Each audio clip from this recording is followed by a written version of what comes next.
The House will come to order. Prayer by the chaplain.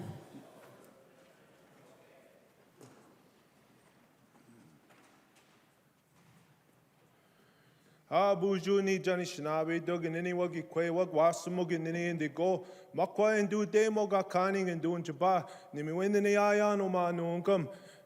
Fred DeJarley's my name in English, and I'll be sharing some words in Anishinaabe Moan, speaking on behalf of our gathering, speaking on behalf of everything in front of us and the energy that we're sharing in this room. So I'll get right into the prayer, and then I'll elaborate a little bit more in English after I'm done. Miigwech.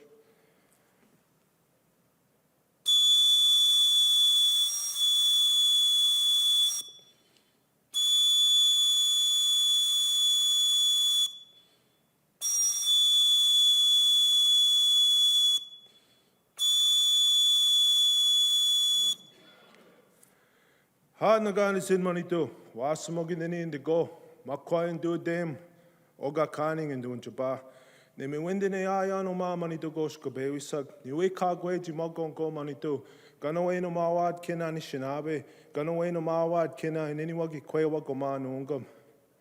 Niwe kagwe jimagon go, ganaway no mawad, ganaway ni mishin, kina we kina ge go manito, kina we kina ge go ani shinabe, in any wagi kwewag. Niwi kagwe jimogon go manito. We do kawi shin, we do kawa wada kina, ani shinabe dug, minowa gakidu, minowa shinabeg. Niwi kagwe jimogon go, we do kawi shin, and anywa ge kwewa gamo nungum. Bagajigewe na sema, nagani sid manito. Bagajigewe na sema manito yad, oma kin. Bagajigewe na sema, manito yad, nibikang, minowa mishi biju. Minowa manitu go bezain sug.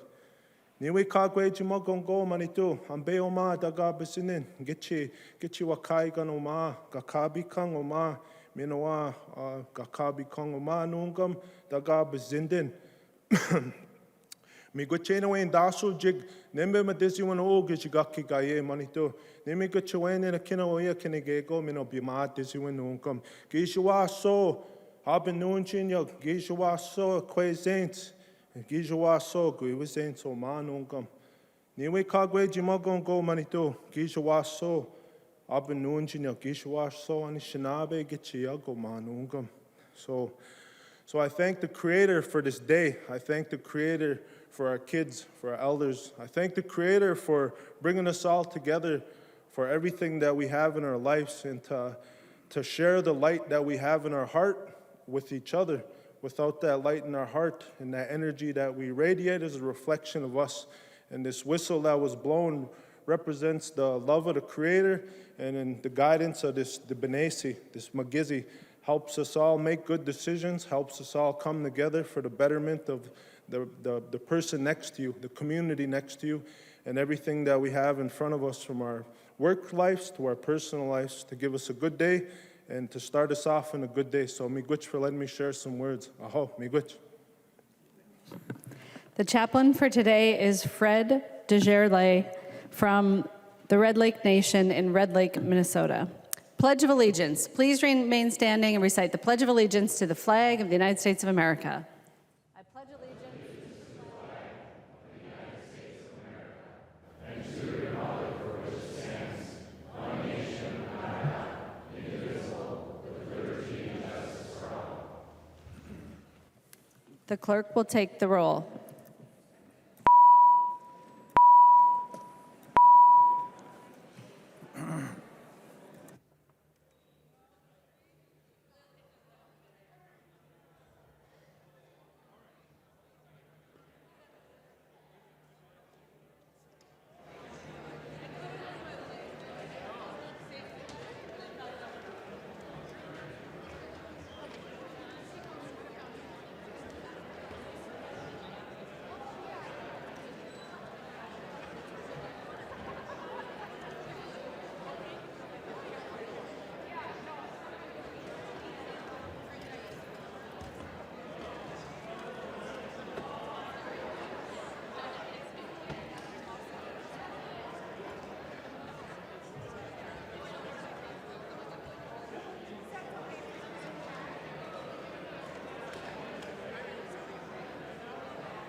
The clerk will close the roll.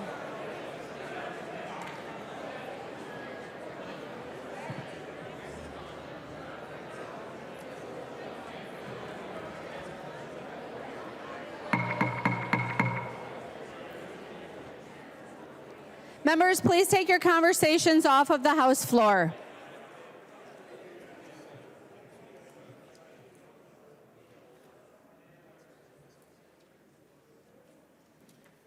A quorum is present. The clerk will read the journal of the preceding day. Journal of the House, 93rd Session, 2023, 32nd day, St. Paul, Minnesota, Wednesday, March 8th, 2023. If there is no objection, further reading of the journal will be dispensed with, and the journal will be approved as corrected by the chief clerk. Hearing no objection, the journal is approved as corrected by the chief clerk. Reports of standing committees and divisions. There's a copy of this order of business on your desk and online. If there is no objection, the reports will be adopted. Hearing no objection, the reports are adopted.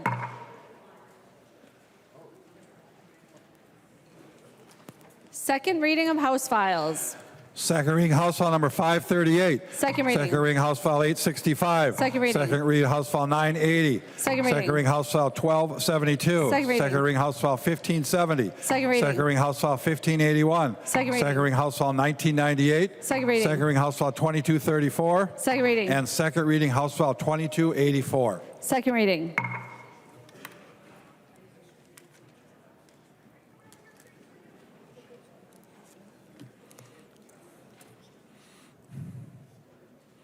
Introduction of bills. The following House files have been offered for introduction today. The chief clerk will report the House files and give them their first reading. Introduction of first reading of House Files 2754 through 2826. First reading House files 2754 through 2826.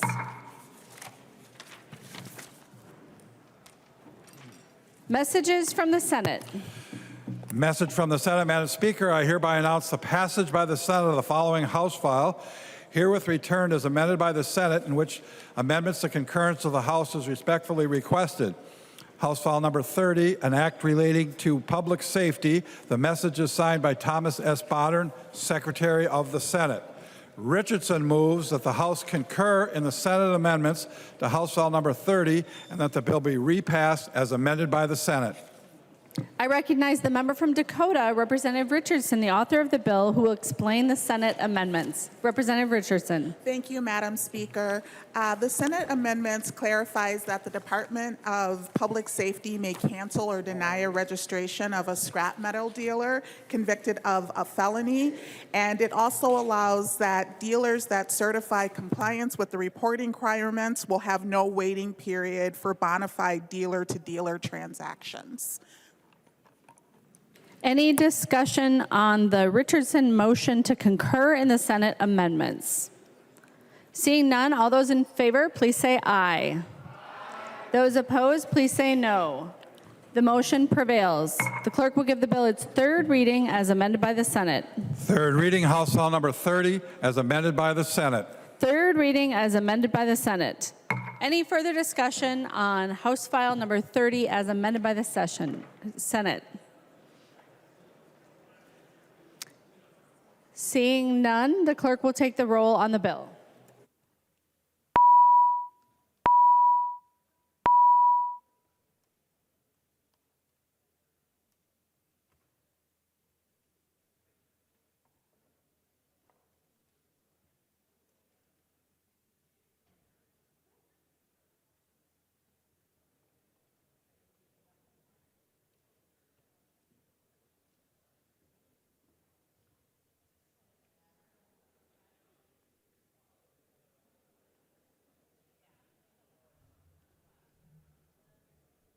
Members, please vote.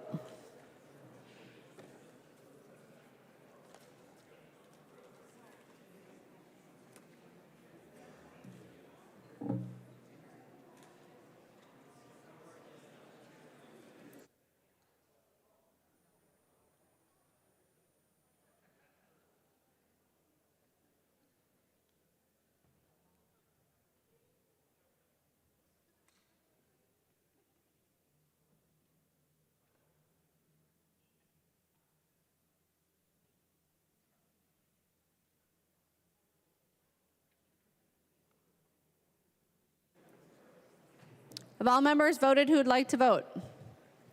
The clerk will close the roll.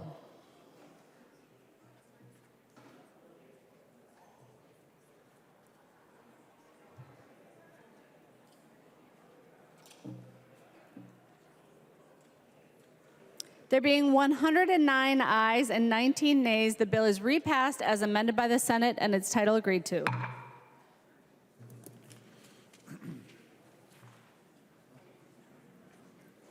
Calendar for the day. The first bill on the calendar for the day is Senate File 667. The clerk will report the bill. Senate File number 667, number 1 on the calendar for the day, an act relating to children, making changes to the Minnesota Indian Family Preservation Act, the third engrossment. There are no amendments at the desk. The clerk will give the bill its third reading. Third reading, Senate File number 667. Third reading, Senate File number 667. Discussion to the bill. I recognize the author of the bill, the member from Clay, Representative Keeler, to explain the bill. Thank you, Madam Speaker. I want to start by saying it's a good day to be Ihanktawan and Shoshone. I want to thank everybody who traveled here to be here today as we make this move in a historic way. I say in a lot of spaces that I'm unapologetically Indigenous, and that does not change today.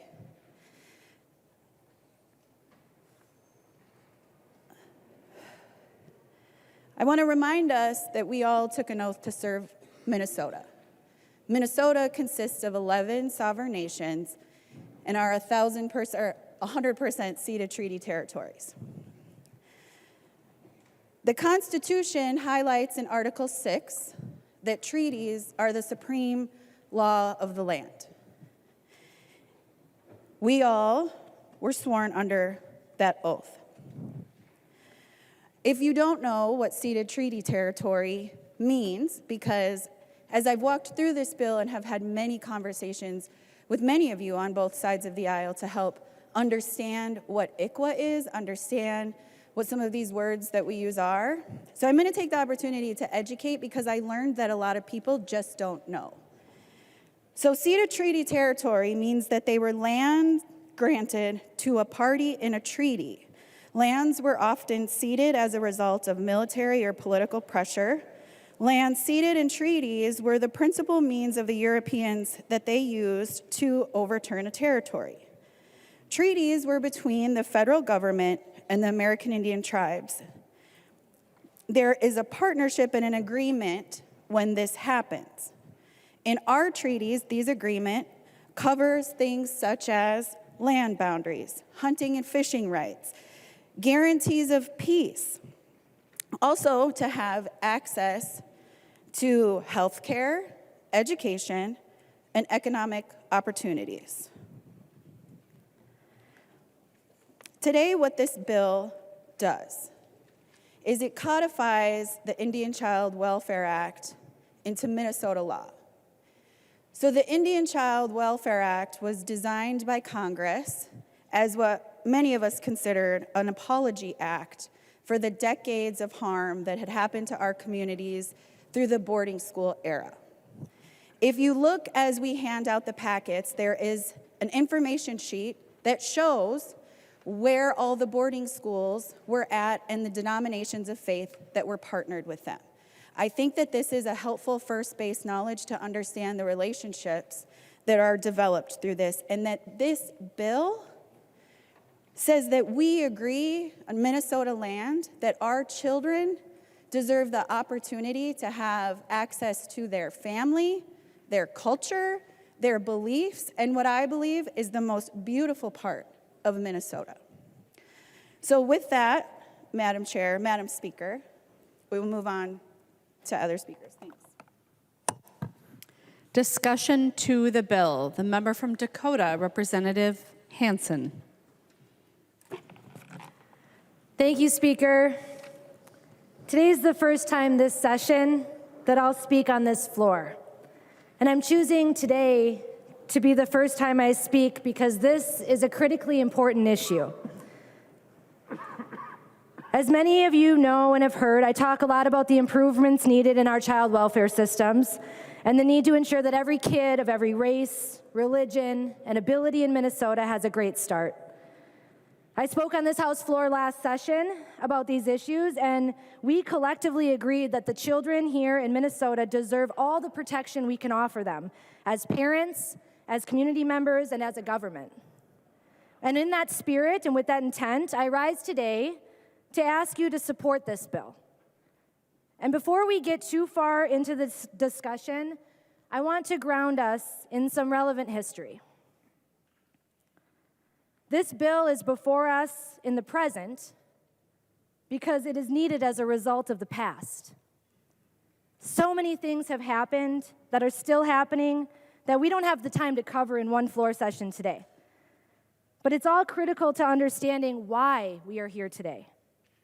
I'm going to talk about one particular policy, which is one of many in history that set us on a trajectory that by 1926 resulted in 83% of Native children being enrolled in boarding schools and has sent us on a trajectory to eventually need this bill today. 153 years ago, President Grant became president. He's revered as having been compassionate towards Indigenous people while most of America was hostile. He is seen by some as having been friendly to Indigenous causes, and he enacted what was called the peace policy that's often framed as a good policy. But however well-intentioned were his actions, this policy caused significant harm, and the actions were embedded with ideologies of Eurocentric superiority. The peace policy wanted to continue the strategy of forcing Indigenous people onto reservations, depriving them of resources, and initiating cycles that would result in generations of poverty, all to try to force them to become complacent members of a white Christian American society. The Quaker Society of Friends even expressed their desire to assist President Grant and offered to send missionaries to help reservations and to, quote, Christianize natives. President Grant embraced assimilationist views for the most part. He announced in his first inaugural address that, quote, the proper treatment of the original occupants of this land, the Indian, is one deserving of careful study. He says, I will favor any course towards them which tends to their civilization, Christianization, and ultimate citizenship, end quote. And this statement to me, to many historians, to Indigenous people, is indicative of President Grant's views that Eurocentric Christian beliefs were better, more superior, and that forced assimilation was the right thing to do. Under the guise of saying that Indigenous folks needed citizenship, President Grant and America's policies during this time dehumanized Indigenous people by implying that they needed to be tamed as if they were wild animals. And it failed to acknowledge what the diverse Indigenous population actually wanted during this time. Many did not want citizenship, did not want to assimilate to Eurocentric ways. They did not want to convert to Christianity and did not want to be friends or allies with people who were committing genocide on their land. They wanted to live their lives as their ancestors and parents had lived before their land was stolen from them by immigrants and colonization and before the peace policy was enacted. They wanted their inherent dignity respected. They wanted to protect their rights to their culture. They didn't want to live on reservations, and they wanted to be free from forced assimilation. And most important, in relation to today's bill, Indigenous people, like all people, wanted to retain the rights to raise their children within their homes, their tribes, and their communities. Yet as a part of the peace policy, the United States government stole Native children from their families and shipped them to boarding schools in an effort to, quote, and forgive me, I hate this comment, to, quote, kill the Indian and save the man, unquote. This meant that Indigenous children in loving, caring homes, families, and communities were taken so they could be forced to become more like an, at the time, idealized image of a good American. An unknown number of children were stolen from their parents by the U.S. government and never returned to their families. Mass graves being unearthed in recent years and months around and near the sites of American and Canadian boarding schools reveal that these children were not only ripped from their families, their culture, their language. They were not even cared for in life or in death. Mass graves of children should give us all pause and make us all reflect and acknowledge that America failed and in many ways continues to fail the original inhabitants of this land. It is the most basic expectation as a parent that no one will take your child from you if you are not a risk to their well-being when you are doing your best to provide for them. It is the most basic expectation to be by your child's side from birth until as long as you have on this world with them. And when parents can't or need help providing for their children or are facing abject poverty, it is a common sense expectation that the child should be cared for by their family and embedded in a culture that they know and are born into when at all possible, and that their families are supported. Today, these 150-year-old policies are lurking inside of our current systems of child protection. We must acknowledge the trauma it causes when children's identities are erased and when their cultural identity and connection is stolen from them. We have a responsibility, members, to learn from history and to do better in the present. We know that Indigenous children are up to 16 times more likely to be removed from their homes than white children. We know that Native communities are facing poverty as a result of centuries of exploitation and the withholding of resources. We know that Indigenous communities and tribal leaders in Minnesota and throughout the nation are calling on us to do better. This bill is what it looks like to do better. To do better for Indigenous kids and families, to right some of the wrongs of the past, to shine a light on a dark history that is plaguing Indigenous communities still today. To take the time to listen with the intent to learn, not listen to respond, not listen to perpetuate the harms of the past, but to look forward, to implement laws like this, and to do our part to ensure we respect, honor, and take the actions that tribal nations and Indigenous people need and have asked us to take to begin to reverse some of the cycles of harm perpetuated on this land for too long. So as we engage in this conversation today, I hope that we can do so with respect for our history, with integrity, with an understanding of what brought us here, with an awareness that what we say matters, that how we treat Indigenous people and the policies that we pass today in light of our history matters. I ask for your support in committing to a respectful dialogue that honors the dignity and worth of everybody in this body, in this state, and especially of the children who need us to do the right thing tonight. Thank you for your time, Madam Speaker. The member from Ramsey, Representative Pinto. Thank you, Madam Speaker. Members, I was asked to speak by the bill's author, Representative Keeler, and I was really glad to do that because it's been an honor to work with her as the Vice Chair and Chair of the Children and Families Committee with oversight over the child protection area. In the course of that work, we had a really powerful joint hearing with Chair Becker-Finn's Committee and Judiciary about the need for this proposal, about the history as recounted by Representative Hansen, and the pain and trauma that has been in the past, and we want to make sure that changes for the future. And I guess I was thinking about that point, the past, present, and future, just now as Representative Hansen was speaking. She pointed out how the past has informed the present, the decision we're making right now, but this really is about the future, right? Children represent our hope for what is coming, our hope for the future. And reflecting on my own grandfather in deep poverty in Italy and thinking about coming to the United States, about the hope in his family. And I think each one of us can think about that. The history that Representative Hansen recounted, that we heard in our joint hearing, that history has not allowed so many of our Indigenous relatives to have the opportunity to have that hope. We know that the children in these communities have not received protection and respect, and families have not received that. Those actions have been driven by perhaps good intentions in some cases, and the results have been horrific and have resulted in some of the biggest, some awful disparities as recounted by Representative Hansen, as we've heard.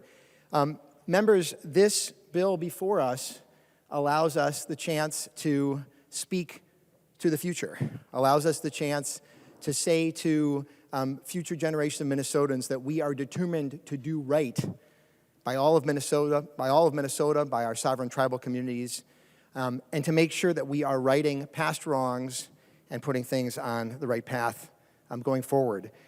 It is high time that we take the federal Indian Child Welfare Act and put it in our Minnesota statutes. In this state of all states, that there be a Minnesota Indian Family Preservation Act in our statutes and codified in our state. Madam Speaker and members, this is such important work. It could not be more important, in fact, that we get this right and that we allow children to grow up knowing not only, as we say in my church, not only who they are, but whose they are, and to have that sense of their culture and their identity, and therefore can live the best lives that they possibly can and thrive and contribute to our state and be a part of our wonderful, rich fabric that we have. I will eagerly be supporting this and voting green, and I would urge all members to do so as well. Thank you, Madam Speaker. Discussion to the bill. The member from Wright, Representative Hudson. Thank you, Madam Chair. Members, this might be the first time I've ever been hesitant to stand up and speak in this chamber.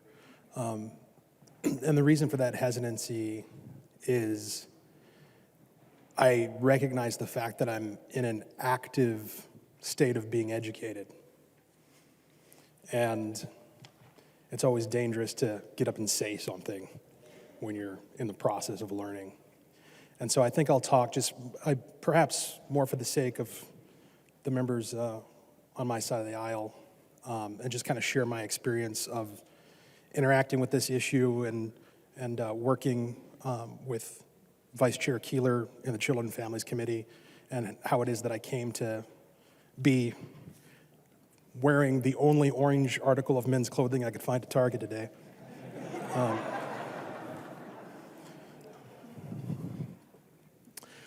For some reason, I was feeling ambitious on the weekend before we were going to have that joint committee hearing to hear all the testimony on this bill, and I was looking over this bill, and I had some questions about just some technical language. I knew that it wasn't a particularly substantive question.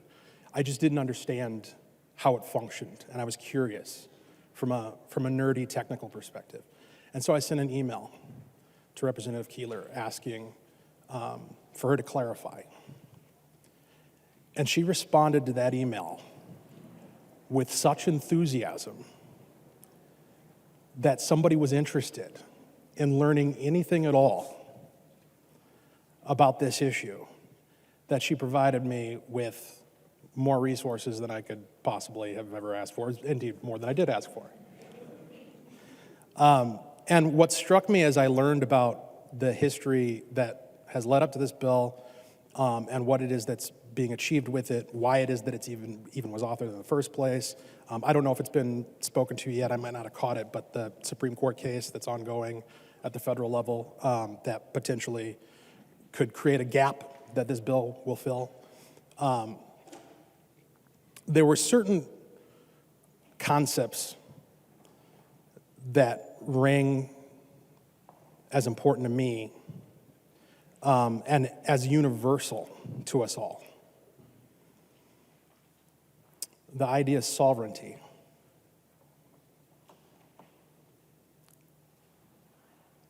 Sovereignty is just self-determination. It's integrity. It's identity. And I think that's something that everybody here cares about. We focus on the concept in different ways. We tend to shift the way that we think about it and the aspects of it that we focus on depending upon the circumstances. But we all care about it. We all care about controlling our own sphere and maintaining what we have and preserving it and passing it on from generation to generation. the transmission of culture. That's important. That's what this bill is for. It's to ensure that a culture, which I heard today is 1% of the population of Minnesota. Can I get a head nod on that? 1%. Thank you, Representative Kozlowski.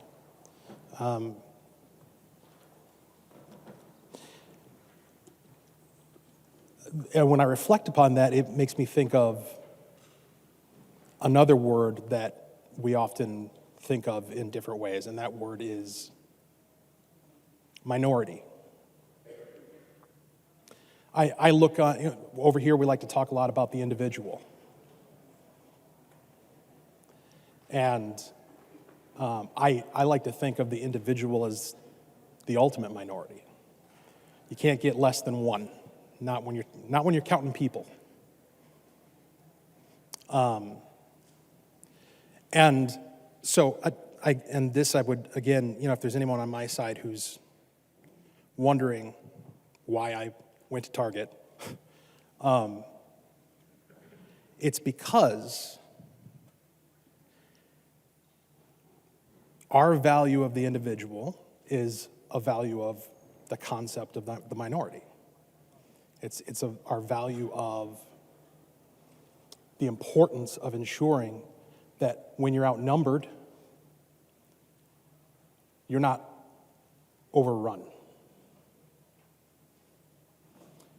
And there's some folks in the room who can make the case that they've been overrun.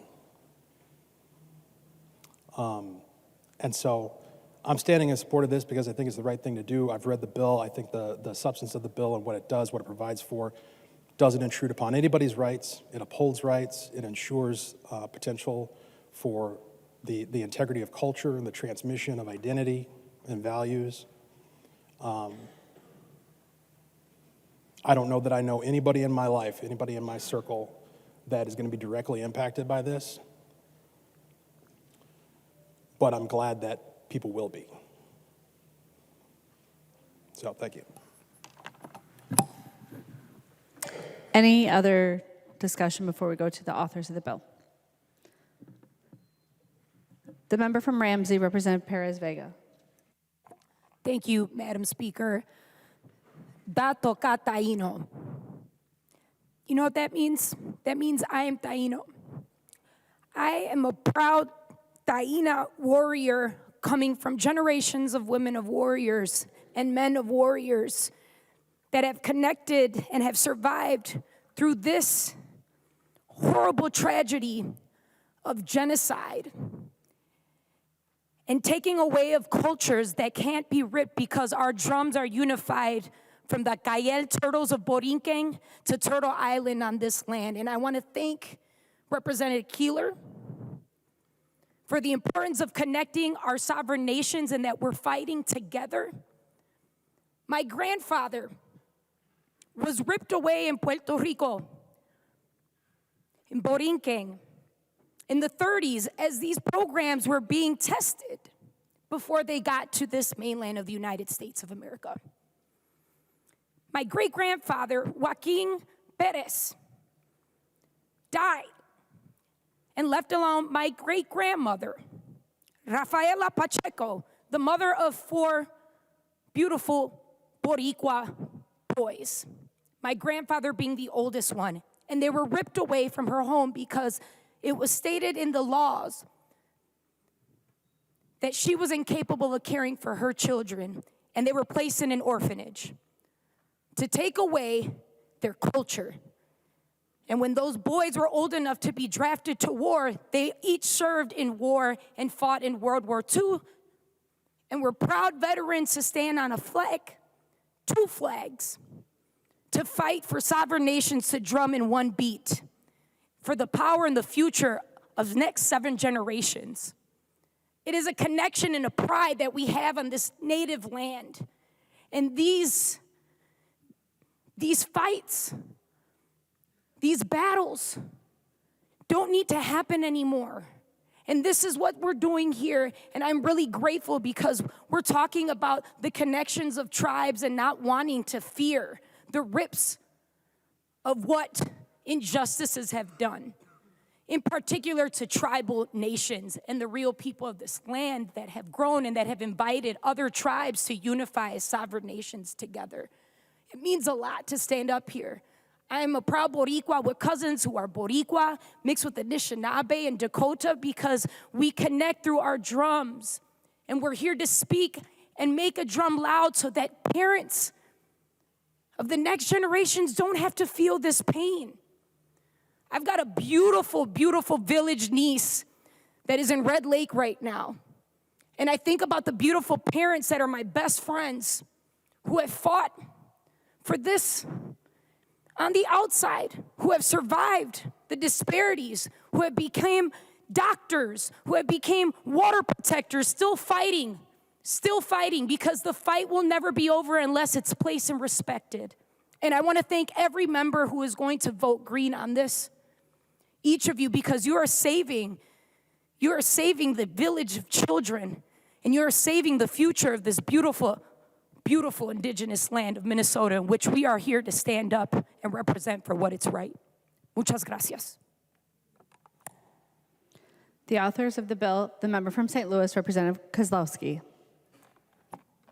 Thank you, Madam Speaker. Buju, Ozawa Anaquad, Magizine and Dodam. I was here and my aunties came down and they reminded me, you better speak in our language. So that is how we begin. And I'm standing here in what, when you know you're having a moment that you want to remember and you want to capture that, that's what this moment is. This is an incredibly historic and a unique moment. And at the same time, one that, as my comadre of my beautiful daughter, Representative Perez Vega just said, one that I hope that we don't have to keep coming back here and fighting and fighting. I also know that the power of what it is to do this work with our relatives, with Representative Becker-Finn, with Representative Keeler, with Lieutenant Governor Flanagan, with Senator Mary Kunesh, and most importantly, to look around this room and to know that our community, our families are here in this space, but also watching us online, because we know that it's our stories and your stories that we're fighting for. It's our littles and your littles that we're fighting for. So with that, I'm standing here soaking it in. Oh, and I forgot to say, I got to give a shout out to our Protect Ikwa shirts, Heartberry, Holler. I didn't wear orange, but I wore my Protect Ikwa shirt. That it's not lost to me that, as you've heard me say a number of times, that I stand here as the grandchild of a really fierce Ojibwe and Mexican grandmothers who survived assimilation through boarding school and migration and exploitation and termination policies and urban relocation programs. We were taken from our homelands and plopped into places like Chicago and Los Angeles and in Ohio. And growing up, I thought a lot today about how it is my elders didn't really talk about these things, at least not directly. And it really wasn't for me until my sophomore year of college when, shout out for the Teachers of Color bill, I had my first Indigenous teacher that I learned about boarding schools and about the 367 schools in 29 states, as we heard from Representative Hansen, that for over 150 years took our Indigenous children. And today, the power of the resurgence of our Native legislators and leaders, leaders like Auntie Deb Holland, who at the national level have created the Federal Boarding School Task Force.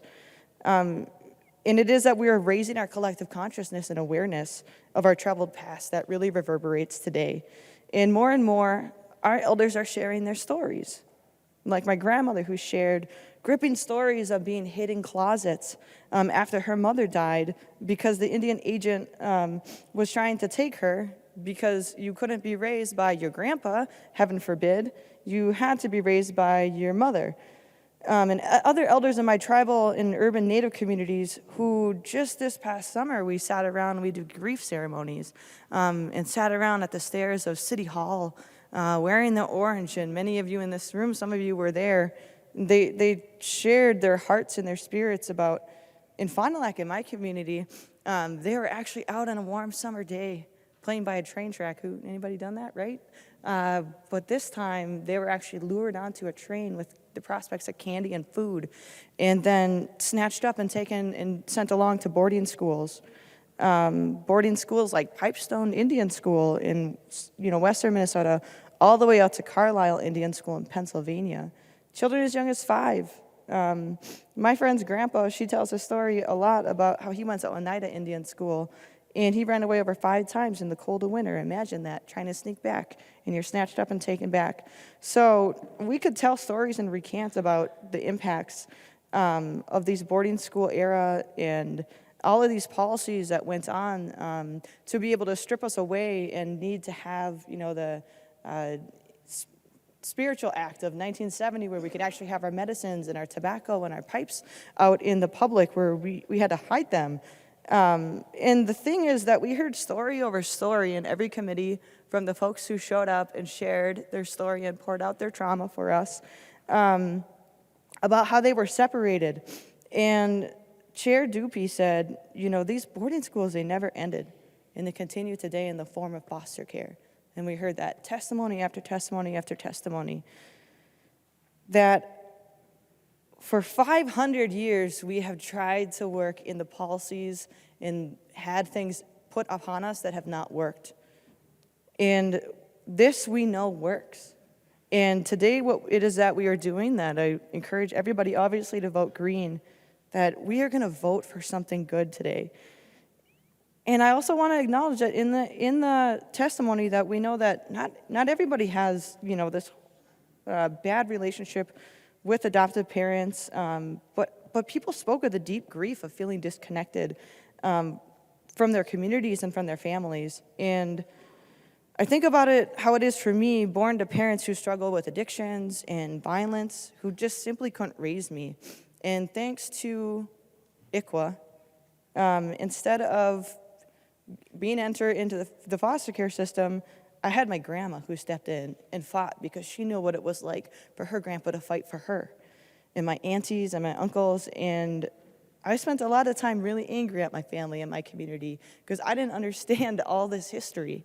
And so that is why I do feel important that having the microphone, that we talk about that and we illuminate and we illustrate for you what it is. Because even growing up with my grandma, my aunties, and our culture, it was still really hard to reclaim and understand when those connections and that access to ceremony and to language that's been stripped away, you don't have it. And I understand now that that's why my grandma spent 25 years in Indian education, working so hard, driving up and down the hills of Duluth, checking in on the families, checking in on the kids, checking in on the educators, making curriculum, and making sure that we can speak the language and have access to our teachings in a way that she didn't, in that way that so many of our parents didn't. And now my child gets to go to a school every day where she is in a culturally affirming education in our Ojibwe language, in speaking the language that was so forcefully tried to strip out of the tongues of our grandmothers. And, I think about, I want to pause for a moment, and anybody from northern Minnesota might know the name Judge Sally Tarnowski. She's a state district court judge in Duluth, and she created the ICWA Court in 2015. And it was emulated across the region. She also created the mental health court to try and help and provide support so that folks are being able to get the supports rather than just filter into the criminal justice system. And she tragically passed away this week. And Judge Tarnowski really believed in our efforts for cases that fall under ICWA, that all of our resources, all of our money should be put towards disrupting the system, towards making sure that reunification is the goal, and giving parents the fighting chance and the kids a fighting chance at staying together.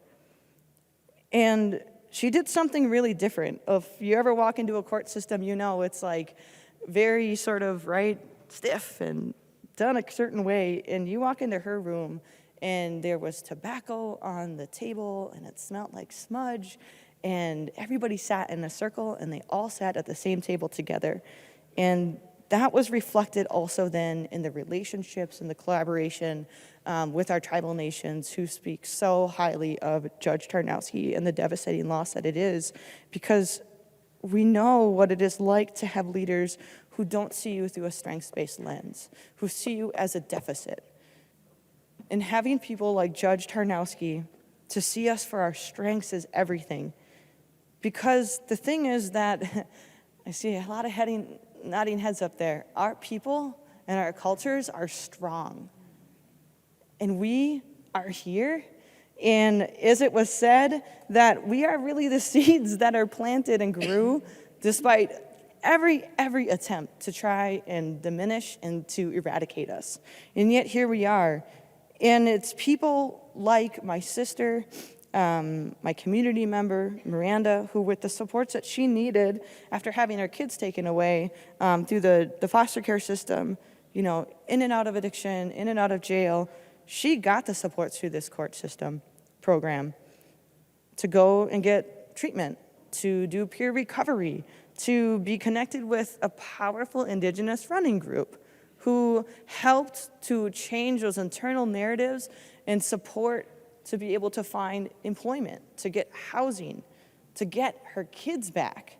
In fact, then went on and were so loved up by our community that I love, that we know, who swooped her up and adopted her in a traditional way. And 2 years later, after getting her kids back, she would walk across the stage with her adoptive father in the house that they own, and now they're going to four-year college together. And I know that that's not the story for everybody, because it's not the story of my parents. My mom passed away 3 years ago, and she remained in and out of addiction and treatment. But I am grateful that I had my family to keep me connected, to give me the moments with her that I otherwise would have not had, and to be able to have that access to connection, to dance jingle dress, to practice our language, to go to ceremony, to know our histories. And I think about what it is that one of the tribal chairs said, that little McGizzies should be, that's a wolf, little wolves should be with wolves in their dens, and little bear pups should be with bears, right? And that's what I want you to know who we are. Who we are. I want you to look at my people and see us, and see their strength and see their beauty and their contributions, because you can find all kinds of horrifying statistics, like my friend over here said about us being 1%, but yet 10% being murdered, which, by the way, the foster care system in the MMIR report is actually one of the top risk factors for people entering in and becoming missing and murdered Indigenous relatives. So, you can find every horrifying statistic, but I want to tell you that Indigenous peoples, we are born survivors, that our mothers and our grandmothers survived boarding schools and empty cupboards, that we are people who measure our wealth by how much we give away, that we are funny as all get out, and that some of our people laugh until our stomachs hurt. And us Indians, I think, laugh until nothing hurts, and even more than that, I think that we fight and fight and fight so that nothing can hurt us or each other. So look around and you'll see lieutenant governors and social workers and educators and grassroots organizers and community advocates and artists. And these people are your neighbors. Some folks might even be your families. And yes, we are your colleagues. And that is what I want you to carry away from today, that in the context of the obliteration that has occurred, the lasting reverberation, that we carry legacies of survival and adaptation and resilience. And the last thing I'll say is that what my big cousin Peggy shared with us yesterday, and she shared with us today, and we need that reminder every day, that the number one role of us as elected officials, I believe, and we believe, is to protect and to provide for the health and safety of our communities. And she reminded us that when we wake up every morning, we go to bed, that our job as parents, as aunties, as uncles, as siblings, as relatives, is to make sure to protect our kids. And without MIFA, we will be how my grandpa, even no matter how hard he tried, couldn't protect. And that is why I want to say a big chimigwich to all of you for hitting your green button, because it is going to take all of us working together to be able to protect our littles. And so, to our relatives near and far, to bougie city Indians and resi Indians up there on our homelands, this is for you and this is for our future. The member from Ramsey, Representative Becker Finn. Thank you, Madam Speaker. So I'm going to start by talking about my grandma. My grandma Alverna was also a survivor of the boarding schools. Other than the time she spent in boarding schools, she lived her entire life in the Cass Lake area in my home community at Leech Lake.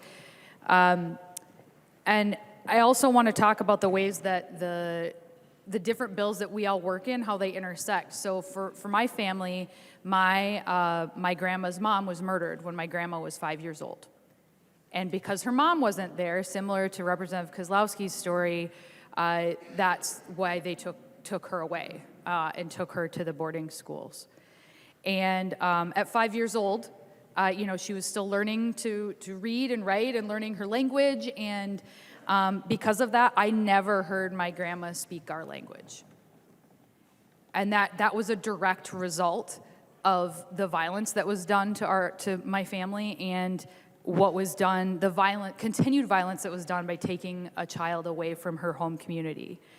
And I know these are all kind of stories, and hopefully you're listening to all of them, and they're all just as impactful, but it's all true.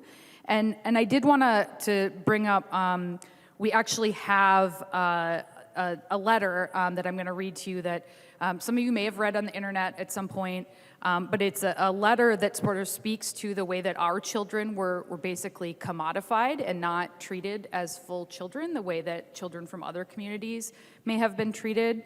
So this is a letter from a Catholic institution to a white couple who reached out to them, dated April 25th, 1952.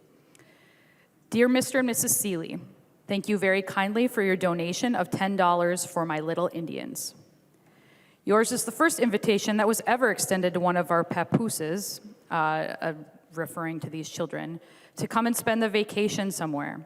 We have a few little boys and girls who have no one at all interested whether they live or die or come and go. I would send a little boy of 6 years or older, or a little girl, whatever you prefer. These Indian children are very little trouble, especially the ones I have in mind. If you really mean it, I will see that we get him ready. You may have him anytime you desire. I'm not making any inquiries about you because it takes a good person to make an offer as you did. Please let me know. This is an actual letter from 1952 of the way that our children were treated and spoken about. And we actually know from the research that was done around this that this child was taken from his family. He had a family back, I believe, in the Sisseton area that he could have gone back to, but he was taken from that family. And so the reason this is so important is because we can't right that wrong, but we can make sure that we don't let other government policies and other things happen in the future. The other thing I just wanted to touch on, because we haven't actually talked about this part, is that our identity as Native people is political, not racial. We had a really good conversation in public safety today about that, about tribal sovereignty, and that's an important key of why this bill and why the language is the way it is and why we have to do this. Those things that happened to the generations before us are the reason that we have to have the Missing and Murdered Indigenous Relatives Office. It's the reason that we have to have Indian education funding and focus on our ability of our kids to bring their medicines to school, the ability of our kids to be free of racist imagery in the classroom. All these things are related, and it all leads back to these previous government policies that we had. There's a lot more that I can say, but I do think I will use this space to lift up that we are having Sovereignty Day on Monday in this space, and I hope that folks can come with open hearts and open minds and learn and listen. And that may mean that there are things said, and there may have been things said today that make you uncomfortable. And that's okay, because the only way we're going to get people to change and wake up and see this truth is to be a little bit uncomfortable. I want to end with, we often talk about all of the tragedies and traumas that have impacted our communities, but much like Representative Kozlowski, we're strong and we're resilient and we are here. When my father served in the legislature, he was the only one And he had to endure racism every single day in a much more open way. People referred to him as chief openly in meetings because that was funny. But he's the reason that I get to be here and I get to do this work. He taught me how to lead and he taught me how to do this. And he was one of the older kids, so he was one of the ones that made sure that his little siblings didn't get taken away. And to bring it back to my grandma, despite the things that were taken from her, she was able to return to our home community. And even though she didn't speak our language, and even though in the entire time, her entire life, she never talked about it. The trauma was too much. Her house was always a safe space for any single kid who needed a safe space, for any kid who needed food, because at the end of the day, what we do and how we take care of our kids is everything. I've said this in other committees, if there's not a lot that I know I would die for, but I would die to protect my kids.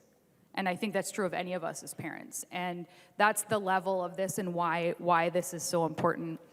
Finally, as we talk about language revitalization, I also want to talk to another relative of mine, my niece, who attends the same immersion program with Representative Kozlowski's kid. And so our kids are immersed in the language and fluent in the language in a way that my grandma didn't get to be, and my dad didn't get to be, and I didn't get to be, but that's why these programs matter, and that's how we're trying to do better and moving forward. And so I have so much hope for all the Evelyns and Kats out there.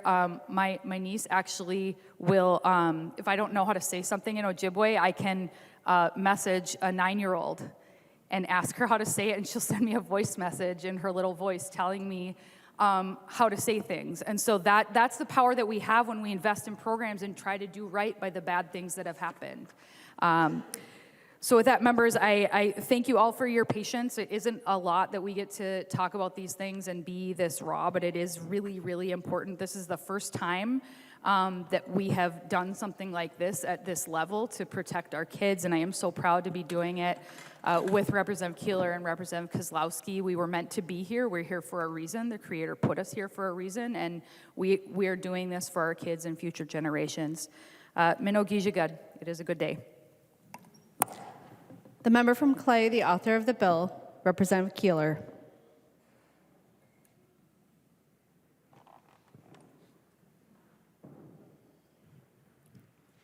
Thank you, Madam Speaker and members.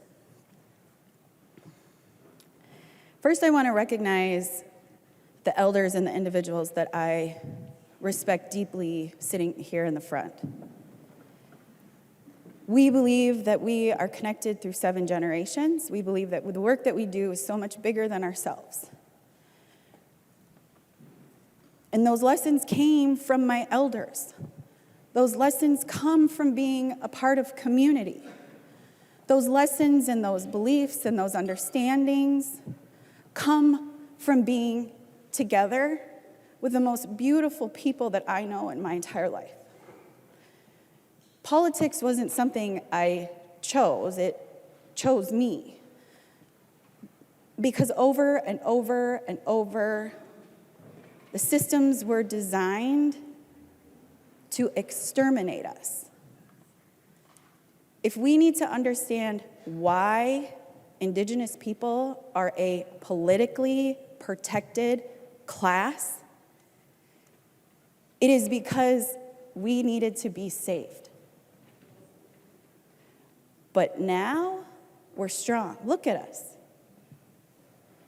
The 3 of us standing here today is a pure act of survival, of resiliency, of strength, and of hope. So for our next generations, we're here. There's more of us at the table. Representative Hudson, you're right. We make up 1% of this nation. Statistically, the ratio will tell you that our children get removed from our homes at a 16-to-1 ratio. 16 Native American children in Minnesota are removed from their homes to every 1 white child. Almost 80% of the reasonings are because of poverty-like standards. Houses, lack of access to health care, education.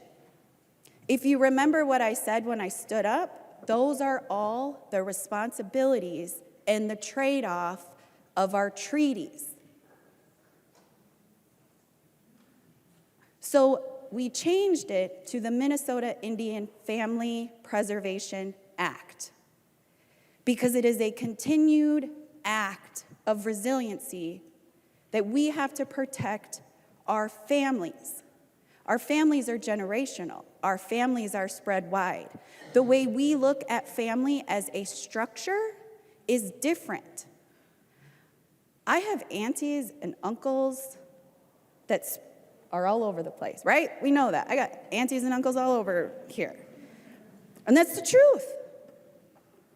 When I worked as an Indian education liaison in an urban community, it was appalling to me that still to this day, people who are licensed social workers, our law enforcement officers, our judges, don't understand the federal obligation for our children to be placed with us at any needs necessary. Do we appreciate the individuals who have stepped in to help love our children with the idea that they're going back to their families? I was licensed ICWA for many years. I gave up my license in May. So I did my whole first term with babies in my home. I do respite care for babies that are coming out of the hospital for 10 to 20 days. And every single time, it is with the intention and the prayers that their families get the supports that they need to be healthy. Over and over and over and over again, the government utilized their buttons to try to dissolve us. That went down in history. We know that. We learned about it. Today, we have an opportunity in Minnesota to push the right button, to go down in history as a moment when we all talk about the federal government fails us at times. And that is what's happening. Our federal government is going back on a promise that was designed in exchange for land. Do we get our land back? No. Right? But we don't have robust healthcare systems. We don't have robust education systems. We don't have the access to hunting and gathering in any rights that we want. Many of you are parents or have children in your life that you deeply love and care about. It's not just my kids. I say to you all, you don't even know who your next 7 generations are.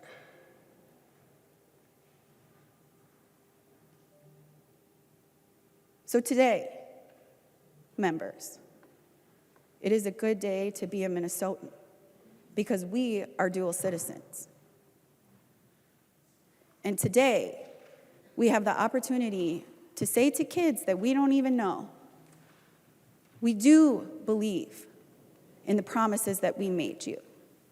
And we, as this government, are not going to let you fall through the cracks.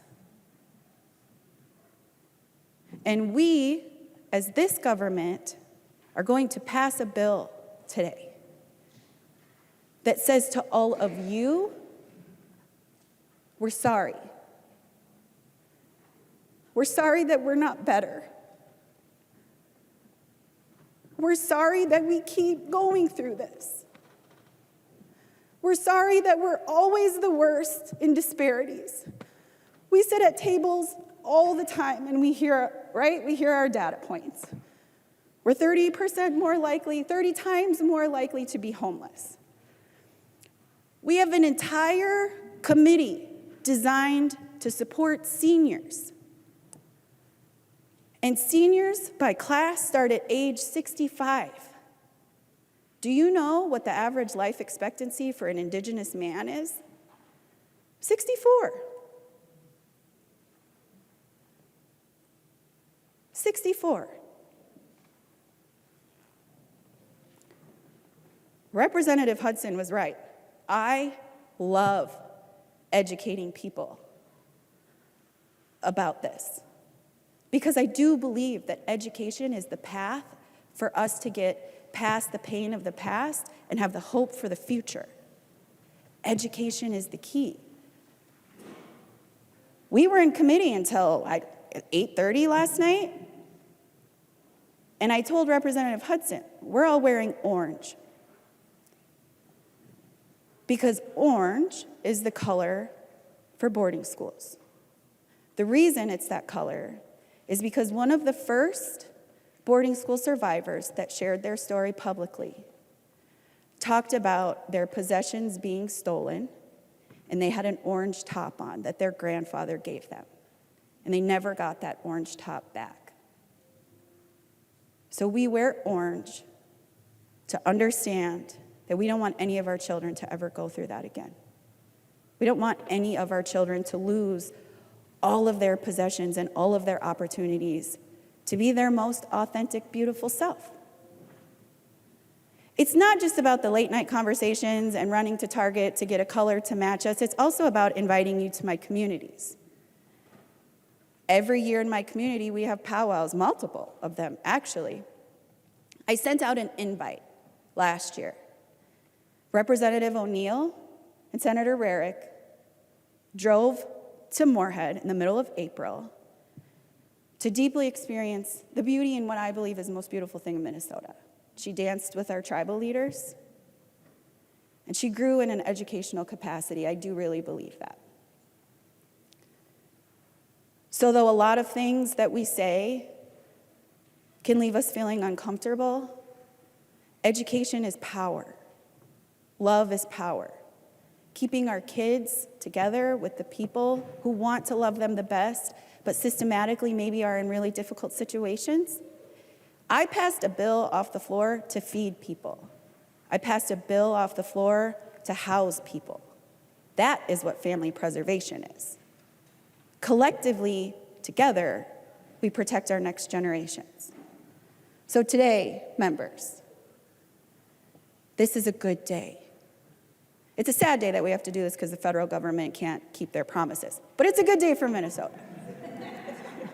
Right? Asterisk. But thank you. Thank you for the open, honest conversations. Thank you for the ability to be mindful in the work that you do because we're here. I encourage us all to vote green today because we all stand on the land that deserves that vote. Lame, thank you. The clerk will take the roll on the bill.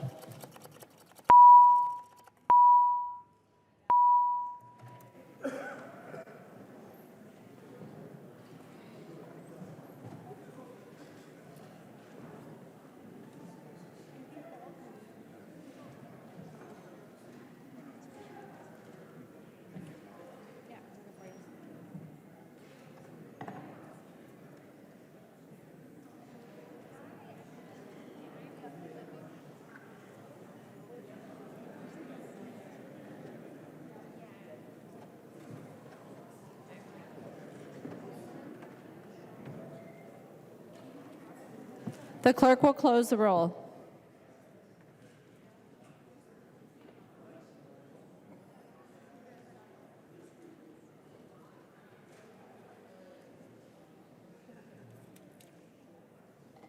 There being 128 ayes and 0 nays, the bill is passed and its title agreed to.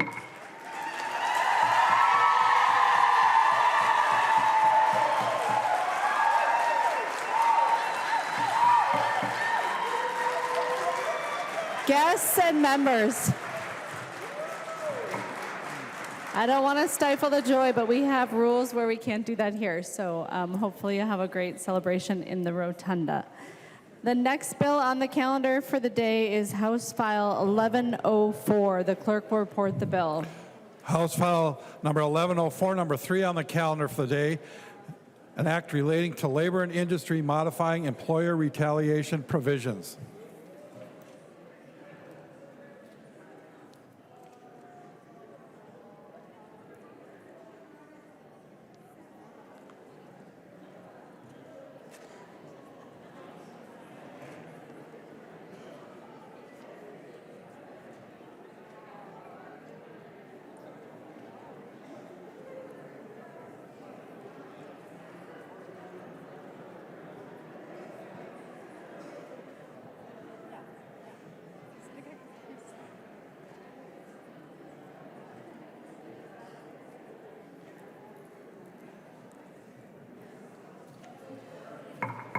Members, please take your conversations off of the House floor and into the retiring room or the rotunda. The next bill on the calendar for the day is House File 1104. I recognize the member from Anoka, Representative Koegel, to explain the bill. Thank you, members. House File 1104 is updates to the WESA Act, the Women's Economic Security Act, clarifying definitions of retaliation, removing the time limit on how long you can pump after a child is born. Madam Speaker. Members, please bring the conversations outside of the House chamber so we can hear the author of the bill. Representative Koegel. Thank you, Madam Speaker. So House File 1104 is updates to the Women's Economic Security Act. It's clarifying the definition of retaliation, removing the time limits on how long you can pump after a child is born, clarifying what pregnancy accommodations entail, adds notices to employees, also grants accommodations and pumping breaks to all Minnesotans, and allows workers to access unpaid leave. So with that, I will stand for any questions. There is an amendment at the desk. The clerk will report the amendment. McDonald moves to amend House Bill number 1104. The amendment is coded A4. I recognize the author of the amendment, the member from Wright, Representative McDonald, to explain the A4 amendment. Mr. Speaker, thank you. In committee, some of us had some concerns on the bill, and in speaking to Representative Koegel, she agreed with me and said that she would meet offline and we would visit with her. So I just want to, first, before I introduce the amendment or explain it, I want to thank you, Representative Koegel, for working with myself and others regarding this bill and the amendment, and I appreciate your willingness to meet and accept the amendment. So I'm sure you'll hear from her shortly. The amendment does two things for business folks. It provides a 90-day probationary period before employees can request a leave or accommodations under that law, and it changes the effective date for all sections from July 31st, 2023 to January 1st, 2024. So it gives the businesses an opportunity and the job creators an ample amount of time to adjust to the state law and let their employers and employees know of that change. In providing a 90-day waiting period before new employees make a claim under the Pregnancy and Parenting Act leave, which was passed in 1987 and which my father supported back when he was here, we are restoring 25% of what was once a one-year waiting probationary period under Minnesota law and then both federal laws. So I appreciate that accommodation, Representative Koegel. This is a good starting point, and I'm encouraged that in the future discussions that this waiting period could be increased. It would be good for both parties as well. And then in providing the change, I just did mention that earlier, that it does allow the job creators and the businesses an opportunity to know the changes of the law. You know, we move so fast down here, we can't expect that everybody, employers, employees, bosses, and workers, to know all the differences in laws that we pass here because we do it so quickly. So Representative Koegel knew the importance of that, and that's why she met with us so we can extend that law to take root in January 1st of 2024. Mr. Speaker, that is my amendment. There's an amendment to the A4 amendment at the desk. The clerk will report the amendment to the amendment. Koegel moves to amend the McDonald Amendment to House File Number 1104. The amendment to the amendment is coded A19. I recognize the author of the amendment to the amendment, the member from Anoka, Representative Koegel, to explain the A19 amendment to the amendment. Thank you, Mr. Speaker. What the A19 would do is just make sure that that 90-day probation period only is applying to the unpaid leave. I believe it was inadvertent that we also applied it to the nursing and pregnancy accommodations.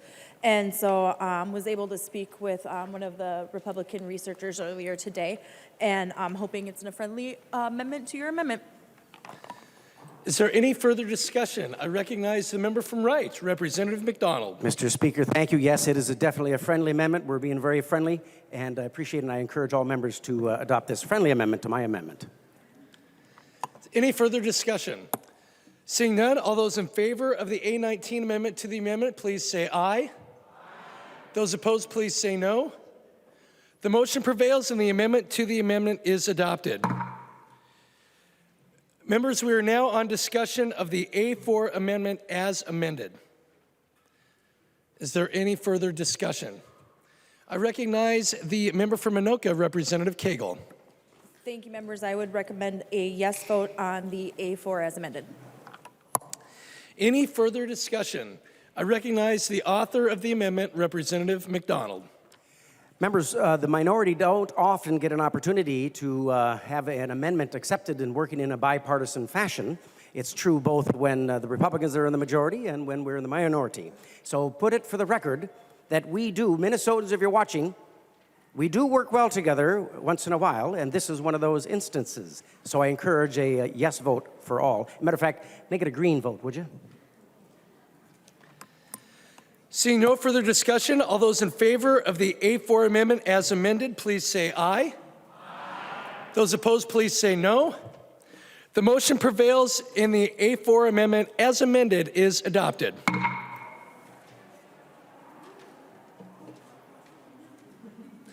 There's an amendment at the desk. The clerk will report the amendment. Koegel moves to amend House File Number 1104 as amended.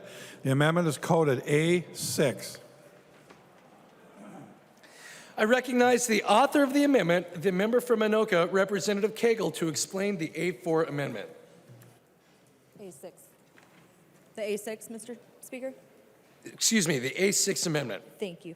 Thank you, Mr. Speaker. Members, this is just also, there was a spot in the bill where the definition of retaliation wasn't updated, and so this is just updating that and adding it in to match the rest of the bill. There is an amendment to the amendment at the desk. The clerk will report the amendment to the A6 amendment. Koegel moves to amend her amendment to House File Number 1104 as amended. The amendment to the amendment is coded A20. I recognize the author of the amendment to the amendment, the member from Anoka, Representative Koegel, to explain the A20 amendment to the amendment. Thank you, Mr. Speaker. Members, this amendment to the amendment just aligns the effective date with the A4, with the A4 amendment. Is there any discussion to the A20 amendment to the amendment? Seeing none, all those in favor of the A20 amendment to the amendment, please say aye. Those opposed, please say no. The motion prevails and the amendment to the amendment is adopted. I recognize the member from Stearns, Representative Damuth. For what purpose do you rise? Point of order, Mr. Speaker. Representative Damuth, state your point of order. Rule 3.01 amendments must be germane, and this introduces a new section of law.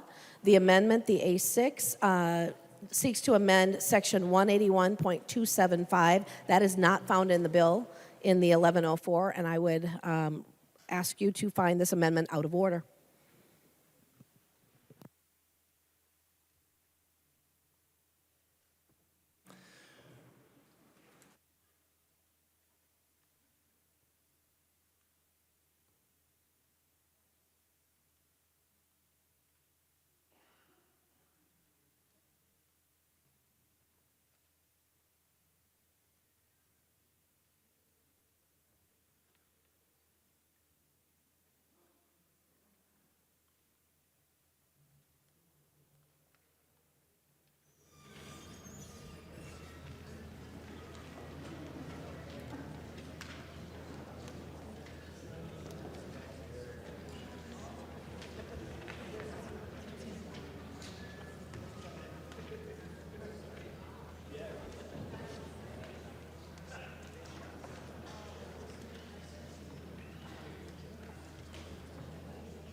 Mr. Speaker. Representative Torkelson. Advice, Mr. Speaker. Representative Torkelson, state your Thank advice. you. Mr. Speaker, the silence is deafening.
I recognize the member from Hennepin, the Majority Leader, Representative Long. Thank you, Mr. Speaker. I ask that you find against the point of order. There is the same chapter of law as the underlying bill, and we also are talking about the same subject, which is defining retaliation here and specifically taking action against. So I would ask that you find the point of order not well taken. I find the point of order is not well taken. Mr. Speaker, I appeal the ruling of the Speaker. Representative Dameth appeals the ruling of the Speaker, and I'm guessing that you're going to want a roll call vote. Yes, thank you, Mr. Speaker. Seeing 15 hands, there will be a roll call vote on the appeal of the ruling of the Speaker. Discussion to the appeal. Thank you, Mr. Speaker. Representative Dameth. Thank you, Mr. Speaker. As I said, Rule 3.01, that amendments must be germane. Clearly, if you have the A6 in front of you, as it talks about Section 181.275, if you have the bill in front of you, a bill for an act, there is no place in the first 6 lines of this bill that is found at all. Mr. Speaker, I believe that this is going to set a precedent for the rest of this session. If you do not find my advice well taken, that I don't think we want to go down that road. We have been ruled out of order on multiple times in the 10 weeks that we have met so far, and we have never won. This is not the way that we want to go. I would ask that you would take my advice on this and that you would overturn your ruling and find this point of order well taken. Members, before we proceed to further discussion, I'll remind you that we are not offering advice to the Speaker. I have ruled against Representative Dameth's point of order. We are now discussing the appeal. I recognize the member from Anoka, Representative Koegel.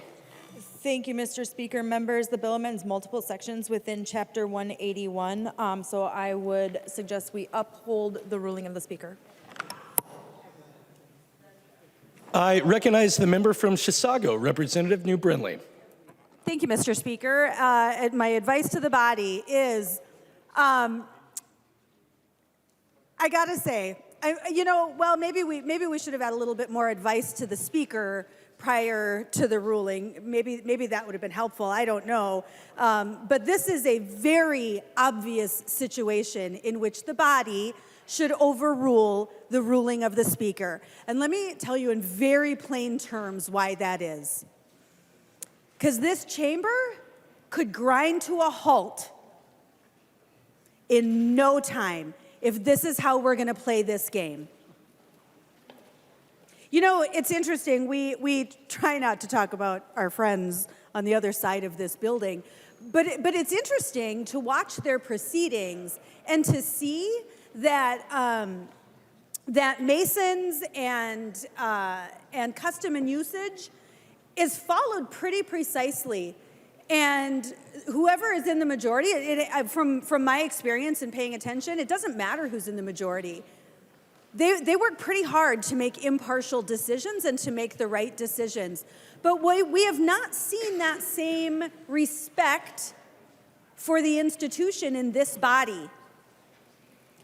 And what we just saw with this ruling of the Speaker is kind of an embarrassment, frankly. We rarely have such clear-cut, obvious times where amendments or amendments to amendments are so blatantly not germane. And I would say, I apologize, I didn't bother to get my rules out yet, but it's interesting. The rules for germaneness are much more strict on an amendment to an amendment than they are on an underlying amendment. The House rule, and I'm just going to trust that somebody else will actually find the rule and explain this, because the House rules are very, very clear and much more strict on an amendment to an amendment. And bringing in a different section of law on an amendment to an amendment is absolutely not germane. There is no question, there is no ambiguity, there is no gray area. This one is easy. This one is easy. And again, there are ramifications.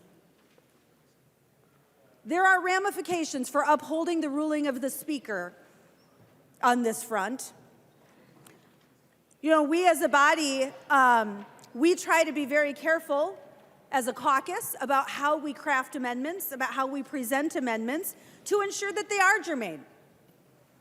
We don't want our amendments ruled out of order. We're trying to do good work and pass good legislation and make bills that, frankly, we find objectionable just a little bit better. That's what we do here. And we do that through an amendment process. But if we are going to create a process here today by upholding this ruling of the Speaker, there are no rules. There are no rules. And if that's how we want to play this game, if that's how we want to show up as legislators in this chamber, I guess we're happy to do that. I think everybody knows that I'm happy to play ball.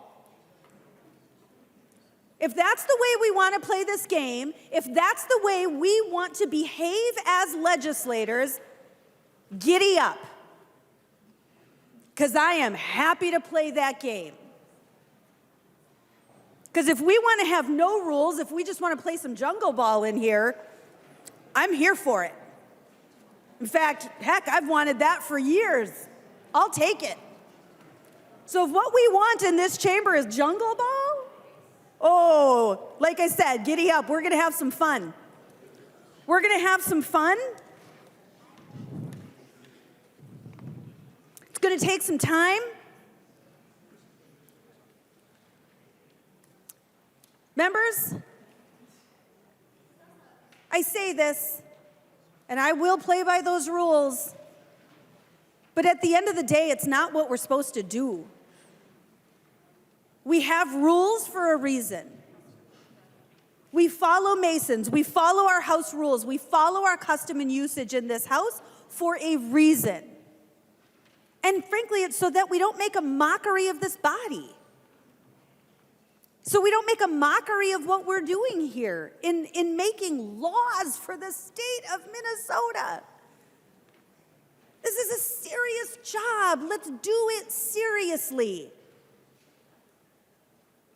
And when things like this amendment to the amendment are so clearly not germane, it is up to us to correct the ruling of the Speaker and overrule that ruling. And I ask you today, please live by your own rules. Please live by the rules that you have voted on for this body. I would remind everyone on that side of the aisle, you are the ones who cast a yes vote for these rules. You voted to accept these rules. Now live by them.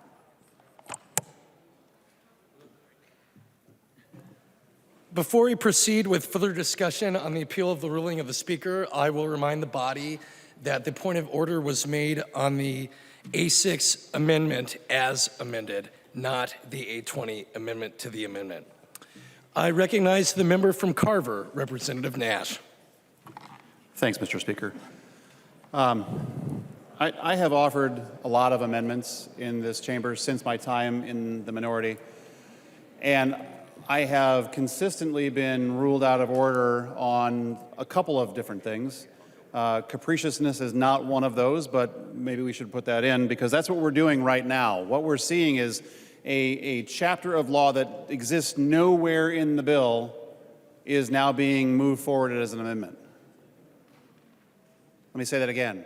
You're trying to put in a chapter of law that doesn't exist. 181.275 is not in the bill. And I'm trying to find out with some friends right now how many pages are between 181 and then to 181.275. My guess is there's a couple pounds of paper that we'll see in the statute books. And many of you have risen to rule me out of order on amendments. And whether they were germane, not germane, correct, incorrect, we'll let posterity discover that out. But on this one, Mr. Speaker, is abundantly clear. It's not in the bill. Nowhere in the bill. It's not even in the neighborhood of being in the right chapter of law. Now, let's give some perspective on this. In a number of years, there will be people who will scrutinize this as projects, or some people actually read the Journal of the House, and I'm sure the Chief Clerk is grateful to know that. I gotcha. But they will look at this ruling, Mr. Speaker, and they will see that it was nowhere close to this. And they will ask themselves, how did we get here? That's a line from a Talking Heads song. How did we get here? There's no good reason as to how you got here. Just because you hold a gavel and you stand at the speaker's rostrum and you say, oh, it's fine, doesn't make it fine. Just because you want it to fit in there doesn't mean that it actually works or maps to. I've just been informed that there are 20 pages in the statute book between the beginning of 121 or 181 and 181.275. 20 pages of statute. That's a lot. So you can play this tortured game of making your amendments fit into the bill when there's really no chapter or reference of it actually fitting in. And I would appeal to the Speaker, who I believe is a fair person and will make a wise judgment, that he recognizes we got you here. This is not proper. This is not right. This is not germane. This doesn't fit into the chapter of law. Because when we pass laws, they have consequences. They set things forward in motion for possibly years to come. But if you actually have to shoehorn something in, then that's not proper procedure. And in posterity, I think you'll find that it is absolutely an embarrassing thing. It is egregious that we're doing this, and that we have to rise to remind you that you didn't do the amendment right. It would be better that you lay the bill on the table, send it back to committee, and draft your amendment proper, or lay it on the table here at the desk and figure out how to do it. If you want the language in there, expand the bill or whatever, but this doesn't work. And Representative New Brindley is exactly right. If you want to play, I don't know what jungle ball is, but I'm not going to ask her to yield to a question.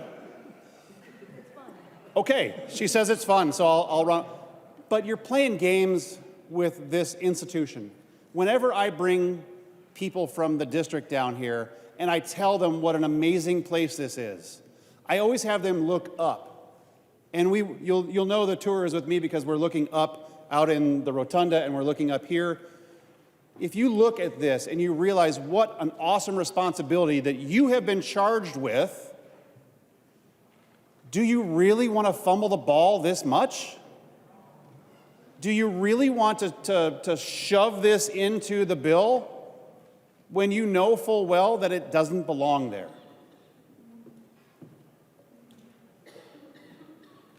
That's the message that you'll send to kids who will come down here for a tour that you're bringing down, that the rules that we pass, the House rules that we've just revised recently, and Masons that set the standard for how we operate, why don't we just walk to the back of the retiring room, open up the door, and fling all those out the door? Because if you do this, then it doesn't matter. It doesn't matter. I mean, we might as well go back to just bare knuckle boxing to figure out whoever wins, that's what you get to decide from there. Because if you believe in this, and I think you all voted for this, then why are you abusing it so much? And apparently I need to learn a new sport of jungle ball, and I'll read up on it. But just know that if this is the direction that you're going to go, we're going to amend everything with things that don't fit, and we're going to hold you to this standard because we have long memories. I can channel my inner person that is devious, and for those of you that are in committee with me, you know I'm pretty good at it. I'll just amend the hell out of everything. And I'll make sure that it doesn't map to the bill, and we'll just make the argument, well, it happened on this day, so why bother? You're making a mockery out of the legislative process. You're making a mockery out of this institution. You're making a mockery out of the rules. And I'll just say you're going to send an entirely incorrect message to future legislators who come down here and watch what you've done. Thank you. I recognize the member from Martin, Representative Olson. Thank you, Mr. Speaker. I'm actually almost excited to see how this new precedence that we're establishing will affect the Minnesota House of Representatives. I am almost excited. If it wasn't so arduously and blatantly outside of the scope and sequence of this whole issue, I would actually maybe vote to uphold the ruling of the Speaker just because of how ridiculous this is, all right? So I'll remind everyone, first we have our House rules, and then underneath that we have custom and usage, right? Oh, yeah, you have the Constitution above that. But we have custom and usage, which we are going to change dramatically if we follow the ruling of the Speaker here. Because our rules are they're kind of not well defined. It says that a motion or proposition of a subject different from that is under consideration must not be admitted under the guise of being an amendment. Okay, so that's what it says. But what this will do to change our custom and usage, according to the author of this amendment, who has been found in favor by the Speaker, is that we are going to change that definition. That strike zone, that shot group is going to be so wide that according to the author of the amendment, it just needs to be in the same chapter of law. The same chapter of law. As long as an amendment that we propose here fits within the chapter of the law, it is germane to the bill. I am exceptionally excited to see what kind of fun jungle ball we can play by just ensuring that this amendment that we're proposing fits within the chapter of the law. Members, if this wasn't so grossly outside of the realm of what this place should be, I would vote to uphold the ruling of the Speaker. But members, I'm going to tell you, if you have any respect whatsoever for the job that you are doing here today and for the job that the people of Minnesota have put you in this position to do, I'm going to ask you to not vote in favor of the Speaker's ruling. Because let's be real here, this shot group is so far off the mark that I'm almost excited to see what you are going to do next. This is very exciting. Thank you, Mr. Speaker. Let's vote not in favor of this very poor decision that will open this shot group to chapters of law, members. Please, let's do the right thing by Minnesotans. As much as I'm excited to see what you can do and what we can do with this new understanding, let's not do it. Let's not do it, members. I recognize the member from Anoka, Representative Scott. Mr. Speaker and members, I am really shocked. I mean, if we kept the little hash marks and the tally of the number of times our amendments have been called out of order when they, and your side of the aisle saying that they're not germane, when they actually were in the same exact chapter and verse. I mean, I don't know. I don't know how many hash marks I'd have, 5, 10, 15, 20, at least 20 probably this year alone. Members, Representative Olson is 100% right. We have a new strike zone if you don't vote the right way on this one. It just has to be in the same chapter. Or maybe we'll just go by the number of pages in between. 20 pages. If there's 20 pages or less in between the chapter of the bill that we're on and an amendment that's offered, then we're in the strike zone. That'll work great. Let's see how that works. In fact, I think we may just, if the ruling of the Speaker is upheld, I think really, really soon we're going to find out how many amendments we can offer in that strike zone that actually you guys accept as germane. I look forward to that. I really do. Members, this is crazy. I've been here 14 years. This is not how we operate in this chamber. I know sometimes around this place, we have to eat a slice of humble pie. This is one of those times. We need to vote down, we need to vote against the ruling of the Speaker, because you know what? This chamber and this institution means more than upholding a single bad vote by the Speaker. Do the right thing. Please vote no. I recognize the member from Hennepin, Representative Robbins. Thank you, Mr. Speaker. Members, I am rising to urge you to overturn the ruling of the Speaker and signing up for Team Jungle Ball. I have never spoken on a point of order before. It's not usually my lane, but I'm going to rise to speak every single time on every amendment from now to the end of session if you uphold this ruling. It is egregious. It harms this institution that we all care about, and I urge my colleagues not to go down this path, because we will be here with amendments and staying till midnight every night until we adjourn, because this is so egregious. We are the minority. We get it. We will lose the policy fight every single time.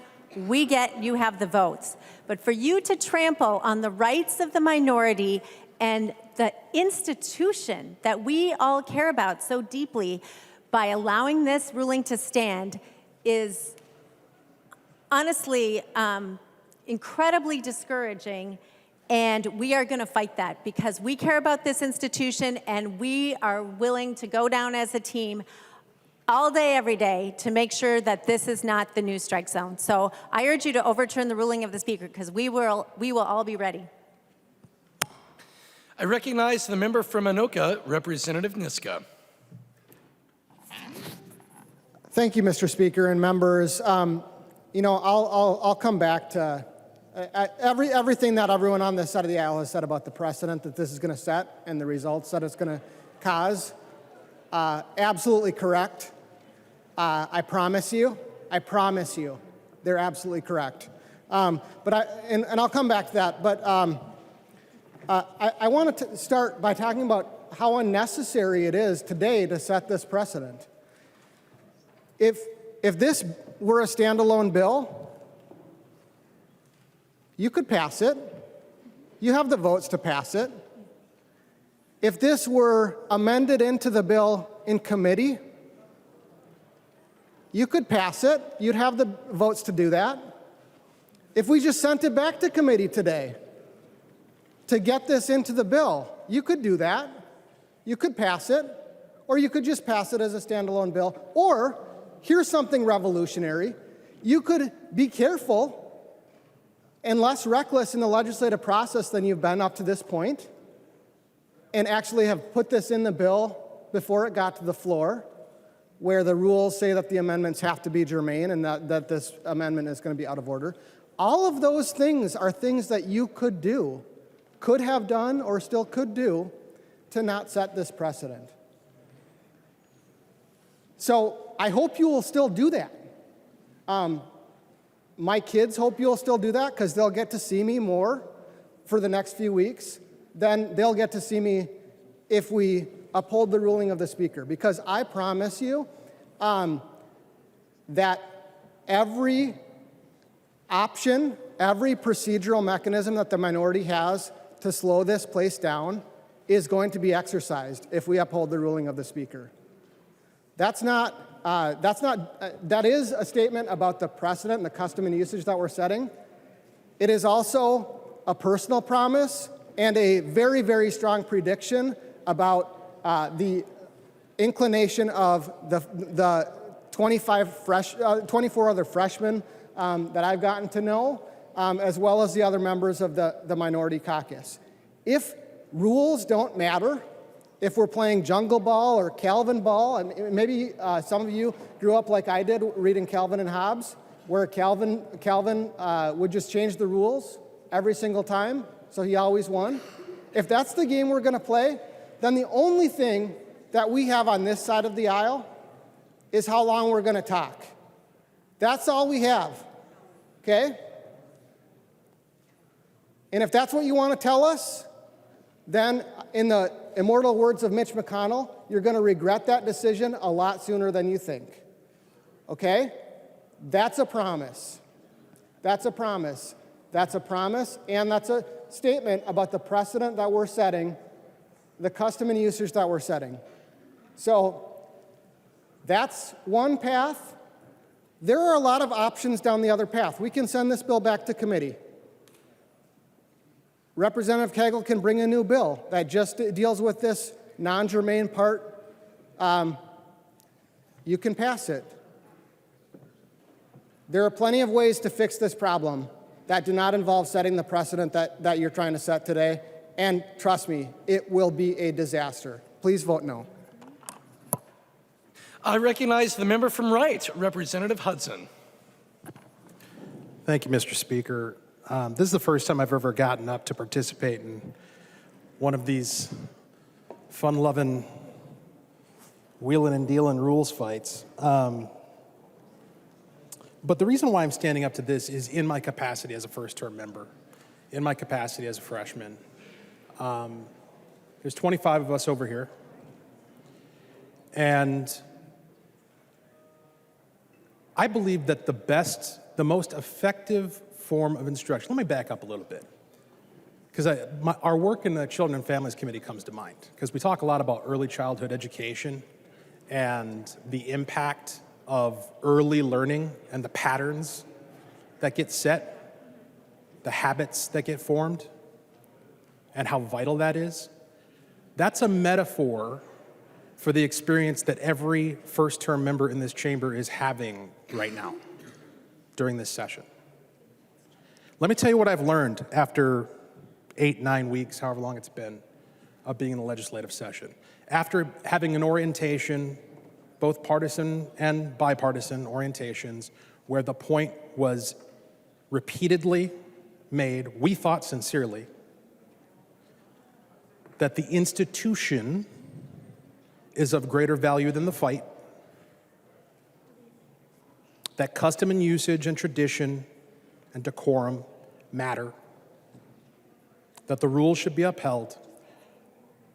It's just like when your parents would tell you, you should do this, you should do that, and then you watched how they behaved, and you learned a very different lesson. The lesson that I've learned after 8 weeks is that this book is a worthless piece of paper held together by staples and holds no value for anyone whatsoever in this room or outside of it. That's what I've learned. Because I've seen time and time again when our members, I don't know, don't be offended by me calling you elders, my elder members, have gotten up and thoroughly and objectively and rationally and irrefutably explained how you were violating your own rules. You've just said, we're in charge. I'm the speaker.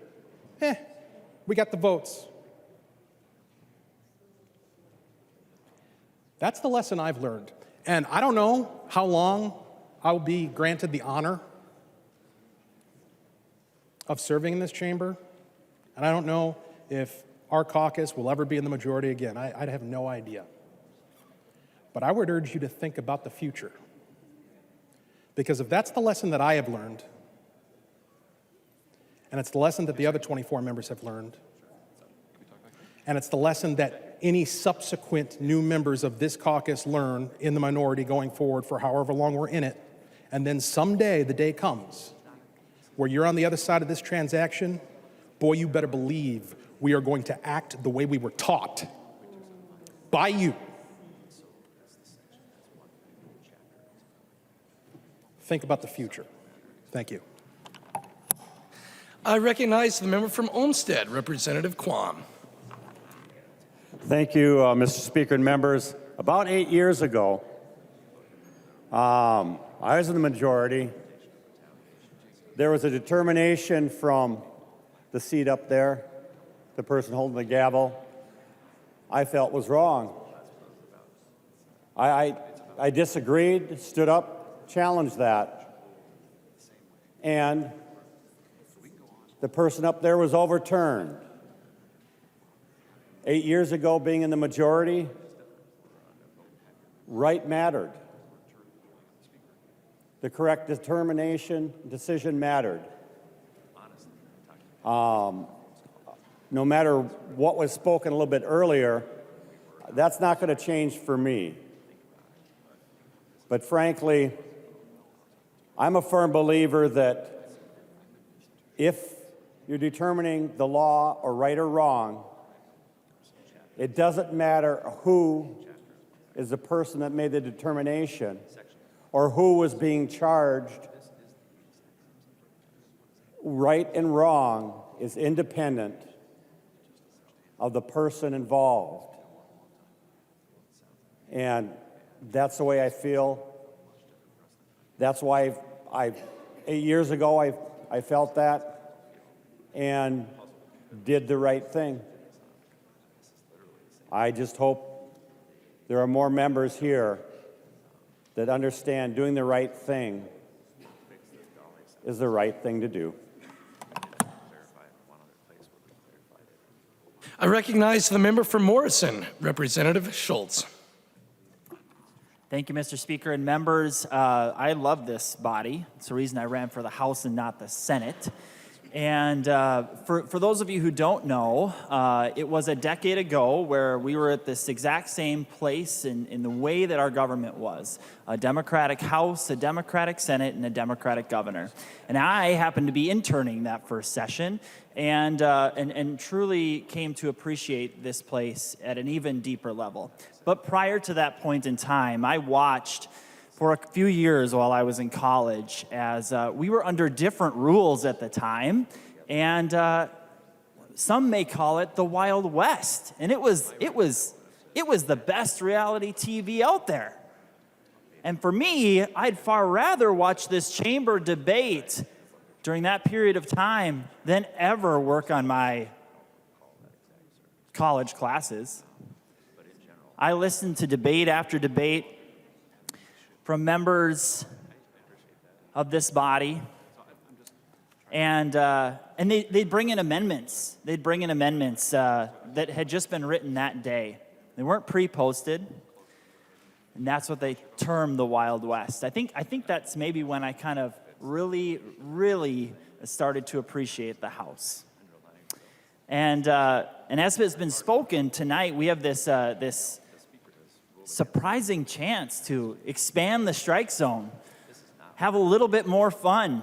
And honestly, for me, after listening to my friend Representative Olson, I'm struck. I don't know how to vote on this next measure because with the kind of extremism that is coming from the other side of the aisle and with the opportunity to present some guardrails and some brakes upon the agenda from the Democratic Party in Minnesota, I might vote to uphold the ruling of the Speaker. So I'm stuck with the quandary. Do I support this institution and the rules that we have before us? Or do I agree with the Speaker? Do I say that we should expand the strike zone? Should I vote to create an opportunity to slow the Democratic agenda right now? That is a mighty stark choice, especially as it relates to the impacts of the legislation that's coming down the pike this session. But hopefully right now, on a Thursday night in March, there's students watching instead of doing their homework in college. And someday, they'll be in this chamber after watching and taking notes following the vote that you're about to make. Thank you. I recognize the member from Itasca, Representative Igo. Thank you, Mr. Speaker. And I wasn't going to stand up right away, but I was listening to this whole debate about this ruling, and we're holding this book in the air a lot, and it just couldn't help me think of something. I'm getting a lot of Monopoly vibes right now. I think we've all played the game of Monopoly, and rules matter in the game of Monopoly. So here's the thing. Here's the situation we're in. We have the majority on this side that's got most of the property on the board, and they're running the show, and they're trying to change the rules on us. Now, as players who don't have all the stuff on the table, we're starting to negotiate. What the heck? You can't be changing the rules halfway through the game, but that's exactly what you're doing. Now, Representative Schultz just made a good point. You're changing the rules that could be forever in our favor. And I'm starting to think about this. I might be in the top 5 for most amendments ruled out of order last session. I don't know, members who are here, I think I was pretty close to that. So if my amendments are going to be in order moving forward, we could have some pretty good debate on this House floor. And maybe finally the people of northern Minnesota and the range could start getting heard on these amendments and these bills that we've been trying to move for the last 4 or 5 years. So I'm really stuck here. I'm not sure how I want to vote on this. But if I think back to those days of playing Monopoly with family and friends, the thing that always shined through was the rules. And members, we voted on rules right here, rules that the majority move forward. So if we're going to respect this House, we're going to respect this institution, we're going to respect the people in Minnesota or the process that's been agreed upon and adopted, we need to overturn this ruling. That's how I'm going to vote, and I encourage everyone to do the same. Because precedent is a very scary thing. And we're going to want to make sure and follow these rules because, again, I have a lot of bills, I have a lot of amendments that if all I have to do is drop them into the hopper right there and they're going to get heard on these bills, we're going to have some good debates and some conversations that I think our side of the aisle has been trying to have for a very, very, very long time. Again, you are the majority. All you have to do if this wasn't going to fit into the bill is take an extra couple days, work with House research, and bring the bill back. You run the place, but don't tromp on the rules. Don't put a stain on the institution. Just go through the process. That's all we're asking through this whole debate here that we're having right now. Take the time, vet the bills, make sure we're going through this in the process it's supposed to go through. Because if we start messing up the process, and we start tromping on our rules, well, then this place loses what it's supposed to be, and that's supposed to be a pillar of government that works for the people. And what kind of precedent is that setting to all of our constituents? Think about that for a second, right? If we're actually going to follow through and make sure that we're keeping a very transparent process that follows rules that the people of the public can follow by, if those watching right now who, like Representative Schultz is saying, have watched this, and have a lot of passion for this process, well, if we're tromping on the rules, that's going to change everything. So again, let's overturn this. Let's not let this be set as precedent. Because I think a lot of members on my side of the aisle have said, if this becomes precedent, we're going to have a lot more conversations. And maybe we can go back to last session and hear all about those red pants, right, Representative Olson? Those are the kind of conversations we can have if this is going to get put in place today. So let's do our homework. Let's look into this bill. Let's realize that, okay, if this really needs to go on, take the bill off the House floor, re-refer it back to committee, talk with House research, get it fixed up, then bring it back. That's the way of doing things. All right? That's all I'm asking. Thank you, Mr. Speaker. I recognize the member from Douglas, Representative Franzen.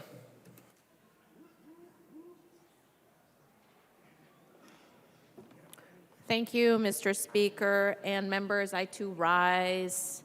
You know, listening to my colleagues here,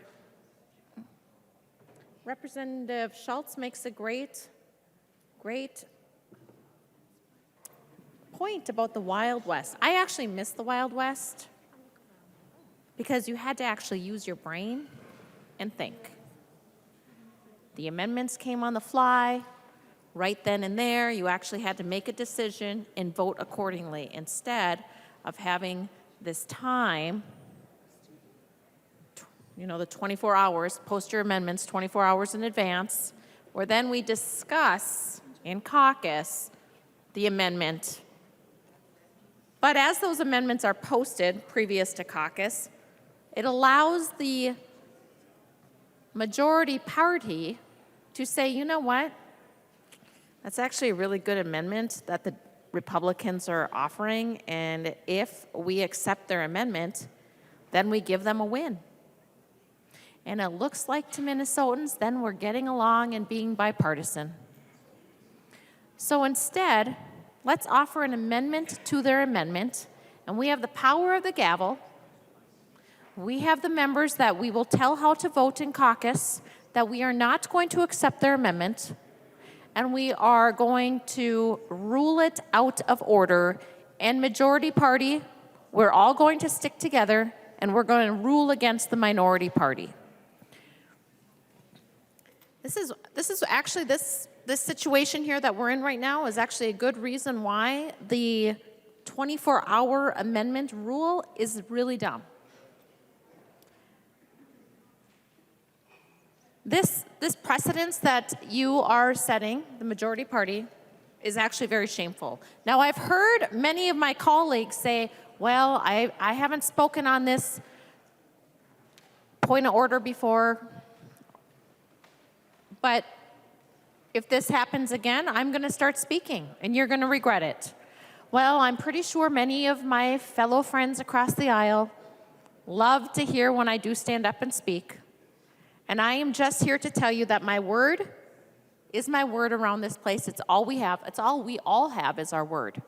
Well, I'm giving you my word that if this situation continues, if you set this precedence, and there is another opportunity like the one we're having today, you have my word that I will talk. And I will talk a lot more than I ever have in the past. I will make sure I bring all kinds of stories relevant to the situation at hand, of course. And you will regret if you uphold the ruling of the Speaker. Thank you. I recognize the member from Clay, Representative Joy. Thank you, Mr. Speaker. You know, being a new legislator and looking around the room and drinking from a fire hose right now, I look at the rules, take them with me, read them, and I listen to everybody speak here tonight and talk about how these rules seem like they're turning into nothing. Why did I read them? You know, Representative New Brindley's not here, but I'll use the word. This is bonkers. This is bothersome to me that we're going to continue legislation, and I'm 10 weeks into this, and this is how we're going to run this. I mean, I just am appalled right now that this is where we're at tonight. And we are going to continue, if the ruling stands, we're going to continue offering amendments, and we're going to be here a long time. For me, I don't get to go home. So you know what? I'll stay here all night. It doesn't bother me if I got to stay here till midnight. So I sure hope and encourage everybody to turn around and think about this and make our decision so that we're not going to be here till midnight every night. Otherwise, this is going to slow down legislation. And I feel we have a job to do for Minnesota, and this is not going to be it. Thank you. I recognize the member from Itasca, Representative Johnson.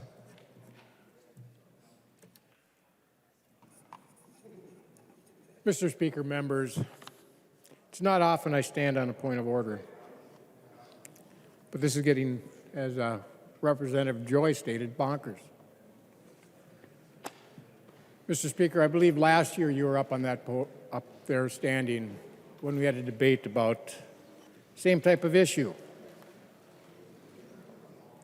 Representative Raleigh had an amendment in the chapter that of the amendment was in the bill at least 16 to 20 times, and it was ruled that it was not germane, even though the chapter was listed.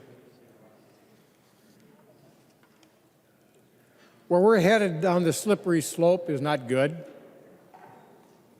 We have rules, we have Mason manuals, we have custom and usage. First off is rules. The rule says it should be germane. Last session, it was ruled that even though the chapter was mentioned 16 to 20 times, because that particular line or section was not in the bill, it was ruled out of order and not germane. That set precedent. Mr. Speaker, you're the one that made that ruling. And it was multiple times last year where we had situations like that. So if we uphold the ruling of the Speaker at this time, you can take your rule book and throw it in the garbage, because it doesn't matter. It'll just matter what the Speaker says and what he decides. So you have an opportunity here to not uphold the ruling of the Speaker, put our rules back in place, and give this body the proper rules and decorum that is needed, and give it the status it deserves. Because if you uphold the ruling of the Speaker on this one, this body means nothing anymore. I recognize the member from Dakota, Representative Koznick. Thank you, Mr. Speaker. I know that there's a list of other members that would like to be recognized, and Lakeville South starts at about 8 o'clock, so we should be able to wrap it up by then. But, Mr. Speaker, your ruling of germaneness and that it has to be just in the chapter of law is very interesting and has many of our members excited. And for the new members, these are the law books. At the back in the binder, there's a number of chapters. Find the chapter that we're dealing with in the section of law. This one's 181. And you can see the Post-it notes out there. These are the different things that would suddenly be germane to this bill. And so if you have some expertise in some of these areas, I'd be curious what your thoughts are. We'll start at the top. We could talk about wages for minors and to whom wages are paid. Representative Olson, I think you were in the reserves or the National Guard status, right? 181.535, Armed Forces Reserves or National Guard status. Probably a lot of things that you might be interested in helping improve the National Guard that would be germane to this bill. I'm not sure who does safety inspections, but 181.54, you could talk about written statements by employees suddenly become germane. But I'm not even sure I know how to say this other, I think I need one of the Iron Rangers to help me out here. There is 181.63. I'm sure that is germane to this bill. It's about the sale or use of silicate, silactodust, or silicate flour for certain purposes. Representative Igo, probably germane to the topic, or at least it would be under the ruling of this body unless we overrule the ruling of the chair or the speaker. But I think people at home and most of us here would recognize that's a pretty different subject than what we're discussing today. If you go further on, we could talk about Representative Niska. I know you're going to get excited. Actions, limitations, damages, attorney's fees for parties and compromises. But members, I think we have a compromise, and so I appreciate your time. Please overturn the ruling of the speaker. I recognize the member from Crow Wing, Representative Davis. Thank you, Mr. Speaker. Members, this is my first time speaking on the House floor, and I can't believe that it's regarding the wrong ruling of the Speaker. I think back to the day we were sworn in this House chamber. Came into this place in awe and wonder. You did a great job. And I had my wife with me and a very dear friend. I'm never going to forget that moment. And I got to tell you, this body and this place has put within me such a great respect and reverence for this house. I still come in here every time we have a floor session, even if it's for a paper push, and I'm amazed by what we do here.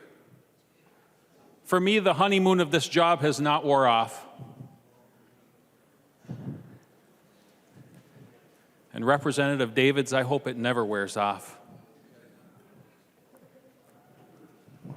I have sitting here before me, I've got the Minnesota Constitution, I've got the permanent rules of the House, I got Mason's manual, which I have not read yet, but there's a representative that sits by me who said he read the whole thing.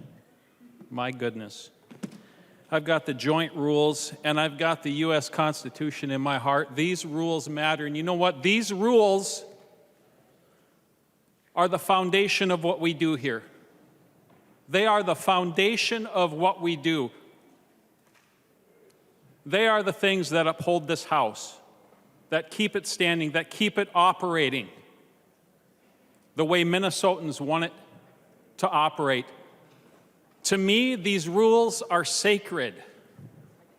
And the job that we are doing here is sacred.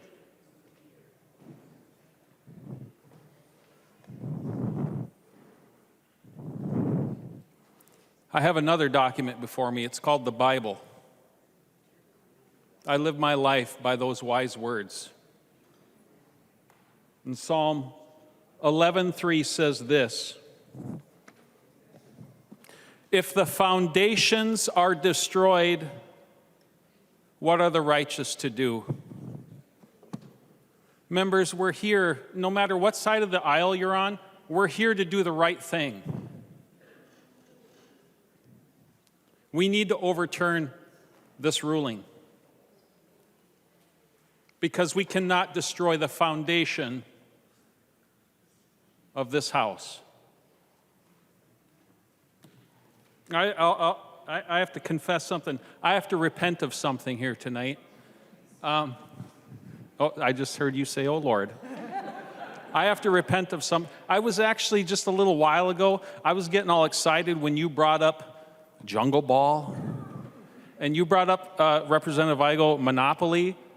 I used to cheat at Monopoly when I was a kid, and I enjoyed it.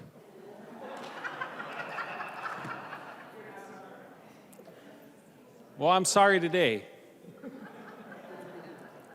I'm sorry now. I went around telling other House members, Representative Schultz, you were one of them. Ann, you were one of them. Roger, you were one of them.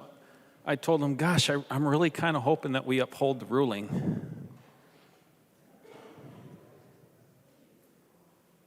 because I like to stir things up. But after I calmed down a little bit, I realized, no, we can't do this. This is too important. We need to keep this place sacred, because this is a sacred place. Let's not destroy the foundations tonight. Let's overturn the ruling of the Speaker. Thank you. Thank you, Mr. Speaker. I recognize the member from Stearns, the Minority Leader, Representative Demuth. Thank you, Mr. Speaker. Members, as you can tell tonight, the idea of germaneness and the custom and usage in this body matters very much to all of us. And we see this completely different. I have had an opportunity to continue to look through and to talk with the Majority Leader. And Mr. Speaker, would Representative Koegel yield for a question?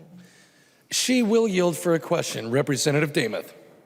Thank you, Mr. Speaker. Representative Koegel, my understanding is that you would consider withdrawing this amendment if I were to withdraw my motion to appeal the ruling of the Speaker. Would that be the case this evening?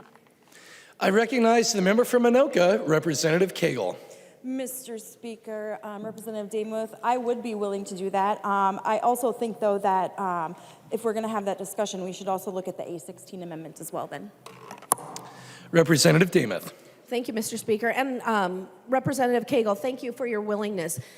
Members, tonight I want to make sure that this is not just a procedural motion by the majority to take a little bit of extra time or get us off course here. This is serious business, what we do here. We are lawmakers, and we are responsible for this institution and the history that is made each day in this place. And so, as we were bringing this point of order and the steps that were walked through, this was very, very serious to us. I appreciate the willingness of the majority to work with us. I appreciate the willingness of the amendment author to work with us also. And with that, Mr. Speaker, I am willing to withdraw my motion to appeal the ruling of the Speaker. Representative Demuth has withdrawn her motion to appeal the ruling of the Speaker. The motion to appeal the ruling of the Speaker. Members, we are now on discussion of the A6 amendment as amended. I recognize the author of the amendment, the member from Anoka, Representative Koegel. Mr. Speaker, I'll withdraw the A6 amendment. Representative Koegel has withdrawn the A6 amendment. There's an amendment at the desk. The clerk will report the amendment. Scott moves to amend House File Number 1104 as amended, and the amendment is coded A17. I recognize the author of the amendment, the member from Anoka, Representative Scott, to explain the A17 amendment. Mr. Speaker and members, this amendment does a couple of things, but before I get to that, I'm wondering if the bill's author would yield to a couple of questions. Representative Koegel will yield to a question. We ask members to yield to one question at a time, Representative Scott. She will yield for one question for now. Representative Scott. Thank you, Mr. Speaker. Representative Koegel, I'm just wondering on line, I don't know if I'm going to be able to find it here, on line 3.28, why the word breast was stricken. I recognize the member from Anoka, Representative Koegel. Thank you, Mr. Speaker and Representative Scott. I don't know why we would have to clarify where milk comes from. Representative Scott. Thanks, Mr. Speaker. And Representative Koegel, you don't know where the bill comes from, if she would yield? Representative Koegel will yield. Representative Koegel. Thank you, Mr. Speaker. Members, this reminds me of that movie. I don't know if you all saw that Ben Stiller movie. I don't know if I can say that on the floor. But I think, I'm sorry, I forgot the first part of your question. I was thinking about that movie. Representative Scott. Mr. Speaker, Representative Koegel, I know we all get a little sidelined, especially when we're trying to quote from movies, right? We get a little distracted. No, I'm just wondering, you had said that you would have to ask you would have to refer to the origination of this bill to answer the question why the word breast was removed from this bill. Representative Koegel. Thank you, Mr. Speaker. And Representative Scott, I guess I just don't think it's necessary to identify where milk comes from in a statute. Representative Scott. Okay, well, that's interesting. I don't know when this was originally written, Mr. Speaker, but it's been around for a while. Would Representative Koegel yield to another question? Representative Koegel will yield to another question. Representative Scott. Thank you, Mr. Speaker. Representative Koegel, were you aware that some women are expressing breast milk for profit? They're actually selling their breast milk to things like bodybuilders and those sorts of things. Were you aware that that was happening? Representative Koegel. Mr. Speaker, Representative Scott, no, I wasn't. Representative Scott. Thank you, Mr. Speaker, and thank you for that answer, Representative Koegel. And I just to explain what the amendment does, it's pretty self-explanatory, but it would have reinstated the word, or it would reinstate the word breast, so that we're clear on that. And then it would have also inserted on page 3, line 25, for the employee's child, that the breast milk being expressed was for the employee's child. Now, I did get the handout that Representative Koegel passed out, and I do understand that there are women that express milk, especially those that have lost their children, and they want to be able to help other, like preemies or people in the nursery at the hospitals. And I think that's a great act of altruism, and I wouldn't want to stand in the way of that. But I do want to stand in the way of women that take time away from work to express milk to sell it. I don't think that's the right avenue that our body should be encouraging. If you have a side enterprise, if you're making money some other way, you shouldn't be doing that while you're at another employer's under their time, and they're paying you to be there. So, members, you know what? I'm going to withdraw this amendment, but I'm wondering if Representative Koegel would answer one last question, Mr. Speaker. Representative Koegel will answer one last question. Representative Scott. Thank you. Representative Koegel, would you be open to, and I don't know where this bill is at on the Senate, you can explain that to me too, but I'm wondering if you'd be open to having some language, maybe if this goes to conference committee, or maybe talk to your Senate author over there, to kind of tighten this language up so that maybe put in there some language about unless it's to express milk for, you know, for babies in a nursery, whatever, or just to say that they can't be paid for the milk. Well, not even that. But do you know what I'm getting at? Or maybe some nuance of the language here. Thank you, Mr. Speaker. I recognize Representative Koegel. Thank you, Mr. Speaker, and Representative Scott. I mean, I'd be open to looking at it. I don't know if we're going to be able to do it in this bill, but you know, if there's something that we can look at over the interim, or even, you know, after, or you know, during this legislative session, I think that would be totally doable. Representative Scott. Thank you, Mr. Speaker, and I'd like to hold off for just a couple of moments before I withdraw the amendment, if that's all right. I believe Representative New, well, I'll just ask Representative New to yield, if that's okay, Mr. Speaker. Yeah, Representative Scott, Representative New Brindley is on the list of members to speak to the A17 amendment. I will give her the floor since she has sought recognition. I recognize the member from Chisago, Representative New Brindley. Thank you, Mr. Speaker, and thank you, Representative Scott, for the amendment. I actually didn't know you were going to withdraw it. I'm a little bummed because I think it is a eminently reasonable amendment. So the original language says, an employer must provide reasonable break times each day to an employee who needs to express breast milk for her infant child during the 12 months following the birth of the child. But what we're deleting in the underlying bill language is we're moving breast, and we're removing for her infant child during the 12 months following the birth of the child.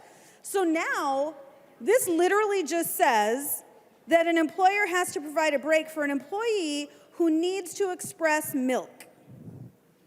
Full stop. So, Mr. Chair, or Mr. Speaker, would Representative Koegel yield to a question? Representative Koegel will yield to a question. Representative New Brindley. Thank you, Mr. Speaker. I'm wondering, Representative Koegel, I know people in this chamber know I pay attention to words. I care about the words on the page. So, given the new language of this bill, it seems to me, and I would ask, that I could have a female service dog that I'm going to bring to work with me, and my dog just had puppies. Can I express milk for those puppies for any reason? I know this is an absurd example, but this is allowable under the language. I recognize the member from Minoka, Representative Koegel. Thank you, Mr. Speaker. And Representative New Brindley, I will agree with you. That is an absurd example. Representative New Brindley. Thank you, Mr. Speaker. And yet, allowable under this language. This is why words matter. And when we are so eager to make an ideological statement, frankly, we do dumb things. We, for some reason, as it turns out, anyone who is lactating, anyone who's producing milk is doing so from their breasts. That's how it works among humans. That's how it works. And so to think that we somehow have to remove the word, I don't know, are we uncomfortable with that word? I can't figure out why we would delete that word. It is the only way a human being expresses milk, is from their breasts. As someone who has nursed 5 babies, I'm pretty well versed on this. I know how it works pretty well. But when we are so eager to make an ideological point, we do dumb things like saying, we shouldn't say breast. I don't know, that might offend someone, and it's not for her infant child. So now we can just express milk, full stop. Any animal, any purpose. Come on, guys, like this is nonsense. This is a really good amendment. And I would ask Representative Scott that you not withdraw it. We should vote on this amendment. We should vote on sanity. That's what we should do here. Thank you. I recognize the author of the amendment. I recognize the member from Douglas, Representative Franson. Thank you, members. To Representative Scott's question on the originating language of the line 3.25, 181.3939, nursing mothers, lactating employees, and pregnancy accommodations. The original language was put into statute in 1998. It passed with bipartisan support, which means Republicans and Democrats voted for the original language that reads, an employer, also it was just called nursing mother. This will be important for you when I come back around to more current revisions of this bill. But it was Chapter 369, Senate File number 2751, Section 1, nursing mother, reads, an employer must provide reasonable unpaid break time each day to an employee who needs to express breast milk for her infant child. The break time must, if possible, run concurrently with any break time already provided to the employee, and then it continues on. Okay, so that was 1998. In 1998, we were very comfortable, apparently, with putting breast in state statute, okay? Now, the title of that bill, Employers Nursing Mothers Accommodations Requirement, Breastfeeding Exemption from Crime of Indecent Exposure. So that's how this statute came to be, okay? All right, so apparently in 1998, which was, who can do the math on that now? 25 years ago, thank you. I cheated in math class. If Representative Davis has to make confessions, I feel like I should at least say I cheated in math class. I'm sorry, Mr. Edwards, but I'm pretty sure he already knows that. Okay, so anyway, 1998, comfortable with saying breast as well as her infant child during the 12 months following the birth of the child. And then we go to 2012. 2012, it was still nursing mothers. Republicans were in control at that time, sane body, okay? That language is still there. We added some other language, but an employer must provide reasonable unpaid break time each day to an employee who needs to express breast milk for her infant child. That still stayed in statute in 2012. Then we fast forward to 2020, which was, I can do that math, that was 3 years ago. Okay? So in 2020, 181.939 changed. We added, it was nursing mothers, and then this legislative body added lactating employees and pregnancy accommodations. So something happened between 1998 and 2020 where Democrats who controlled this place needed to add lactating employees because apparently nursing mothers wasn't clear enough. So I am not sure what the difference between nursing mothers and lactating employees are, but Representative Koegel, would you yield to a question? Representative Koegel will yield to a question. Representative Franson. Representative Koegel, could you please tell me the difference between a nursing mother and a lactating employee?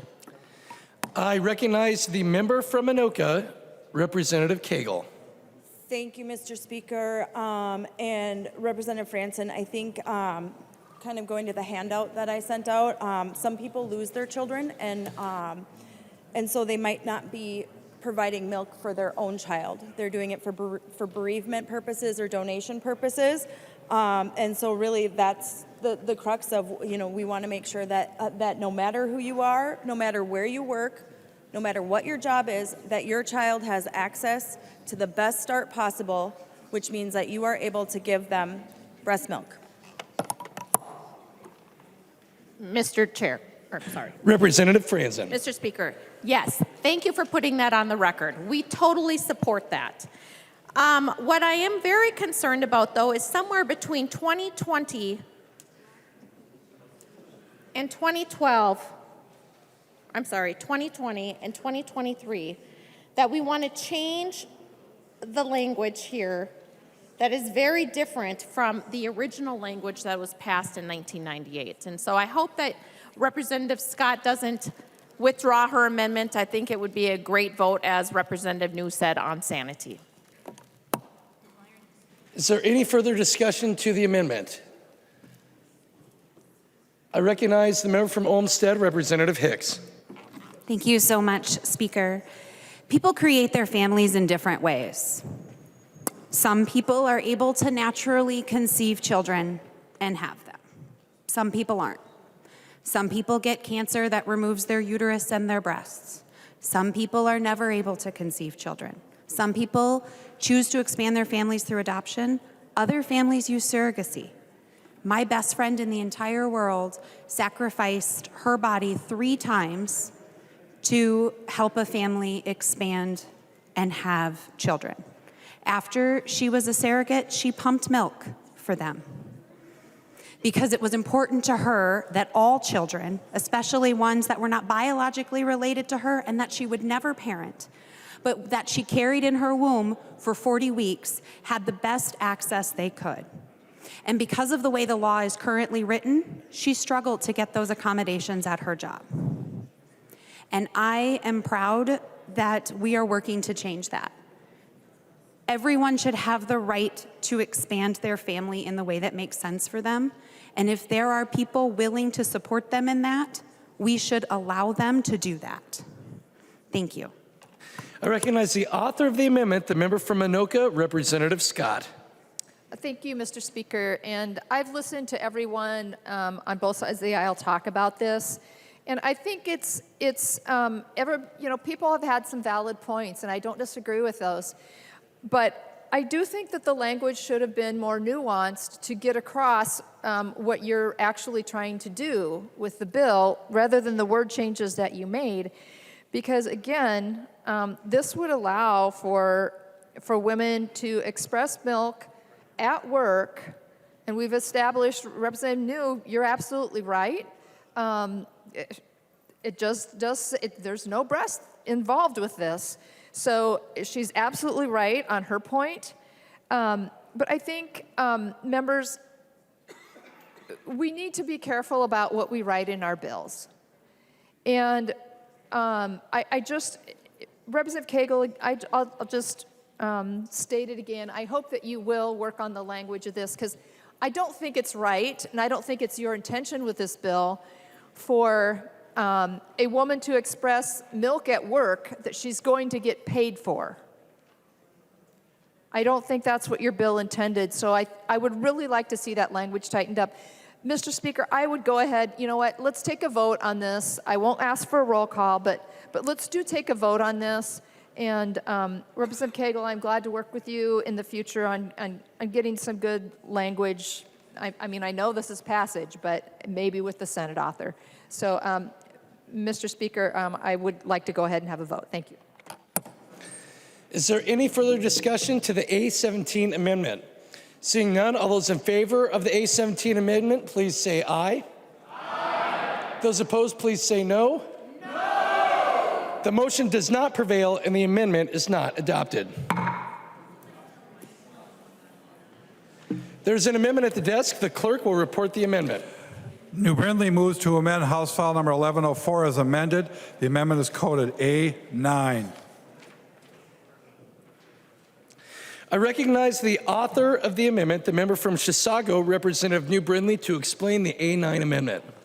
Thank you, Mr. Speaker. And this amendment actually applies to the same section that we were just talking about. It's a little bit different. So this applies to Section 4. And in Section 4 of the underlying bill, it deletes the language that if accommodations for nursing mothers impose an undue burden on employers, then that provision would not be required. So the amendment then would retain that language. Now, this undue burden standard is actually part of the Americans with Disability Act. This was not something that we just thought in Minnesota was a good idea. This is part of the Americans with Disability Act, where they say that an undue burden is a requirement that would cause significant difficulty or expense if it is carried out. It's meant to protect job providers, especially small businesses. A lot of large businesses can absorb this kind of thing, but our small businesses struggle with this kind of thing. Whose operations could be unduly disrupted by providing the accommodation. The amendment is not saying that a job provider is going to prevail in questions of lactation accommodations, just that its operations, some of which could be very unique to an individual business, would be considered. Those operations of an individual business should be taken into account when ensuring these accommodations. Now, I would also just like to point out that in subdivision 2 of section 4 under pregnancy accommodations, this undue burden standard is still in the language. So the amendment not only ensures that we are at least considering the operations when we make these accommodations, but it's also just making the bill align with other subdivisions of the bill. And I would hope that we see this as a friendly amendment. Thank you, Mr. Speaker. Any further discussion to the A9 amendment? I recognize the member from Dakota, Representative Berg. Thank you, Mr. Speaker. Leaky boobs. That's what this amendment is. It's the leaky boob amendment. Because this is about how giving a person that is breastfeeding the chance to pump during the workday is unduly disruptive to the employer's operation. I know that many of us in this room, the author of the amendment just told us all about it, have breastfed or have partners who have breastfed. So y'all know how this works. So from an employer's point of view, is it unduly disruptive when the front-facing employee representing your business welcomes clients with 1 or 2 soaking wet circles on their shirt? That's the first impression of the business, one that can't be taken back. Is it unduly disruptive when the person serving your clients coffee, a meal, or a cocktail has rivulets of breast milk running down their uniform top? Or how about if your employee in a highly sanitized manufacturing environment drips even a drop because perhaps an unnoticed gap in a shirt? And if because of that, a whole batch of product must now be thrown out? And if clients turn away because of discomfort from your business, or don't return to your cafe because maybe breast milk with their meal just isn't their thing, how unduly disruptive is that to you or your operation? This bill is about equity. Once again, it's that simple. Because most, not all, but most of the employees currently affected by this are low-income workers. Warehouse workers, factory workers, servers, cleaners, workers with quotas where taking time to pump that is not provided by the employer would result in not meeting quotas and possible job loss. So guess how unduly disrupted the extreme discomfort one experiences with the buildup of unexpressed milk or the possibility of infection is. How unduly disruptive is it to panic when you realize that you forgot an extra shirt and you know that eventually you'll begin to smell a little bit like sour milk? And how unduly disruptive is it that once again, through bad policy and as a society, we are shaming the functions of the bodies of all members of our sisterhood? Members, I believe in this context, we can agree that leaky boobs are bonkers. And so is this amendment. Vote red. I recognize the member from Hennepin, Representative Robbins. Thank you, Mr. Speaker. I rise in support of the new Brindley amendment.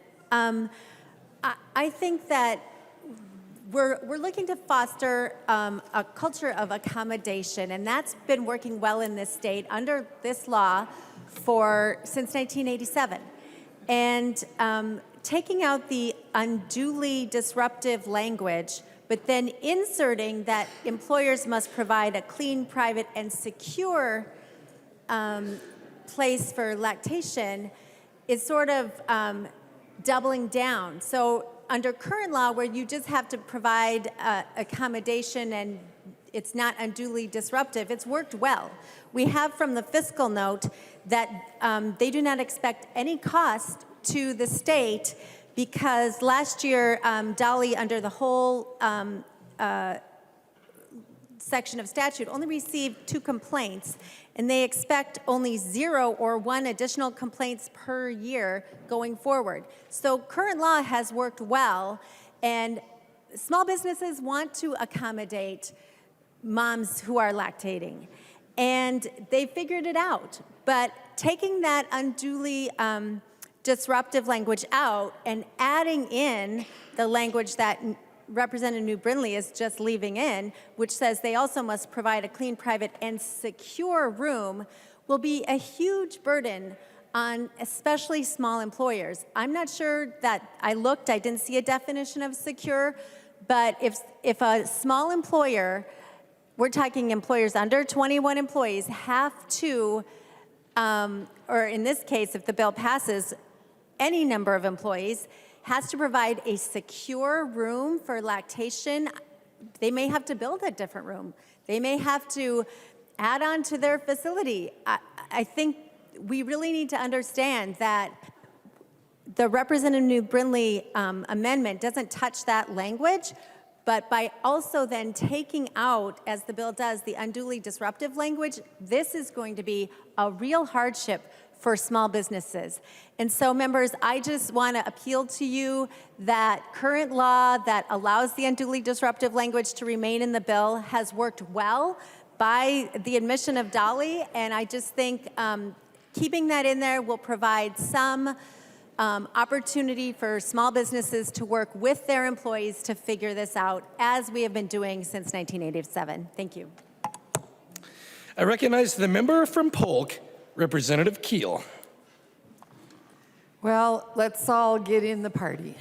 I'm another one that breastfed 4 kids. And I have a lot of experience in watching my daughters, who I have 20 grandchildren, and my daughters have breastfed 10 kids.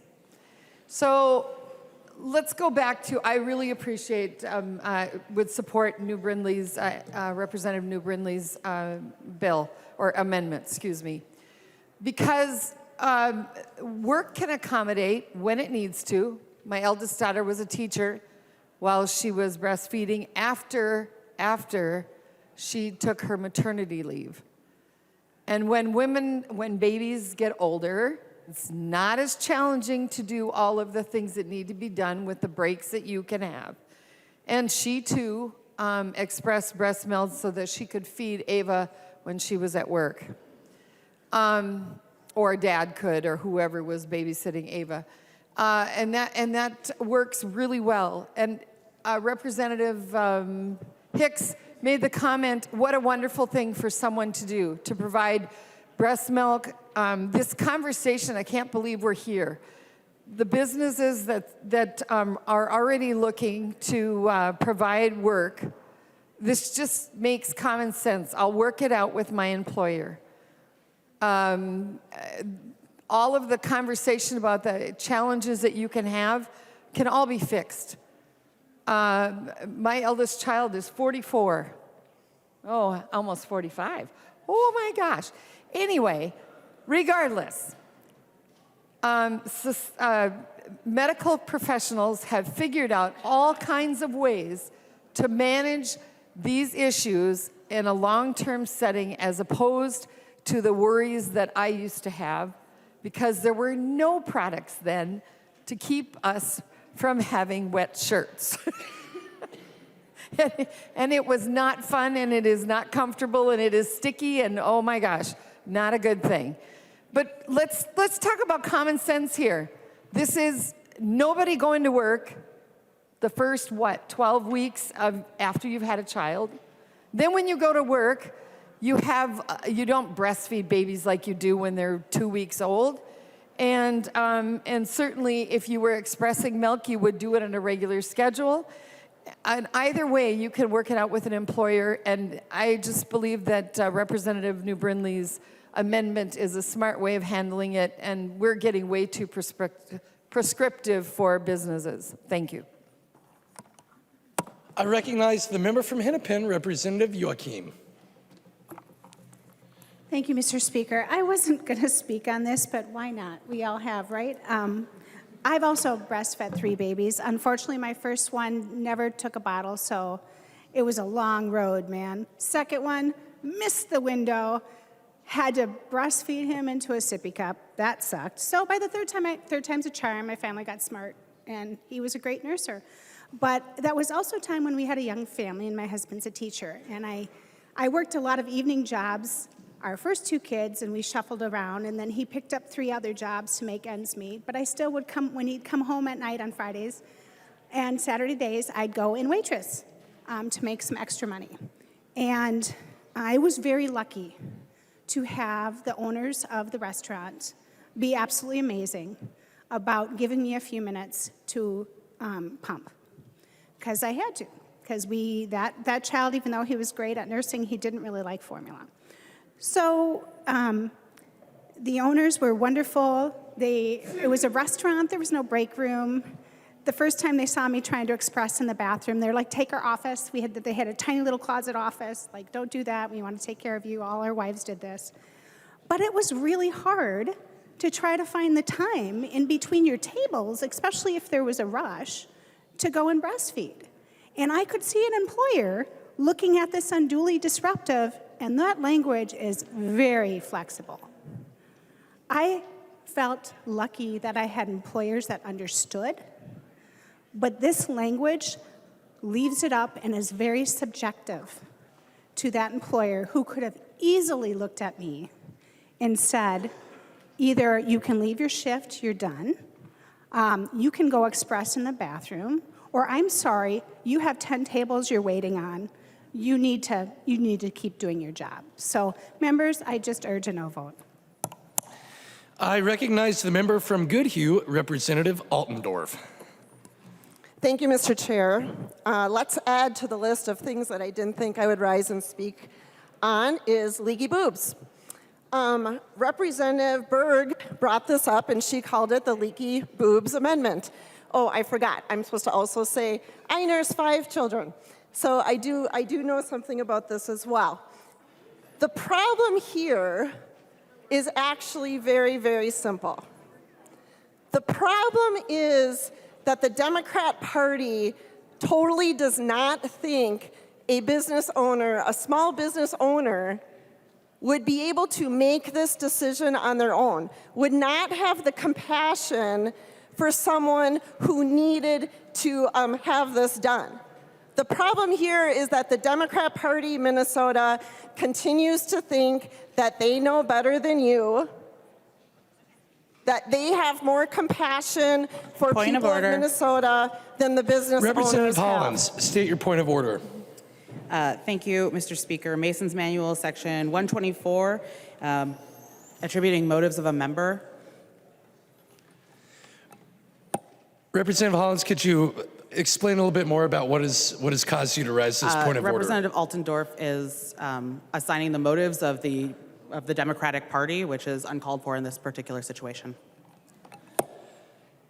I'm going to decline on making a ruling, but Representative Altendorf, before I give you the floor back, I will ask you confine your remarks to the amendment that is before us, the A9 amendment, and that you not evoke the motives of the members of this chamber. Representative Altendorf. Thank you, Mr. Chair. I'll just finish this up really quickly to make sure that everyone's completely clear.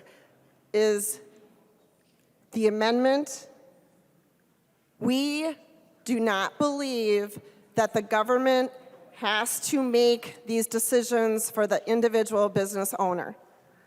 We trust that people are going to do the very best for their employees. And all of this, the really, really ridiculous, how this is so ridiculous, is that we continue to think that this legislative body can make these very important decisions for small businesses and that they would not have the compassion for their own employees. Thank you. I recognize the member from Wright, Representative McDonald. Thank you, Mr. Speaker. Well, I think this is a topic that a man can speak on. Don't you think? After all, we were in committee. I'm the lead on the labor and industry. Although, Representative Berg, we didn't call it the leaky boob bill, and I'm not even sure if I can say that on the House floor. But I guess it's too late. But I want to make a point, and it's a serious point. It's a serious point from a man, and it could be for a woman too. It doesn't matter. The point is this, that by federal law, there are some laws that support the employer. And wouldn't you all agree that's an important topic, important issue? If we have no laws that support the employer, the job creator, the boss, sometimes it's a one-man show, a one-woman show, it's a small family, but there has to be some laws in place federally and statewide that it supports the employer, the job creator. And we have those laws. Unfortunately, the federal government got to enact this law before the state. But I'll just read it to you. It's very simple. By law, an employer has the right to refuse an accommodation that presents an undue burden on the business or on the employer themselves. Well, there are opportunities that it is indeed an undue burden. And it's probably an undue burden to the mother too, who's lactating, certainly.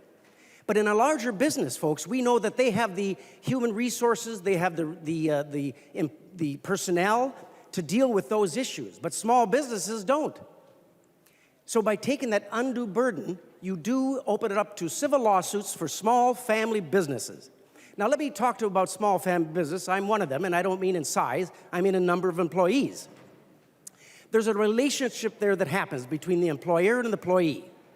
And it's not only a relationship, it's a friendship.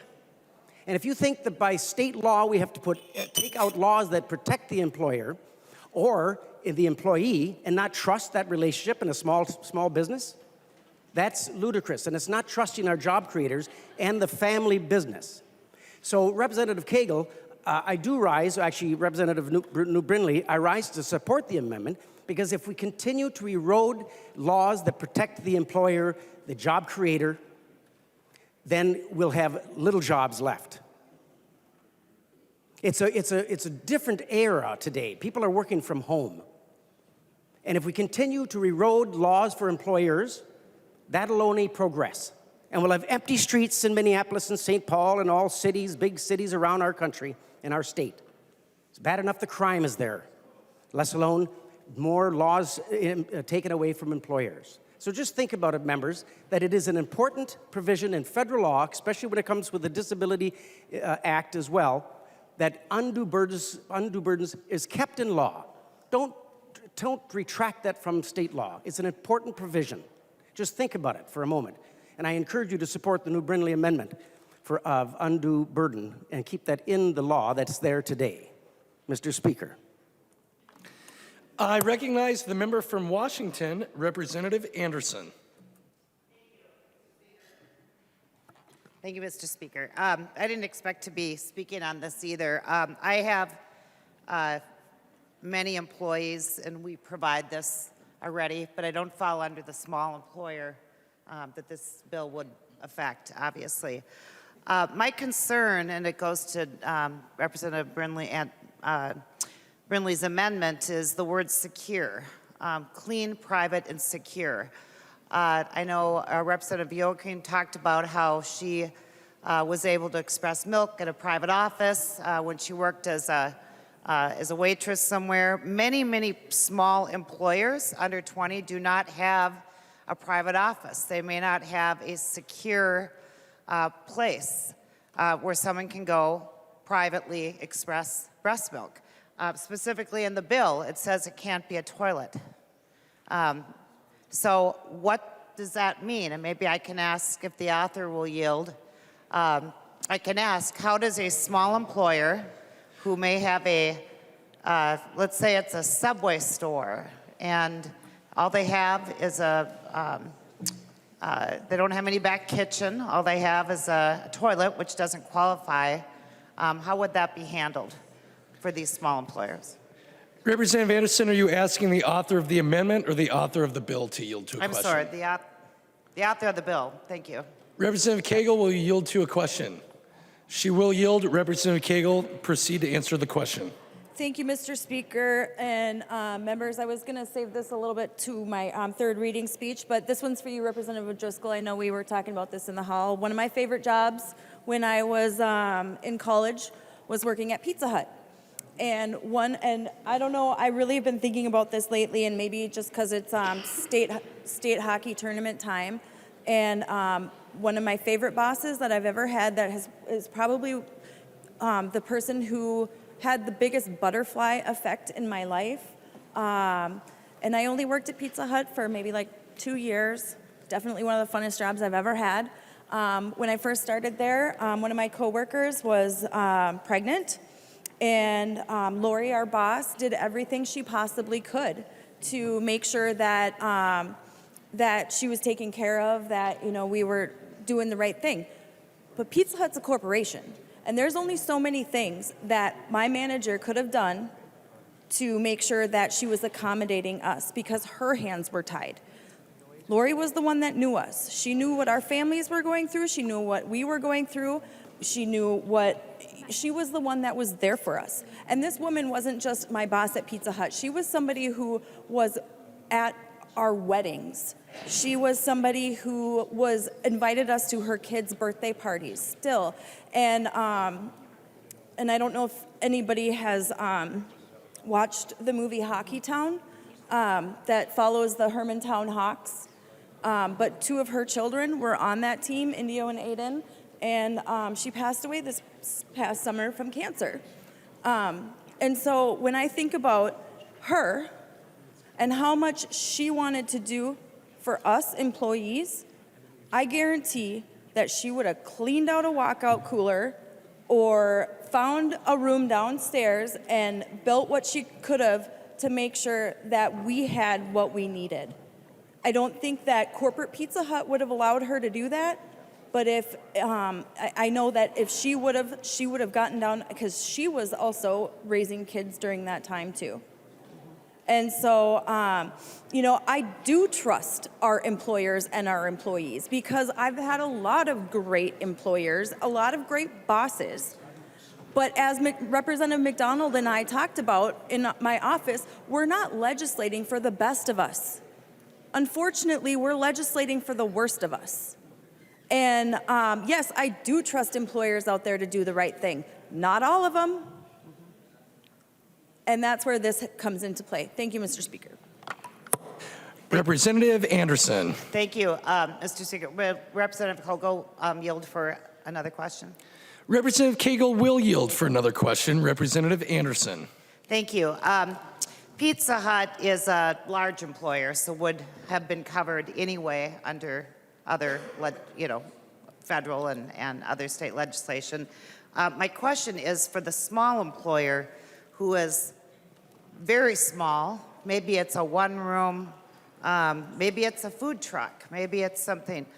This bill would mandate that the employer create a safe, clean, obviously, but secure, which means in my mind lockable, non-bathroom for every employee that would want to express milk.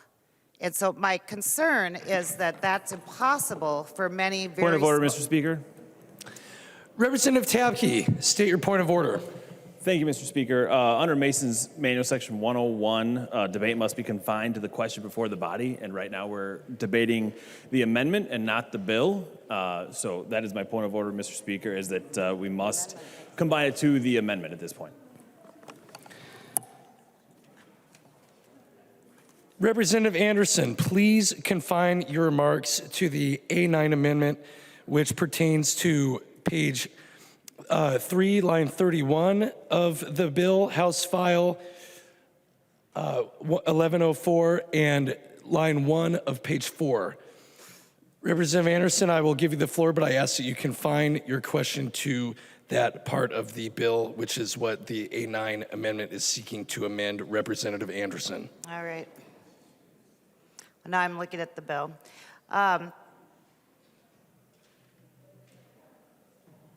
I believe the amendment removed the words clean, private, and secure. Is that correct? Is that correct? Nope. Yes? No? There we go. Thank you.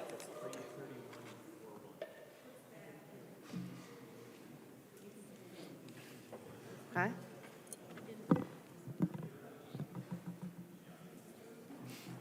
Four three. Does it include 4.3? Right. Well, I will. I'll end my debate until I figure out exactly which line she's stricken. But my specific discussion is on the words that are added is secure, clean, private, and secure. So, thank you. I recognize the member from Cass, Representative Knudsen. Thank you, Mr. Speaker, members.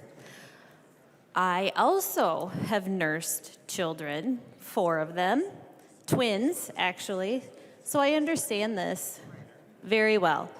But I'm also a small business owner, and small businesses are already doing this. As the author of the bill just stated, we love our employees. We do everything we can to help our employees. We are like family. We go above and beyond, and we take care of this on our own. We don't need another unfunded government mandate to do this. So, thank you. Thank you for the amendment. I ask that you support it. Thank you. I recognize the member from Washington, Representative Anderson. Thank you, Mr. Chair. And I think what I was discussing actually relates. The amendment is to put back in the words, an employer is not required to provide the break times under the section if to do so would unduly disrupt the operations. Clearly, small employers, very small employers, would not have a clean, private, and secure place necessarily for someone, and it would to express breast milk regularly, and that would very much unduly disrupt. So I think it's important that we recognize that there is a very big difference between these tiny employers who we're talking about and employers that have 20 or more employees, because it is very, very disruptive to, or could be, to many of these small employees to require this. So thank you. I recognize the member from Anoka, Representative Koegel. Thank you, Mr. Speaker. Members, to the A9, I would just also want to point to the fact that we want to make sure that our workers are taken care of as well. You know, employers aren't anything without workers, and I know workers aren't anything without employers. And so, again, we are unfortunately legislating to the worst of us, and so I would recommend a no vote on the amendment. I recognize the author of the amendment, the member from Chisago, Representative New Brinley. Thank you, Mr. Speaker. And before I go on, I'd like to request a roll call. Representative New Brinley requests a roll call vote. Are there 15 hands? Seeing 15 hands, there will be a roll call vote on the A9 amendment. Representative New Brinley. Thank you, Mr. Speaker. And I'm hoping that as long as I promised not to ask him about leaky boobs, that Representative Niska might be willing to yield to a question. Representative Niska will yield to a question. Representative New Brinley. Thank you, Mr. Speaker, and thank you, Representative Niska. I'm wondering, you know, as it turns out, I have lots of experience nursing, and but I have less experience as an employer or an attorney dealing with this undue burden standard. And I'm hoping that you can maybe give us some insight on this undue burden standard. I recognize the member from Anoka, Representative Niska. Thank you, Mr. Speaker, and thank you, Representative New Brinley, for that question and the narrowness of that question. The undue burden standard that is in current law and that the bill is trying to strike is a very, very well-known, very well established, understandable, stable standard that employment lawyers, human resources professionals, everyone in this space understands how it works. It requires an interactive process. It requires a balancing of the interests between employees, and when we recognize legitimate interests of employees, important interests of employees, like the interest in being able to breastfeed their children, and also the important legitimate interests of employers, which need to stay in business and thrive in order for employees to have jobs in the first place. And so the undue burden standard is very important to the stability of our employment law system, and leaving it in there is a very, very well-established and sensible way to strike that balance between employers and employees, especially when we're talking about the very smallest employers down to, you know, even just one employee, where the application of an undue burden standard is going to be different than for a very, very large employer. And so it is very important, I think, to the stability of our employment law system, to the framework that employers and employees all live under, to have that undue burden standard. Representative New Brinley. Thank you, Mr. Speaker, and thank you, Representative Niska. I really appreciate that. Like I said, it's not an area of law that I deal with, that's for sure, often, and so I appreciate sort of the primer on why we have it and why it is so important. I appreciate that. I want to just address a couple more things before I close and we vote on this amendment. You know, there is also language in this subdivision that says that the break times, it used to read that the break times must, if possible, understanding that's not always possible, but it used to say that the break times must, if possible, run concurrently with any break times already provided. Well, we're taking out that language as well. Now the break times may run concurrently, but they don't have to. And of course, this language doesn't say who gets to make that decision. And so under this language now, a woman who is nursing can take her lunch break for a half an hour or an hour, however long she gets that lunch break, depending on her job. And then she can go back 15 minutes later, or however long it is, and say, oh, hey, now I need to take my break to express milk. Like, this is already absurd, but I didn't even address that in my amendment. What I addressed in my amendment is the undue burden standard, which is, as Representative Niska indicated, widely understood, really critical piece of employment law that we're just doing away with. But I'll tell you what is really especially frustrating about this to me as a woman, and the debate that we've been having here as women.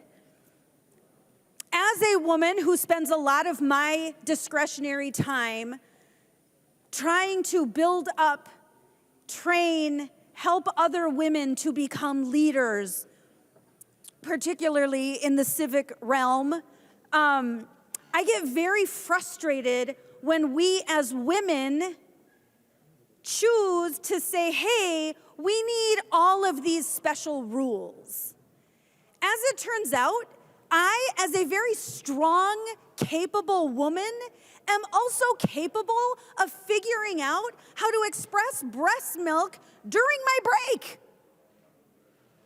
And to say that we as women just can't figure out how to control all these issues, how to deal with these issues. Guess what? Any brand new mom has dealt with leaky boobs. We've dealt with it. That's what happens. But you know what? We figure out how to deal with it.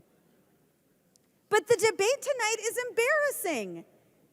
The debate tonight is embarrassing. We have been told by our Democrat colleagues that somehow as women, oh, woe is us. We just can't figure it out. We need all these accommodations. Accommodations, by the way, that fall under the Americans with Disability Act. I have never once been disabled by having my children. But that's what we're talking about here. This debate is embarrassing. It is embarrassing to women. It is embarrassing that you are telling women and young girls that you're just going to need these accommodations. You can't possibly figure it out. You can't possibly figure out how to manage the different breaks you get and taking care of the things you need to take care of during those breaks. It's just not fair. It's just not fair, and it's really hard. And so we better just have these accommodations. And this undue burden standard, boy, that's just not reasonable. That's just not reasonable. Give me a break. Come on. That is not what I know of the women in this chamber. The women in this chamber are strong, capable women. The mothers I know inside and outside of this body are strong, capable women. It is absurd to say that we can't figure it out and that we need this ridiculous level of accommodation to do things that, frankly, women have been doing for millennia. This isn't some new concept that suddenly women are figuring out. Hey, by the way, did you figure out what those breasts are for? Women have known that for millennia. This is not something new and difficult to deal with. But somehow now, today, we need these accommodations? Come on, give me a break. You know, this undue burden standard, fixing this language is a really easy thing to do right now. But I'll tell you what, this is what we've heard from our Democrat colleagues. The DFL wants to subject every single employer, regardless of whether they are employing 50 people, 1,000 people, or just one person. They want everyone to have the exact same standard as Target, as Walmart, as Amazon, as our big businesses who frankly can make these accommodations quite easily. And thank you, Representative Anderson, for pointing out the difficulty that that brings to our small businesses, because this is an undue burden. And frankly, if the author of the bill didn't destroy the exemptions contained in the current law for smaller job creators and job providers, this amendment wouldn't even be necessary, because those large employers can absorb that. It's not an undue burden for them. It's not an undue burden for Walmart to pull one person off of the checkout line or stocking shelves or whatever it may be, or at the corporate office. It doesn't matter. It's not a burden for them to pull that one person off and let them go tend to business. But it's sure a burden to that small employer who has one employee there. Members, this is silliness. Support the amendment. Seeing no further discussion, I recognize the member from Hennepin, Representative Sensamura. Thank you. I just wanted to share a different perspective on the exemptions piece. So I don't think I'm alone in this chamber. I think there are probably other people who have been in the situation. I had a baby that was premature. He was 5 weeks premature. He spent time in the NICU. And I did not have a magical breastfeeding experience. I had a really hard breastfeeding experience that involved lots of different tubes and materials and a nurse that would try to help me out, and like tears and lots of feeling like a failure. And the nurses basically told me, your kid cannot go home until he can feed in some way, whether it's a bottle, but the best thing that you can do is try to breastfeed. And so I was lucky enough to have paid family leave, which is something else I know we're going to talk about. But what I saw is that a lot of other parents of children in the NICU didn't have paid family leave. So what I can only imagine for those folks who had babies that were in the same situation, your baby can't go home until they can learn how to live on their own and learn how to breastfeed or take a bottle. I cannot imagine what it would have been like to have to be at work trying potentially with all of these different devices to breastfeed. And in that case, the babies who are in the NICU, who are trying to survive, they don't care if their parent works for a big corporation. They don't care if their parent works for a small business. They just need parents who are able to have the time and the space available to support them. So I don't agree with these exemptions. We need to give parents the space that they need to be able to literally sometimes feed and keep their children alive. And that's why I would say please vote no on this amendment. Thank you. Is there any further discussion to the amendment? I recognize the author of the amendment, the member from Chisago, Representative New Brindley. Thank you, Mr. Chair. And I guess I would just add, this is the experience of women. I've been there too. My third child was born premature, and not just premature. She was born premature because she was very, very sick and was in the NICU. And I get it. I was pumping in the car on the way to and from the hospital. I was pumping wherever I needed to pump. It sucks. It does. And it's tough. And no one here is saying that it's not. What we're saying is that, what I'm saying is that we as women have figured it out for millennia and will continue to figure it out. But what we're doing with this bill puts an unrealistic standard on job providers. By taking out the undue burden language, it is an unrealistic expectation for job providers. That's it. Vote yes for the amendment. Is there any other member seeking recognition to discuss this amendment? Seeing none, the clerk will take the roll on the A9 amendment.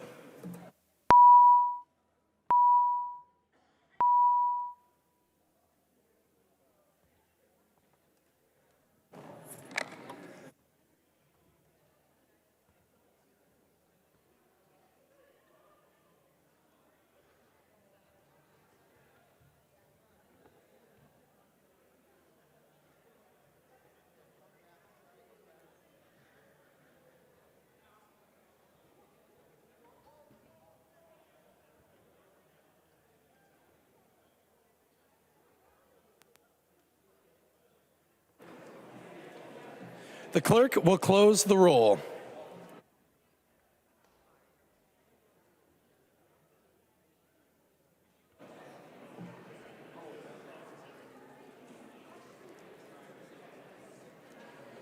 There being 58 ayes and 70 nays, the motion does not prevail and the amendment is not adopted.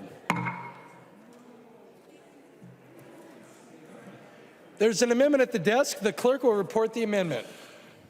New Brindley moves to amend House File Number 1104 as amended. The amendment is coded A16.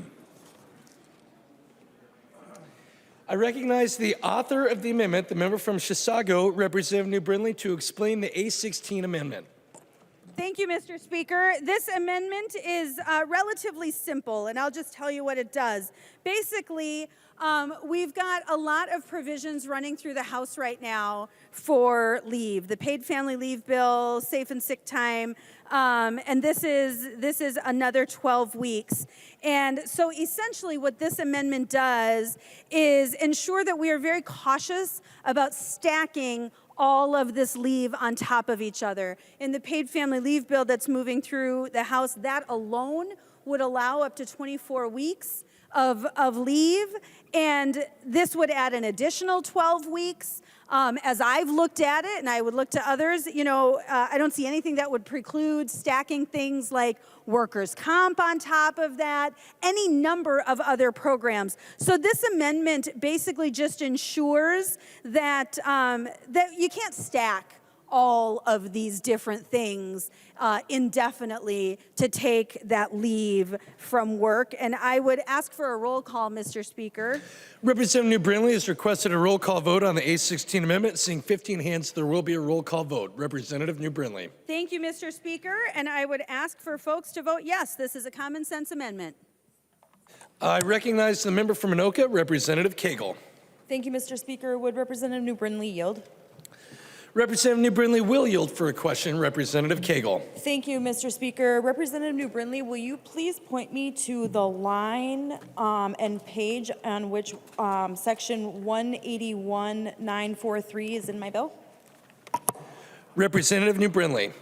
Thank you, Mr. Speaker. Sure, Representative Koegel. It's actually referenced 6 times in the bill.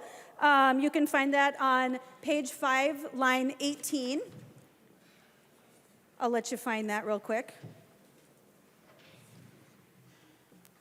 You'll notice it says on page 5, line 19, under sections 181.940 to 181.944, that would include section 181.943. And then the next section, the next reference is on page 7, line .26. And then, I'll give you a minute to find that one. That's there, 7.26. And again, it's the same reference, 181.939 to 181.944. Then the next one is on line 8.2. And it's that same section. That one you should find pretty quickly, 8.2. And in fact, just a little bit further down the page in 8.7, we've got that reference again. And actually, we've got several more on page 8. 8.11 references that section of law again. And then finally, line 8.17 also references section 181.939 to 181.9436, actually, that time. So all of them are included in those groupings. Representative Koegel. Thank you, Mr. Speaker. Dang it, I thought I was being smart, but I guess not.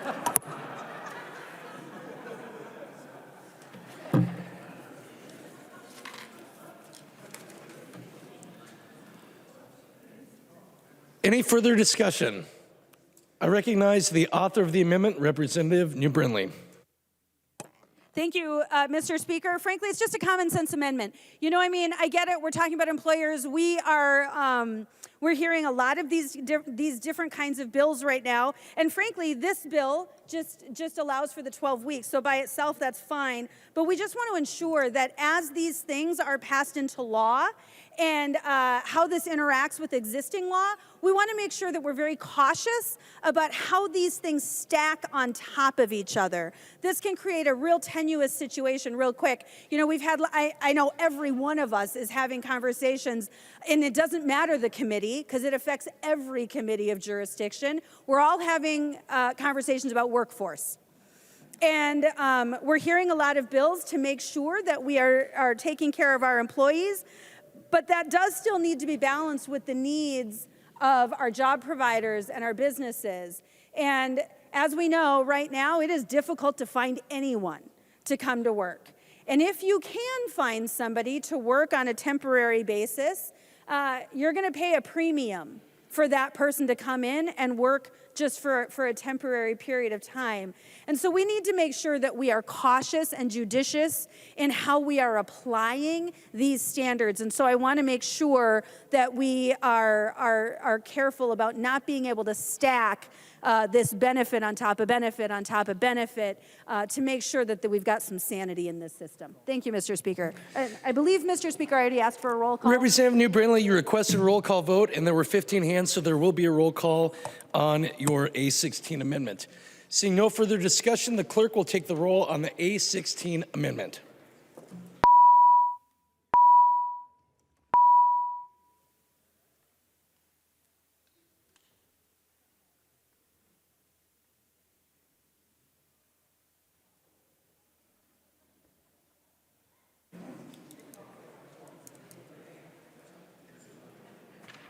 The clerk will close the roll.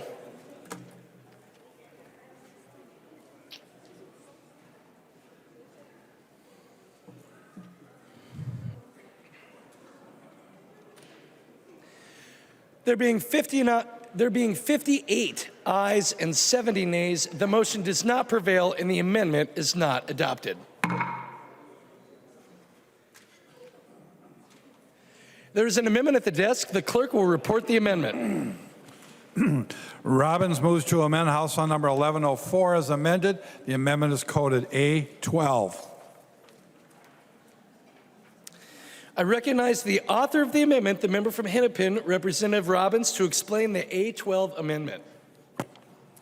Thank you, Mr. Speaker and members. I am bringing the A12 to try to give some help to the small businesses in our state. We've had a lot of conversation tonight about how important the partnership is between small businesses and their employees. And current law has worked well. As we saw in the fiscal note, they don't expect any more than 0 or 1 complaint. Under, historically, they haven't had more than 1 complaint, I believe the fiscal note said, and they don't expect more than that, so that's why there is no fiscal note with this bill. The current system is working well.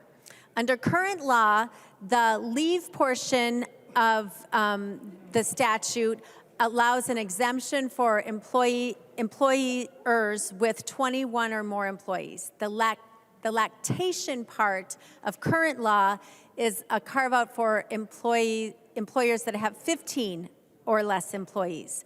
So current law recognizes and has worked well with giving a carve-out for small businesses. The bill before us wipes that out. And it also wipes out other protections we've talked about for full-time employees, employees having to work there a year. So members, the bill before you would say that every single employer in the state with 1 employee, and those employees only have to work there 90 days, and they are not any longer required to be full-time. So any small employer with 1 employee who's full-time, part-time, seasonal, what have you, now will have to meet the requirements of this bill. And so my amendment just takes it down from the current carve-out of 21 down to a carve-out of 15 that would put it equal with the current carve-out for the lactation accommodations. And it also is in line with the federal ADA, which currently has an employer exemption for 15. So members, this is just an attempt to bring some relief and reasonableness for our very smallest employers in the state. Currently, in Minnesota, businesses that have less than 20 employees are only 14% of the non-governmental workforce, but they represent 85% of all the businesses in this state. Members, we really need to think about the impact that this bill, if we don't accept this amendment, is going to have on small businesses, and I ask for your support. I recognize the member from Anoka, Representative Koegel. Thank you, Mr. Speaker and members. I would suggest a no vote on this. Babies don't care if you have, if you work for somebody who has 100 employees or one employee. I think all kids deserve the right to have the healthy milk they need. Thank you. I recognize the member from Carver, Representative Nash. Thank you, Mr. Speaker. I do support the Robbins Amendment. Earlier in the day in State Government Finance Committee, we heard a bill that also we debated some employee number exceptions, and the author of that bill did recognize that there were some virtues in lowering or increasing the number of seats that a small business could have. This was a different bill that we were talking about this morning, but the author did say that there was a sound discussion as to how do you craft the different bills that you're doing, because employees of small businesses that have one employee, that's going to be very burdensome for these businesses. I know that in other committees and other debates that we've had, I think there was a meat packing conversation that there was an exclusion for that as well. So I think that the Robbins Amendment has a lot of virtue and a lot of sound wisdom behind it. I think that if we look at a small business and realize if they have, let's say, 4 employees, they're barely keeping the lights on, and it's difficult, and we're going to be placing another burden on them for this. I think that we should look very closely at the Robbins Amendment. I think that it has. It's what it says to our businesses around the state is that we're watching, we're listening, we're here to help you, not punish you. And overall, I think this bill is it's pretty aggressive, but I think that the Robbins Amendment is going to restore some sanity and some wisdom to it, and that if we're truly about small businesses, that we would put up a unanimous green board.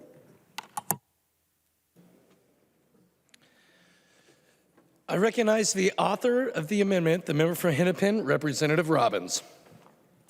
Thank you, Mr. Speaker, and thank you, members. I realize everyone's tired, and we just want to move on, but I do hope that you will seriously consider adopting this. As we've already shown, the current law, which has an exemption for 21 employees and under, has been really working fine since 1987. And this amendment, the bill brings it down to every employer, for any employee is covered, and we're just saying, no, let's just leave it at 15. Employers 15 and under can be exempt, and that's very reasonable. I know the meatpacking bill was referenced, but one of our colleagues on the other side of the aisle has a bill that gives a carve-out for 50 employees or less for meatpacking Bill of Rights. And so we recognize on both sides of the aisle that small businesses are important. And as we've heard in testimony tonight from different members, those of you who have worked for small businesses have been accommodated. I was sad to hear the author of the bill say that we are legislating to the worst of us. Members, I don't think we're doing that. I think there are already penalties in law that if there is a bad actor, there are plenty of penalties to go after the bad actor. And we should not be setting policy to harm all the good actors out there because there are some bad actors when there are current penalties in law that can be availed on to bring those people into compliance. So members, this is a good amendment. This is very reasonable to have all small businesses of 15 employees or less being exempted, and I ask for your support. Thank you. I recognize the member from Morrison, Representative Schultz.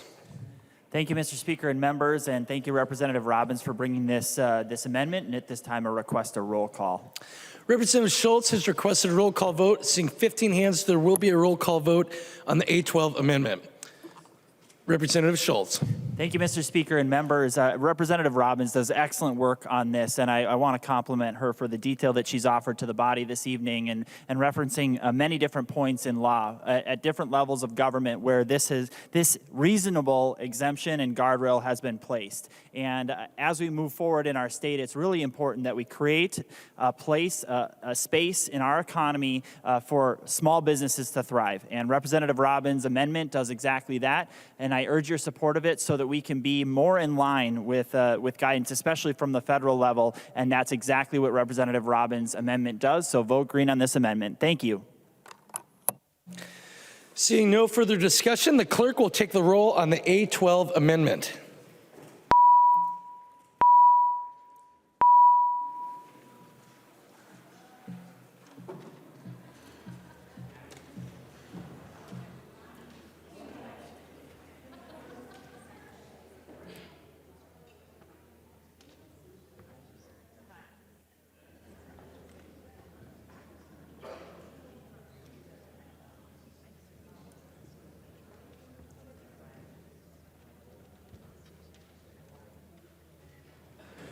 The clerk will close the roll.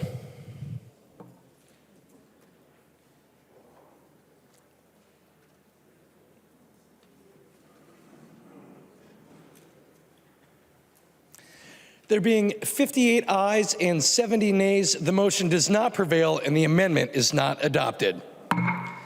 There are no further amendments at the desk. The clerk will give the bill its third reading as amended.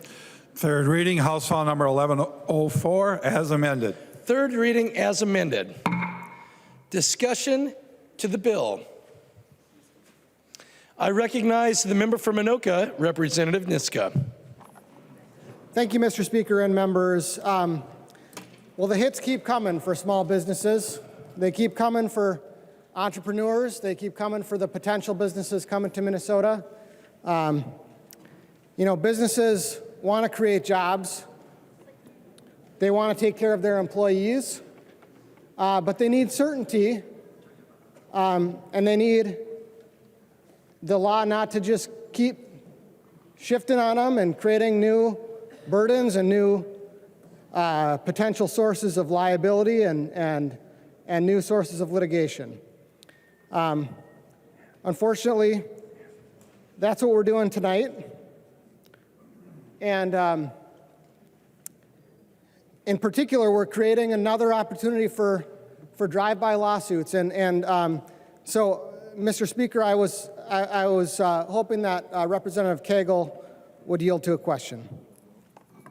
Representative Koegel will yield to a question. Representative Niska. Thank you, Mr. Speaker. And Representative Koegel, I'm really concerned about the way that this bill interacts with a related section in Chapter 181, Section 181.944, which creates individual remedies, and it says that a person injured by a violation of Sections 181.172, 181.939 to 181.943 may bring a civil action to recover any and all damages together with costs and disbursements, including reasonable attorney's fees. And into that range, we are now adding, under this bill, a notice standard on page 5, starting in line 8.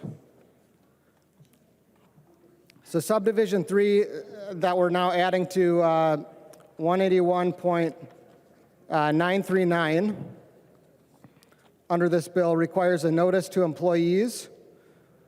It requires an employer to inform employees of their rights at the time of hire and when the employee makes an inquiry, and requires an employer that provides an employee handbook to its employees to include in the handbook notice of employee rights and remedies under this section. So my question for Representative Koegel to understand this, how this works is a person injured by a violation of Section 181.939, if this bill passes, if an employee handbook doesn't happen to include the notice, but the notice is provided in other places as provided in the bill? I recognize the member from Anoka, Representative Koegel. Thank you, Mr. Speaker. Representative Niska, I think all that does is 5.8 is have it make sure that the employer is notifying the employee of their rights. Representative Niska.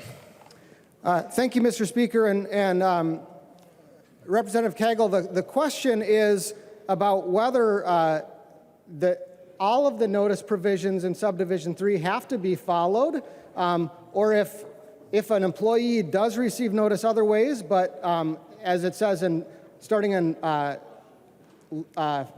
page 5, line 11, that an employer that provides an employee handbook to its employees must include in the handbook notice of employee rights and remedies. So the way I read this bill, if that notice isn't also included in the handbook, even if the employee has also received the notice and the other ways prescribed by subdivision 3, that this provision has now been violated. And so my question is, has that employee been injured by a violation of section 181.939 in that scenario? If Representative Koegel would yield to that question, Mr. Speaker. Representative Koegel will yield. Representative Koegel. Thank you, Mr. Speaker. Representative Niska, I'm sure DLI will be working with employers to make sure that they know exactly what they need to put into a notice. But I'm not a lawyer, so I'm not going to pretend to play one here on the House floor. Representative Niska. Thank you, Mr. Speaker and members. This is the exact same problem that we're seeing over and over again from the bills coming out of this, especially as they relate to the certainty that employers, that businesses need in order to be able to invest and hire workers in Minnesota. On House File 19 a couple weeks ago, again, we had the same problem. A bunch of questions about what is this bill going to do in terms of liability to employers if an employer just makes a mistake, right? I'm asking about a situation in which an employee has received all the notice, they've received the information, they just didn't receive it in the handbook. In that scenario, under the text of the bill that we're trying to pass today, that employee, as soon as they go find a enterprising plaintiff's lawyer who finds the attorney's fees provision in 181.944, they just need to go find a plaintiff's lawyer. I'm sure you all know a bunch of them. Look on your donor list. All they got to do is find an enterprising plaintiff's lawyer that's going to realize, hey, you know what? I can stick up this business. I can force them to pay me some kind of settlement. Even though the employee didn't actually suffer any monetary damages, the plaintiff's lawyer is going to get paid because there's an attorney's fees provision in this statute. That's the danger we're putting every business in Minnesota in. They don't know how the law is going to work. They don't know what liability is being created. The authors of the bills that we're passing out of this chamber don't know what liability is being created. On House File 19, the author of the bill, just like tonight, couldn't give us answers about what liability is being created. This is not the way to run a state. This is not the way to create an environment in which businesses want to invest, in which businesses want to hire people. We can talk all we want about the right of a child to receive breast milk, but none of that matters in the context of this bill when the businesses go out of business and the mother doesn't have a job. None of that matters. So, members, please reconsider the direction that this body is going. Please reconsider the direction that this trifecta is going. Piling more and more burdens, piling more and more punishment, creating more and more uncertainty for every private sector employer that is thinking about coming to Minnesota, thinking about leaving Minnesota, thinking about hiring more workers in Minnesota. Work matters. Jobs matter. People having something to do that gives their life meaning, that makes them feel productive, that matters. But that only happens when we have investors and businesses willing to invest in the state of Minnesota.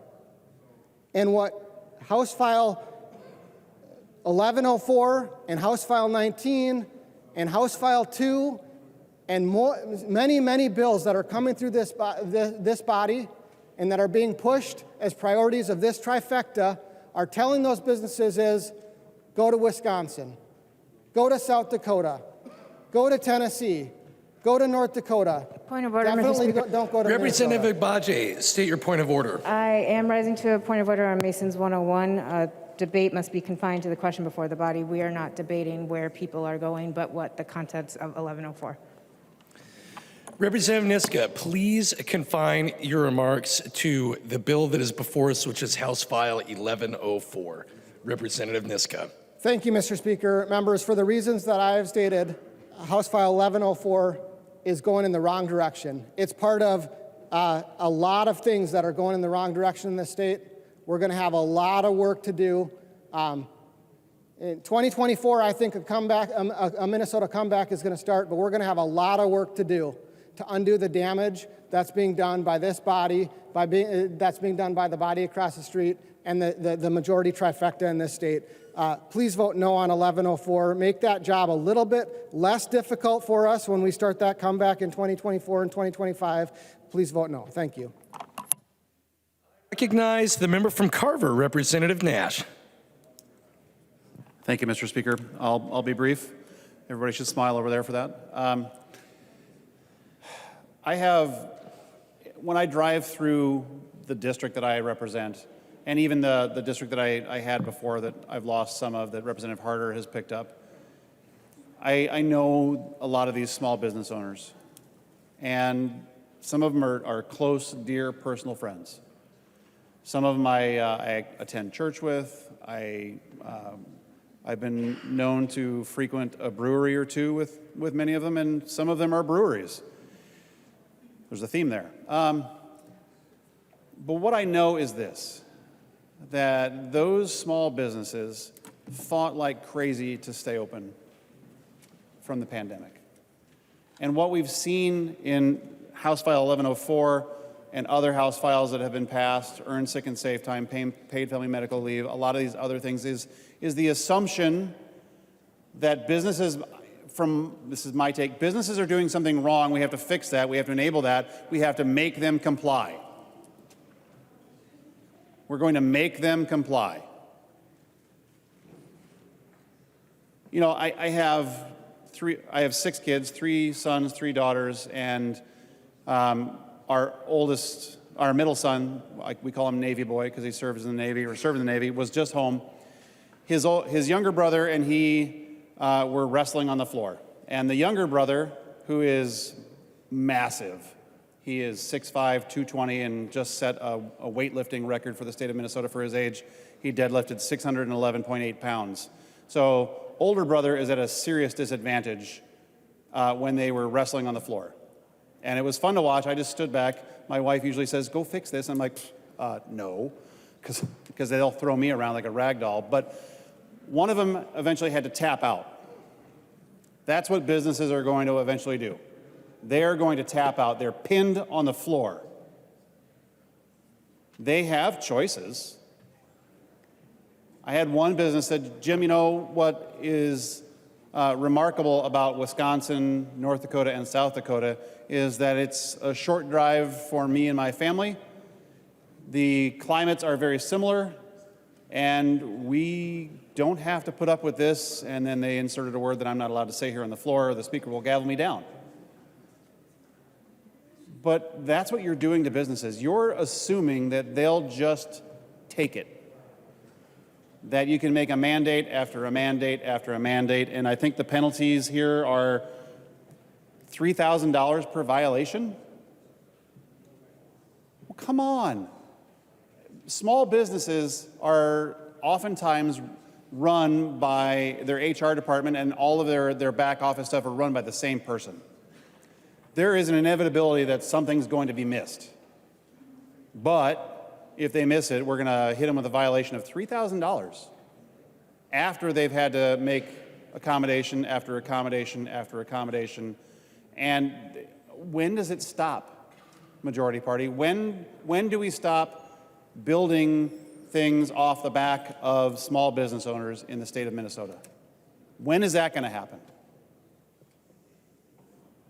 Because I'm not seeing an end in sight. I read the bill introductions, and there's another one, and there's another one, and there's another one.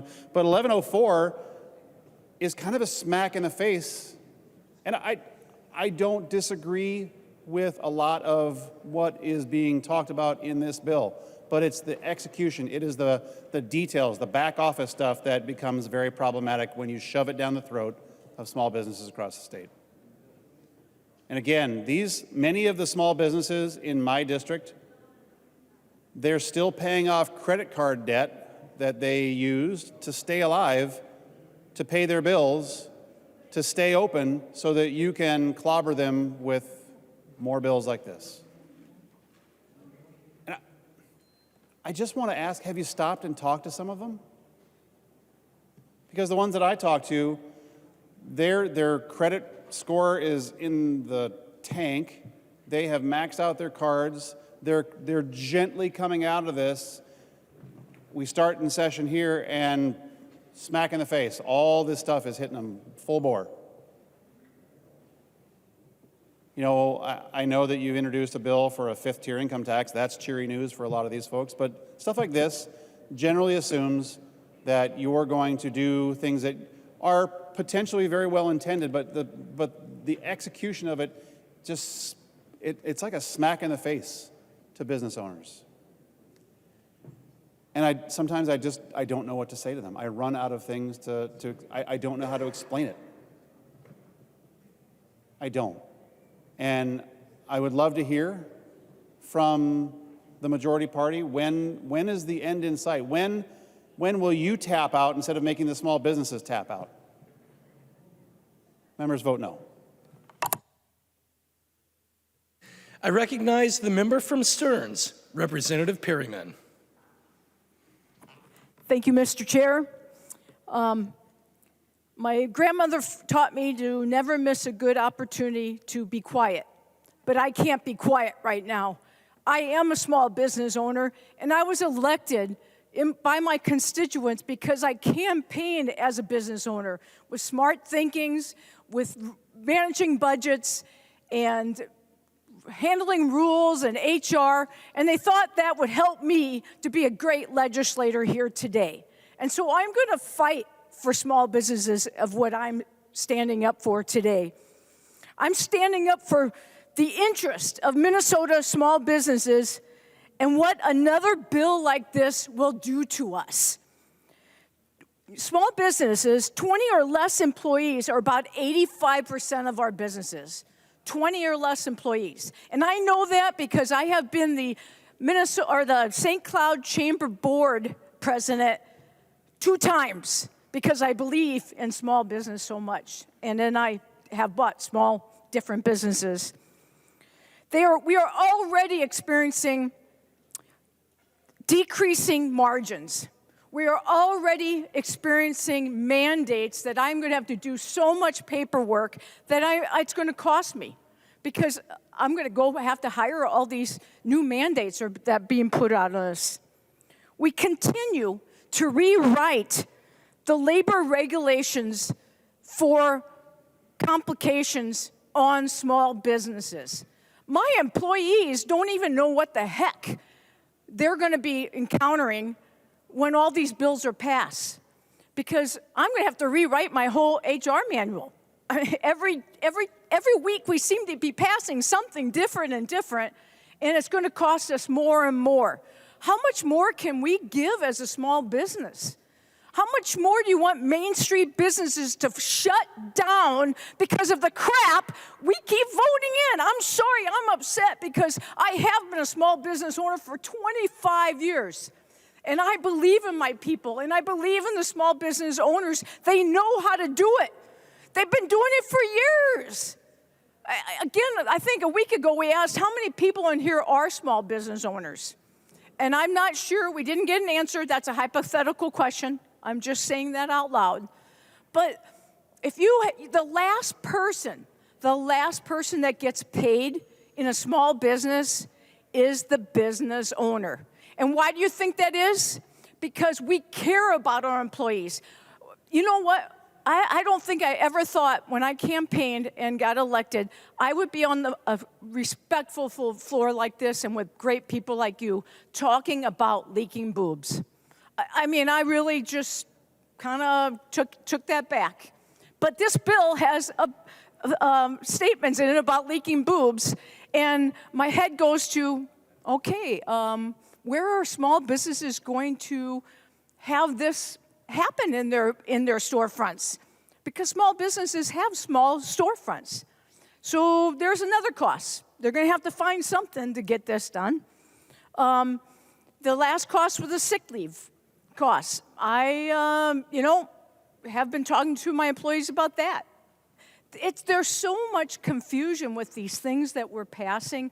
I just wish we could slow down a little bit and talk about it a little bit more and talk to the business owners. You can't tell me business owners are all for this that's coming, because I've had them in my offices.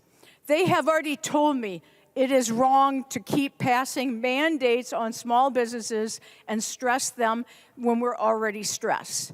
What didn't we learn from 3 years ago when COVID happened and we had shutdowns? Okay, I'm probably not supposed to go there. So I will stick on my theme, and that is, I'm asking you to please slow this down, vote no, think of the business owners you frequent, the coffee shops. Do you think a coffee shop's going to have to be able to find a place for a person with, a leaking boob? I get it. I respect all that. I do. And I actually kind of felt left out. I said next to my legislator here, I feel left out because I don't have children. But I do have a small business that it will affect, and I still care about every one of my own employees that have kids, and I would make accommodations if they came to me and said, I need to do this. We already do it. So why keep telling us small business what we're doing wrong, and that you think the bills are going to make it right for us to do? I guess I'm baffled at it. I really am. And again, I wasn't going to say anything, but I have to say it because everyone looking at home that's a small business owner, I am standing up for you. These bills are wrong, and every week one keeps coming, and we'll keep getting taxed to death with one coming up, 0.7% for one bill that's going to be offered, family sick leave, you name it, you're going to bring it on, I know. And I just ask all of you over there, please, I think I'm pretty reasonable, and I really enjoy talking to all of you when we're out of committees and things. I'm asking just to slow it down, say no for once, and then let's move on and we'll talk it through. The concept of putting this out again and working against small business is just not good for our economic development. We have a workforce issue already, and if small business wants to expand, we need workforce, and we need to put money in our own infrastructure, not on mandate infrastructure into our own businesses and companies. So please, I think I even spoke a couple of weeks ago about a business bill, and I looked up to the sky and said, I know I'm talking to the ceiling, and I'm talking to the ceiling again. Those statues look really great whenever I get up that way. But please, all joking aside, I am asking, please think of small business and where we're at today, and don't watch us go under just by more mandates that are unpaid for, but they are paid for because it goes on the bottom line of us. And like I said, small business owners are the last people that get paid in a payroll. And my guys and one girl will tell you, and if you Google my company, you Google me, you Google any of our small businesses that are surviving in St. Cloud, they'll be the first ones to fight for the right thing, but this bill is not the right thing. Thank you, Mr. Speaker. I recognize the member from Polk, Representative Keeler. Thank you, Mr. Speaker. In all seriousness, we can kind of chuckle about some of the conversations we've had, but really, this is, rural Minnesota is full of very small businesses. Certainly we have large businesses and they can handle some of the changes. But members, this is seriously a problem for our small businesses. They are not going to be able to survive the changes that you are providing. We don't have services already. We're challenged by making sure that we have small grocery stores so that we have food in our small towns. We are challenged by being able to have all of the resources that you in this city do not think about. There's no question. If you can't go to this grocery store, you'll go to that one. You don't have to drive 30 miles to go to the grocery store. And why do I say this? This bill creates problems for those small businesses. What will they do? They'll either say, you know what, I've been beat up enough, I'm done. I know that Representative Burkle's got a restaurant. A lot of people like to go to it. I can't remember, it's up in his district, small. The gentleman and his wife are done. They're tired. So they've had it up for sale. Will they sell it? I don't know. A lot of people go there. People drive an hour to go to dinner there. But the point is there is less and less of that, and they're not going to be able to hire. They're not going to be able to accommodate a state law. Will they accommodate someone that comes to them and says, hey, I have an issue. I need time off for this, or I need some accommodation? Almost all the time. I won't say 100% because there'll be somebody we can find that will accommodate. Rural Minnesota, small jobs are always accommodating. They will help and provide for people. And I would agree with my colleague, Representative Perryman, when she talks about the difficulty for businesses. I have never seen so much anger, distrust in businesses. Do you not ever run businesses? Do you not understand making a paycheck means that you have to be there every 2 weeks, every month? There has to be a paycheck. If there isn't, you go without. That's the way it is, because you want those people to work for you. I know that it's been a long evening, and I can tell that you're done. But we keep coming with bill after bill after bill, hammering away at businesses. And I live on a border. We talked about all the different borders. I can guarantee you that there will be more businesses that will go across the river.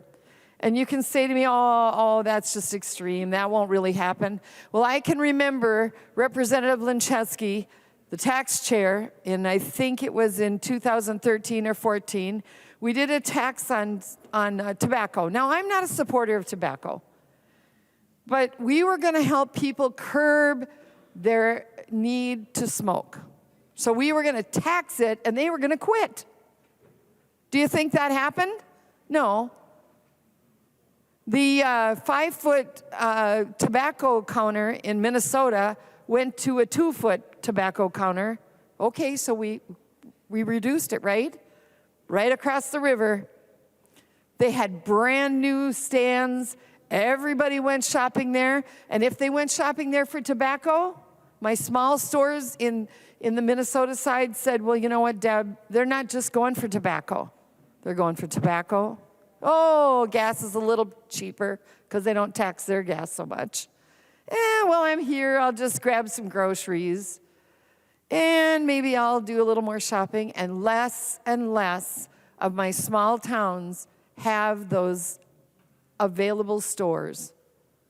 And even mail. Oh, well, we can do it online. Even my mail doesn't come on a daily basis anymore. Now, I live in the country, and I get that snow might be a problem, but that's not it. It is getting difficult for them to find people to deliver mail. And this does not help at all. These types of bills are detrimental to rural Minnesota. And while you're looking, I know there's more people in the suburban area, but there's a heck of a lot more in Minnesota than just Minneapolis, St. Paul, and all the what are they called? Suburbans. Suburbanites. Oh my gosh, you guys, it's getting late. It's a wonderful place to visit. I would guess you have a lot of rural people in the hotels because it's hockey weekend and everyone is here to watch hockey.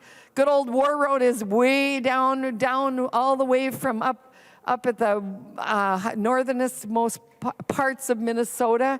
They are definitely all hockey. They'll be here. They'll enjoy Minnesota and Minneapolis and St. Paul and all that you have to offer. But they'll leave here because they don't like the rat race here. And they truly don't. They like to visit, but they like to go home. And we need to make sure that they can access food and gas and all of the things that they need. Thank you very much for listening to me talk about this, but I want you to understand this is very, very important to Minnesota as a whole. Thank you. I recognize the member from Meeker, Representative Gilman. Thank you, Speaker. I rise tonight to talk about climate change. I got Mary Fransen's attention. I've been hearing a lot about it in committees and in everything that we're doing. And I just want to talk about climate of a business, climate of a work culture, climate of not being able to trust reasonable business owners, people that are great with business, great with human beings and individuals, and think about how the impact will have when there is an exodus, as representatives have talked about, of businesses that bring tax dollars to this body to deal with. As lawmakers, we have a $19 billion surplus right now on the backs of people that work hard. And I'm concerned tonight that as we sit here and listen and chuckle about certain things, I think about the climate of the environment of our employees. I have to daily weigh in. I had a managers meeting this morning. Thankfully, there's Zoom and conference calls available. And I think about, we have a manufacturing company. It's predominantly male employees there, but we also have females. And I think about how would a bill like this impact, not only females in the state of Minnesota, but the males that are working hard too. And you may not think that people take notice, but we've also had people notice how many times so-and-so runs to the bathroom in an 8-hour period. And it sounds crazy, but it's none of my business why they're using the restroom. We have people that leave committee all the time and take a phone call and do things. I shouldn't know if someone is going to use a secure nursing room. It's nobody's business. So I'm just concerned again that we are meddling where we don't belong. Limiting government is a gift. And it's a gift that will impact climate change in Minnesota because we will have the revenue coming into Minnesota. Thank you. I recognize the member from Washington, Representative Anderson. Thank you, Mr. Chair. I started my first business in my 20s, and at the time, things were not so complicated. That was 30 years ago, almost 30 years ago. And it was a small business that eventually grew to become a larger business or mid-sized business.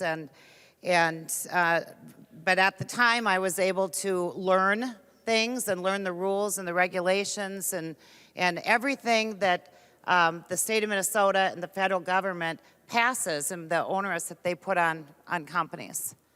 But the fact is, folks, that 20% of small businesses fail in their first year, 20%. And 30% fail by year 2. And 50% fail by year 5. And so you have, by year 10, according to statistics, only 30% of the businesses are surviving. That's a very small number that survive. I started my second company about 12 years ago. And I started it, I grew it. It was easier for me because I understand the law and the HR and the ramifications and what you have to do. And I've been able to build that into a larger company. But I look at my staff, the girls, the young women that work for me, and they're almost all women. In fact, they are all women currently. And I feel for them because I want them to also be able to start their own businesses, that next generation. But I don't think they can, and they haven't, and they can't because we have made it so incredibly difficult to start a company in this state. It's so hard. And so what you end up with are people that are successful, that have been able to grow a business, that have been able to survive that 10 years, and they get bigger. And then maybe they sell out to someone who's even bigger. And for the folks on the left side of the aisle who are so concerned, rightly so, about the discrepancies in income between the wealthy, between large corporations, and between everyone else, part of the reason for this, a large part of this, is it is so complicated to start companies. Because that is how, in this country, in the United States, we have built wealth. Every single company started as a small idea. It started as a small business, and it was successful, and with the power of the employees and the power and the hard work of the owners and the great idea, they got to be big.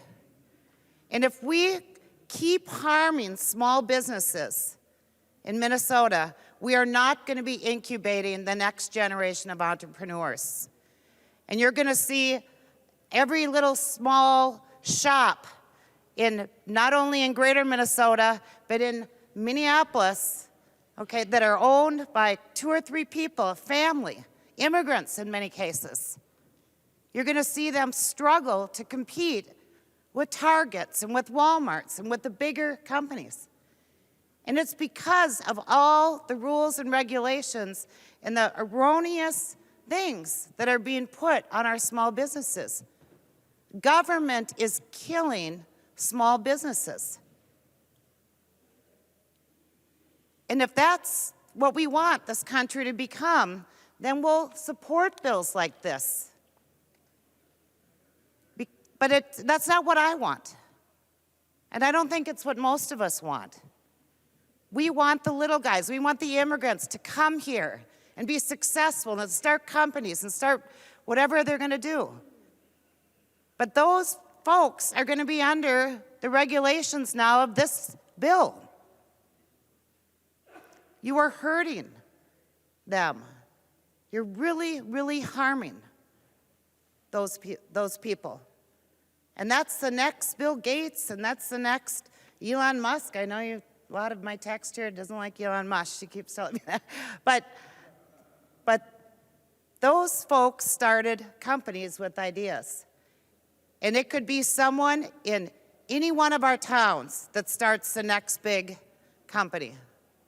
But not if we put these kind of restrictions on them so they can't even start. Thank you. I recognize the member from Hennepin, Representative Nadeau. Thank you, Mr. Speaker.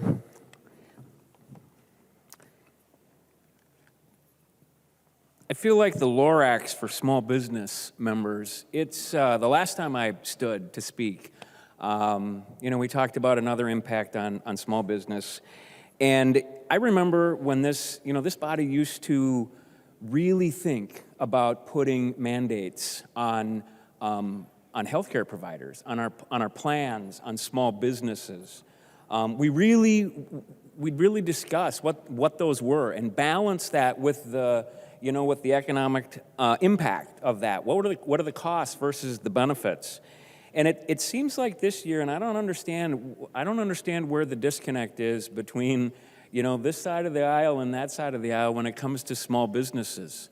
And maybe I'm just talking to the wrong ones. Maybe I'm just talking to the wrong ones. But we should be agonizing over what these bills are going to do. and we're not. We should understand the costs, and we don't. We should do our best to align the existing benefits and understand what our private businesses are giving their employees and provide that guidance. If we want them to, increase those, we should try to provide that guidance rather than instituting a mandate. But we immediately go there. We've stopped respecting the challenges that small businesses face in not just starting a business, but operating it in an environment that has become increasingly difficult. And it's not just from COVID, it's not just from taxes, it's not just from property taxes, it's not just from, the simple logistical issues. And I'm not upset. I trust business. Are they gonna withstand this? I believe they will. We are strong people in this state. We always step up. We always overcome. Yep, some will fall to the wayside. They will. And that's part of the cost of doing business. But I think we've lost track of the importance of respecting what's been put in place, to date. I don't like bills that pit employers against employees. I don't like feeling like I've got to stand over here and make a decision that I don't feel like I have the right to make. Employers and employees, basically through collective bargaining, through regular negotiations, through entering into an agreement with one another, be it a small business or a big business, these people have figured this out. They don't need us in here. In some cases they do, but not here. Not here, members. I don't know what it's going to take to try to convince one or two of you to kind of, think a little bit differently. I'm going to keep working. I will keep working in committee. I'll keep working on the floor, and hopefully we'll get there. But I hope that some of you look at the impact of this and how it's compounded on what we've done in the past, what we're going to continue to do, and maybe say let's try to give them a little break. But I recommend that you vote no. Thank you, Mr. Speaker. Thank you, members. I recognize the member for Mysanti, Representative Johnson. Mr. Speaker, members, this bill and all the bills that are hurting small businesses, we have to stop. For those of you who don't know, my family does own a small business. I spend many hours there not clocking in because we want the business to survive so we can pay our employees. Small businesses have been hit hard. 2008, we had the recession, the housing burst. We've had some other issues. We've had our small businesses completely shut down while the big box stores stay open during the COVID. And for those who don't know, the vast majority of employers in this state are small business. In fact, other than you get outside the 5-county metro area, the large employers are the school district, the hospital, and the county. All mostly government jobs. State employees, county employees. But guess what?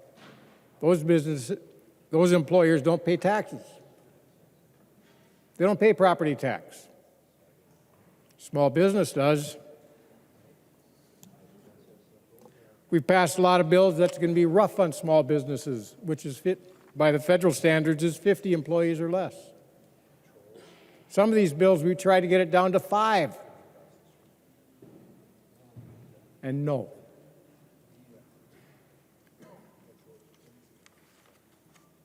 In the best part of Minnesota, outside the 5-county metro area, most businesses are small. And without those businesses in our communities will die.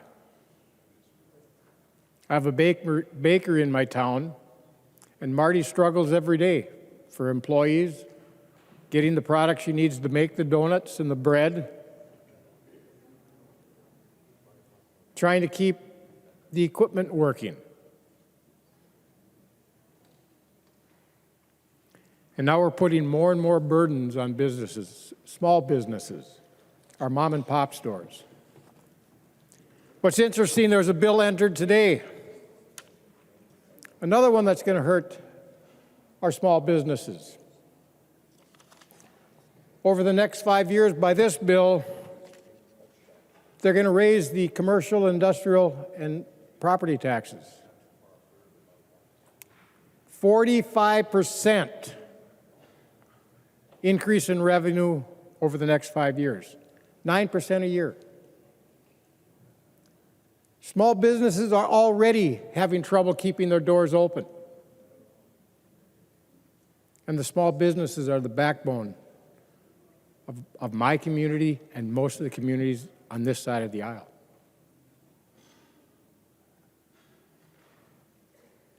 It's frustrating looking and hearing at some of this stuff going on,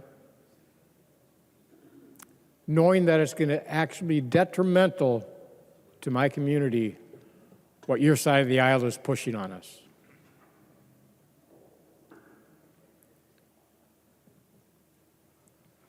It's tough on our business owners. Most of them do not get a paycheck every week because they're paying their employees.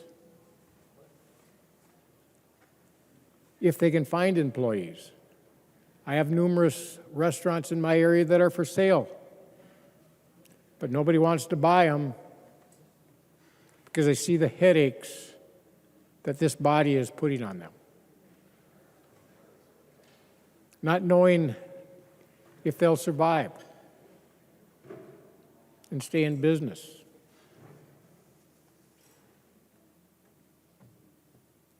Guess what happens when we don't have employers?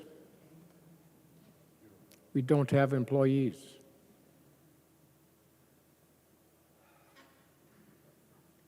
I want employers to work well and thrive. They do everything they can for their employees.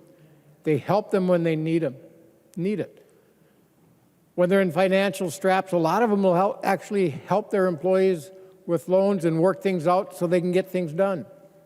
I've had employees repair people's cars when they break down so they can get to work and not be burdensome to their family and their finances and work things out.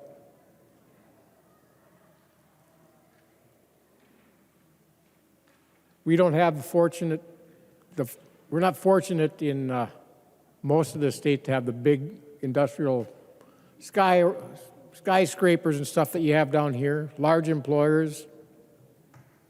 We have mom and dad and mom and dad's shops. We need them. We don't need you to try to run them out of business, which all these bills that you're pushing through is going to do. It's time to put an end to it and work with employers and employees to make sure that the business can survive and thrive so the employees can do better as well. Because without the businesses and the employers and the job creators, they don't need the employees. And I want the employees, and we need the employees, but to have them, we need the employers. Please vote against this bill. I recognize the member for Morrison, Representative Schultz.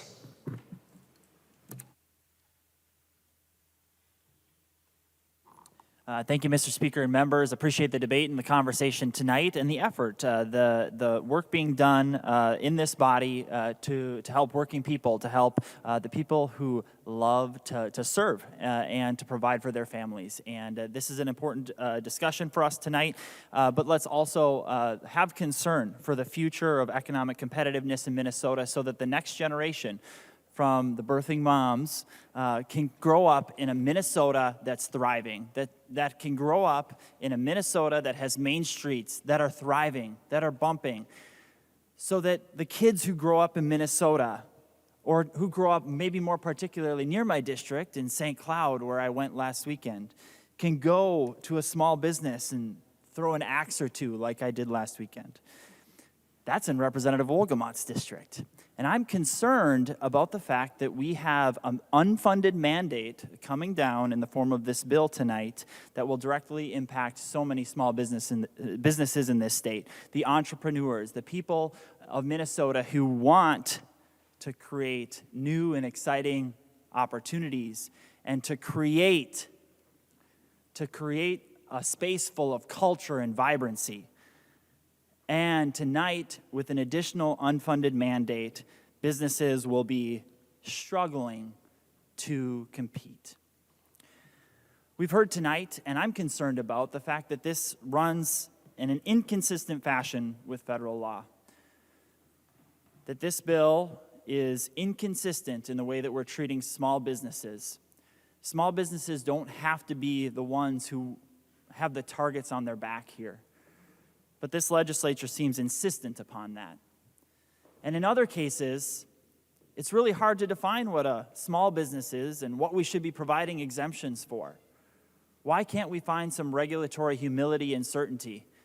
Why can't we follow the same definitions through this session? Why can one industry benefit and not another? You know, I enjoy businesses across the state, and I also was just thinking of, you know, it might be a mall or a strip mall where many small businesses are. I was thinking about actually Representative Finke's district and a place where there's a small coffee shop just simply inside of what I would call as a strip mall. But inside of that strip mall, all they have is a countertop.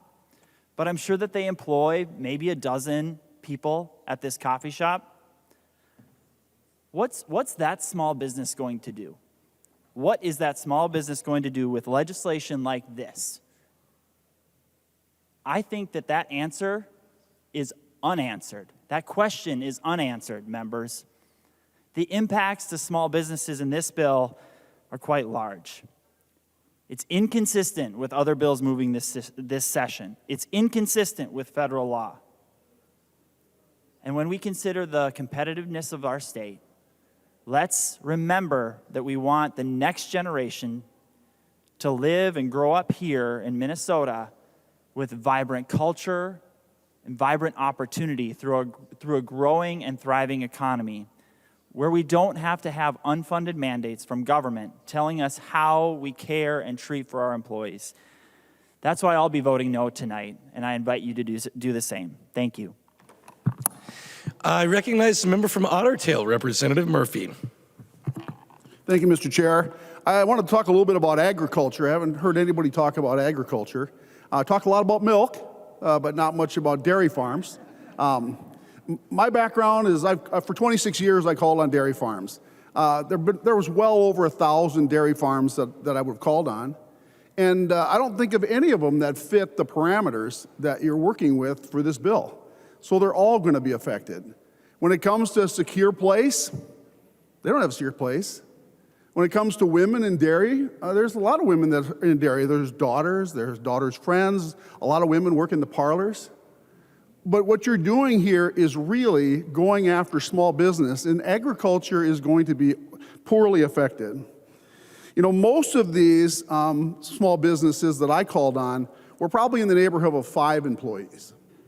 And so to think that they're going to just change their business, they're not. They're going to quit their business. And when you look at a $3,000 fine, when you have 5 employees, if you find $3,000, it's a big deal. And so you're crushing agriculture. Agriculture will not come through this very well. You know, my Uncle Bob used to say, and he was in insurance, but he used to say, you know, in agriculture, anything that comes from the ground is where wealth comes from. The rest of us just spin it in a circle. And that's exactly what's happening here, but you're cutting off the part that creates the wealth. You have to stop coming after small businesses like they're the enemy. They're doing good things for their people. People like working there for a lot of different reasons.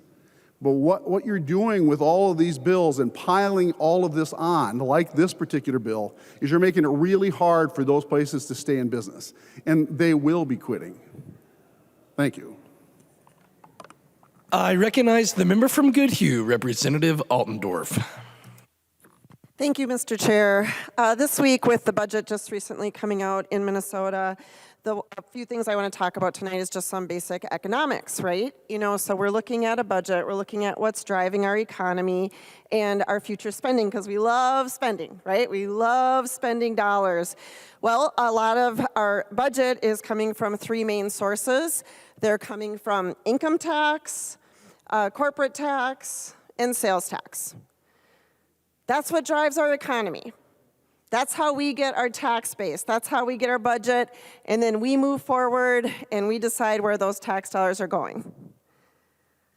One thing that COVID taught us, good or bad, in the last 2 years is that we need to be attractive. We have found that a lot of employees can work at home. For the first time, we have a large percentage of employees that can work remotely. And I'm not sure we're looking at that. Because being good stewards of Minnesota, we have to now become very friendly, because for the first time, employees can shop around. That's the facts. Last year in Minnesota, we have more income earners leaving Minnesota. These are facts, folks. Leaving Minnesota than income earners that are coming into the state. This is facts. We are driving productive income owners out of our state. It does start to make you wonder or ponder, what is the end game here? Because as we are passing bill after bill that is attacking the small business owner, we are not making our state more tax friendly. We are not making our state more attractive for people to move here. We have a beautiful state. We have the 4 seasons, but it is awfully cold here. And so we have to be attractive for people to live here for different reasons. What I find very problematic, and I hope that we can discuss this and relook at this and vote this down, is the exemptions. That we are removing the small employer exemption. This doesn't match the federal. And this is a very dangerous road to walk down. In rural Minnesota, as Representative Murphy talked about, in my district, I wanted to talk about a few small businesses that this would affect greatly. We have a lot of farmers, and they have been very financially hurt the last few years. First of all, we're having a workforce problem. We all know this. They're already struggling. And as the state legislature again and again and again thinks that we know better than small business owners and farmers, they are not going to be able to keep on working. They're not going to be able to stay open. So farmers is a big deal. Another industry that I want to talk about in my district is nursing homes, mental disability homes. They're really struggling. This week I had 2 calls from my district. One nursing home closed in my district. Another nursing home told me that he's a young man, he invested in buying a nursing home, and he said that they have young kids and that they're literally taking diaper money to stay open, that from their family budget. I said, let me understand this. You as a nursing home, you are not turning a profit? And he said, no, we're not turning a profit. We cannot stay open much longer. This is a crisis. And this man, God bless him, he has many residents that he said they do not have a place to go. If this nursing home shuts down, where will these people go? These are some of the small businesses that we're talking about.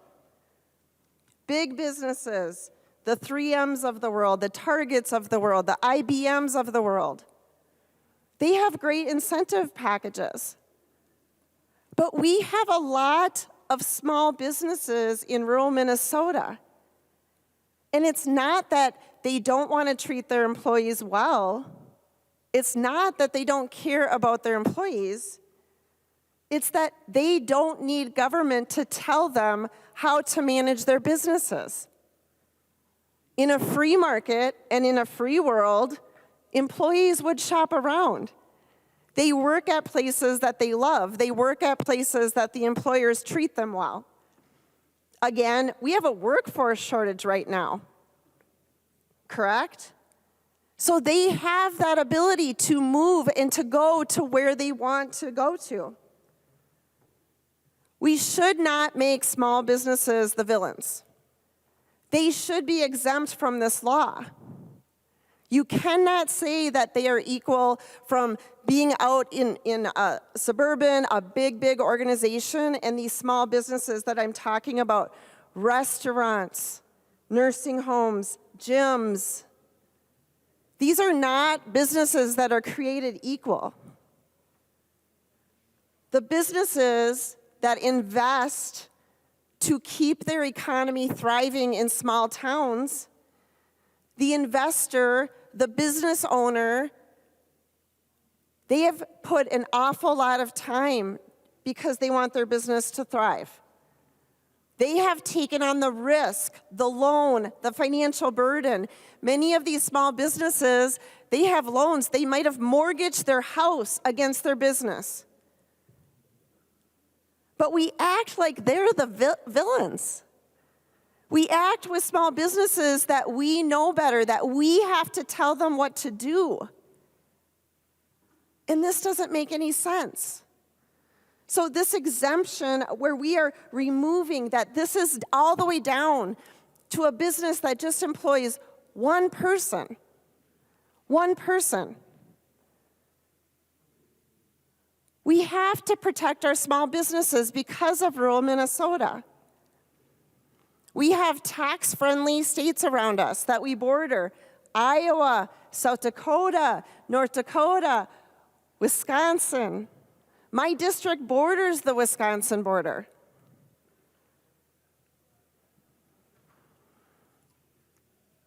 I would ask the author of this bill to stand for a question. Representative Koegel will yield for a question. Representative Altendorf. Representative Keegle, I ask you in my district when I have people that live in Red Wing, why do you think that they would stay in Minnesota with higher taxes?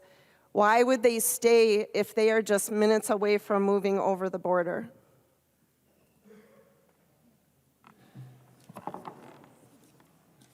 Let's make sure that we are confining our questions and our remarks to the subject before us, which is House File 1104. Representative Koegel. Thank you, Mr. Speaker. Thank you, Representative Altendorf. I think that that when workers are supported, they do good for their employers. We're talking about supporting our employees. We're talking about making sure that babies have milk to eat. And I guess I'm just kind of a bit confused about, if businesses are already doing this, which we've heard a lot, respect our businesses are doing this, we don't need government to do it. Then if businesses are doing this, then why would this mandate put them out of business? I guess that is just something that really confuses me. If we're talking about worker shortages, businesses that are welcoming to women are going to want to work there. After I had my baby, I didn't go back because it wasn't worth it for me. And so I think what I care about is the fact that our workers have dignity and respect when they're going to work. And, 30 years ago, 40 years ago, 50 years ago, there wasn't a heck of a lot of women in the workplace either. And, families can't get by on just one income anymore. It's not possible. Employers used to pay a wage where one family member could go in and they could support their family. That's not happening anymore. Both parents normally have to work. And so this is about making our workplaces welcoming to families. Representative Altendorf. Thank you, Mr. Chair. Thank you, Representative. My point is our businesses are really struggling right now. In my district, just to take an example of a bakery, we all know the price of eggs. We all know the price of inflation. This is a burden on a small bakery, for example, of how would they have a secure room. It's almost impossible. I would ask the legislative body today, although it seems that for some people this is not a huge issue and that this should just be passed. But I do think that the greater argument is we are creating unintended consequences over and over and over as the government thinks that we know better than small businesses. And this will be very, very detrimental to rural Minnesota. I recognize the author of the bill, the member from Anoka, Representative Koegel. Thank you, Mr. Speaker and members. Again, this is about dignity and respect for workers. I care about people. I care about children getting the best start in life. And I also think that being a parent, being pregnant, being somebody who works, being a woman, we tend to have expectations on us that are sometimes unrealistic. We're supposed to be working, well, today I got here at a little bit after 8:30, and it's almost 12 hours. I'll get home, I'll expected to, give my kid a bath and read her some books, put her down. In the morning, I have to get up, get her ready for school, and then my husband will take her, and then do that here. We are expected to do everything. And all we're asking for is a little bit of time and a little bit of space. And one of the things I heard this evening was, trust our businesses, they can do it. Well, then if they can do it, they can find the space for a secure room for somebody to pump. So really somebody also had asked, what is the end game?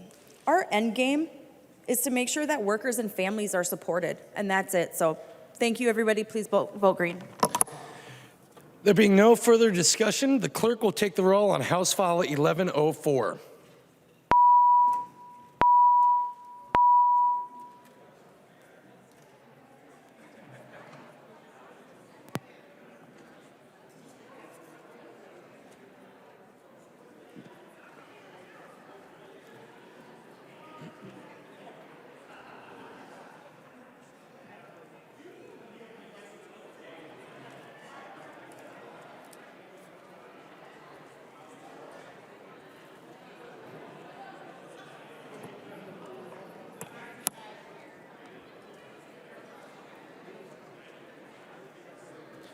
The clerk will close the roll.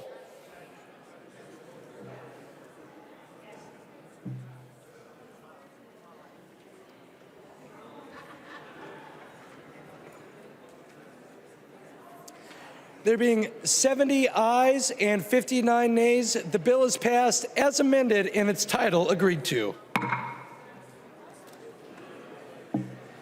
Motions and resolutions.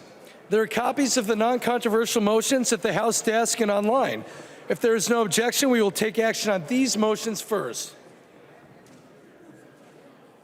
Hearing no objection, the motions prevail. Members, please take your conversations off the House floor.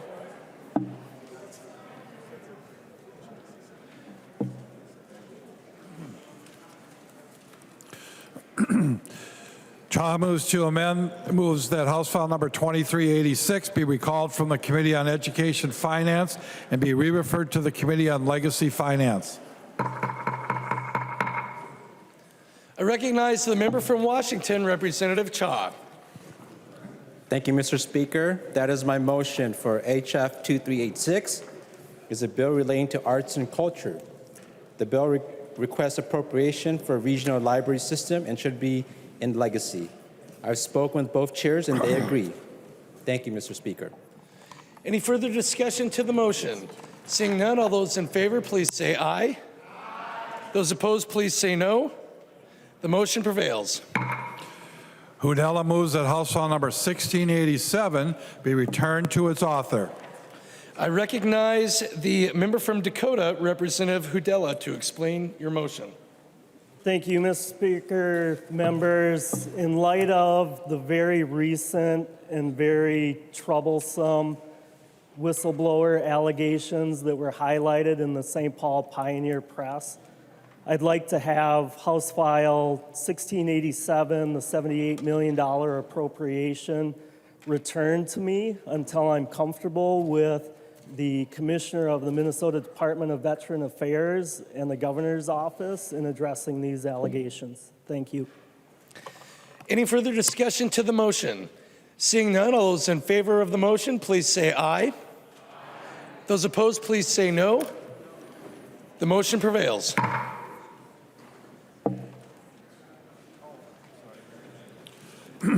Robbins moves that the rules of the House be so far suspended so that House File number 300 be recalled from the Committee on Taxes, be given its second, third reading, and be placed upon its final passage. I recognize the member from Hennepin, Representative Robbins. Thank you, Mr. Speaker. Members, I'm rising to suspend the rules tonight and declare an urgency to pass Representative Lislegard's bill, HF 300, which fully repeals the tax on Social Security and creates a new subtraction for public pension recipients who receive pension benefits in lieu of Social Security. Members, we heard this bill in the Tax Committee today, and it has strong bipartisan support. It is co-authored by Representative Brand, Representative Wolgamont, Representative Stevenson, Representative Norris, Representative Curran, Representative Clardy, Representative Hicks, Representative Hewitt, Representative Cleavorn, Representative Hill, Representative Moeller, and Representative Newton. There is broad bipartisan support to repeal the tax on Social Security and also create this new subtraction for people who get their pension benefits. That list includes people who get the basic plan for the State Patrol retirement plan, the Legislators' Retirement Fund, which I'll talk a little bit more about later, the Public Employee Retirement Association General Plan, the Minneapolis Employees Retirement Fund, the Para-Police and Fire Plans, Teacher Retirement Association, St. Paul Teachers Retirement Fund, members of a federal pension who are ineligible for Social Security, and members of a pension plan administered by another state. Members, we heard from police officers, firefighters, seniors, teachers, all throughout the tax committee today about how important getting this done is for them. And I know it has strong bipartisan support. I know we're tired, so this shouldn't take too long, and I urge members to suspend the rules and get this done this evening. I recognize the member from Hennepin, Representative Gomez. Thank you, Mr. Speaker, and thank you, Representative Robbins. So we did, in fact, hear this bill today in Tax Committee, along with a bill from Representative Hansen that has that sets an $80,000 threshold under which nobody making under that amount would pay any money on their Social Security taxes or any tax on their Social Security benefits. And so what that approach does is it actually targets support to those people who are struggling, because there are people who are struggling. There are seniors who are getting Social Security benefits who are having a hard time making ends meet, and we have the ability to help them out this year. What we What we need to proceed with extreme caution on, though, is an approach that spends $1.2 billion in this biennium, 1.5 in the next biennium, and does not do anything to help the 58% of seniors who currently pay $0 on their Social Security benefits because they're actually low-income people. That $1.2 billion, $1.5 billion, that if we were to put that in place right now, would do absolutely nothing to help the lowest income seniors. In fact, this would disproportionately go to those top earning seniors. And so what we have to do, and what we are endeavoring to do in the tax committee, is to hear different approaches to this issue that is of high importance to a lot of us. However, it's not accurate to say that every Democrat ran on this issue. It's not accurate to say that. It is accurate to say that most Democrats ran on funding education. We ran on helping out our overburdened childcare system, helping out the providers, helping parents have access to high quality early education options for their children. We ran on ensuring that we have investments in housing so that people can have shelter.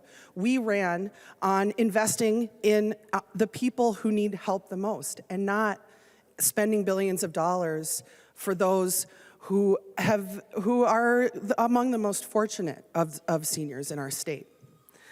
So, I want us to think a little bit about those seniors who are now making, $150,000, $200,000 a year in retirement. What were the economic conditions like when they were coming up? How much did a house cost in our country? What was the average cost of a house in the state of Minnesota in the 1980s versus what it is today? What was the cost of childcare? What was the cost of higher education? We have families in all of our communities right now who are having real, genuine trouble making ends meet. A senior who's making 6 figures in retirement, not while they're working, not while they're supporting a family, not while they're raising kids, not while they're trying to pay their house off, but after they're done with their working years, seniors who are making 6 figures in retirement don't need a couple $1,000 tax break. And it's interesting because we've heard a couple times, in committee and I've read in the media people saying, oh, well, it's not like about the money, it's about the message that it sends. But what we are doing, if we're saying we're going to spend $1.2 billion this biennium, $1.5 billion the next biennium, $2 billion in just a couple biennia down the road, we have to ask ourselves, well, what are we giving up? What are we giving up? Is it our investment in school kids? Is it our investment in early childhood? Is it our investment in housing? Is it our investment in climate? Is it our investment in long-term care and nursing homes where there are real economic needs? So, I hope that members will not support this. There is not an urgency around this to do this today. We have an urgency to respond to the many needs of our community members. There is an urgency to respond to everybody who is economically suffering. Not just seniors, but families and children and small business owners and people in all stages of life. But we are living in, we have trade-offs to make with all of these financial decisions. And we're going to be going through that process over the next several weeks. And this bill has had, we gave it a hearing today, and we will be considering it as we're going along. But it's like there's an entire budget that we have to figure out how to balance. And I guess I just for one feel really, really passionate about helping out people who need help, about helping out people who are having economic trouble, who are having trouble making ends meet. And there's a lot of those people out there. But the highest income seniors are just not among them. Thank you, Mr. Speaker. I recognize the member from Clay, Representative Joy. Thank you, Mr. Speaker. You know, I heard this bill in taxes today too, and I was excited. It was great when Representative Lislegard brought this forward to eliminate Social Security. This is what we've all talked about. With him, there's 12 other people, Democrats on this bill. So I'm going to tell you right now, they campaigned on that. We campaigned on that. So we just heard testimony that we're trying to help people and do things. Well, I think we've seen this 10 weeks, we haven't helped a lot of people. We haven't done a lot. I haven't seen personal income tax reduced. I haven't seen property tax reduced. I've seen expenses added. I've seen the governor's budget add expenses. I've seen tax increase, but I haven't seen reduction. So I think this is a great time to do this, and I think it's a great bill. And I appreciate Representative Lislegard for bringing this forward. This is a good bill. We can all push green on this. We know this is good. We all campaign on it. We can argue all day long who it cuts for and who it doesn't. That doesn't matter. If you guys feel passionate about other stuff, then let's get the legislation here. What we're doing in other legislation isn't helping. We keep talking about, well, we got to help these people. You're not doing nothing. We're not seeing anything come forward. It's constantly laying over bills or bring them to the floor if you want to change things. We're not seeing it. I think this is a great bill. I think this 300 is great, and I appreciate Representative Lislegard for bringing it forward. Thank you. I recognize the member from Morrison, Representative Schultz. Thank you, Mr. Speaker and members. Great opportunity for us tonight. Let's do it. Let's just deliver for the people of Minnesota. Let's deliver for our seniors. Let's deliver so that we can make Minnesota competitive. A great place to live, work, play, raise a family. This is our opportunity. Let's do it together. There's so much bipartisan support for that. In fact, I would like to ask, would Representative Hanson J. yield to a question? She will yield. Representative Schultz. Thank you, Madam Speaker and Representative Hanson. Could you share with us what you heard from campaigning to the people in Burnsville and Savage about eliminating the tax on Social Security? Sure, I'd love to. I live in the poorest precinct in Burnsville. The people in Burnsville and a lot of Savage asked me to make sure that I'm doing the right thing. I campaigned on the politics of care and having a responsible government. And what that looks like in my community is listening to the needs of the people who need our help the most. And when I ask the questions, do you think the richest among us need a tax cut? The answer was overwhelmingly no. Representative Schultz. Thank you, Madam Speaker. We have a very broad definition in this chamber tonight about what rich is, apparently.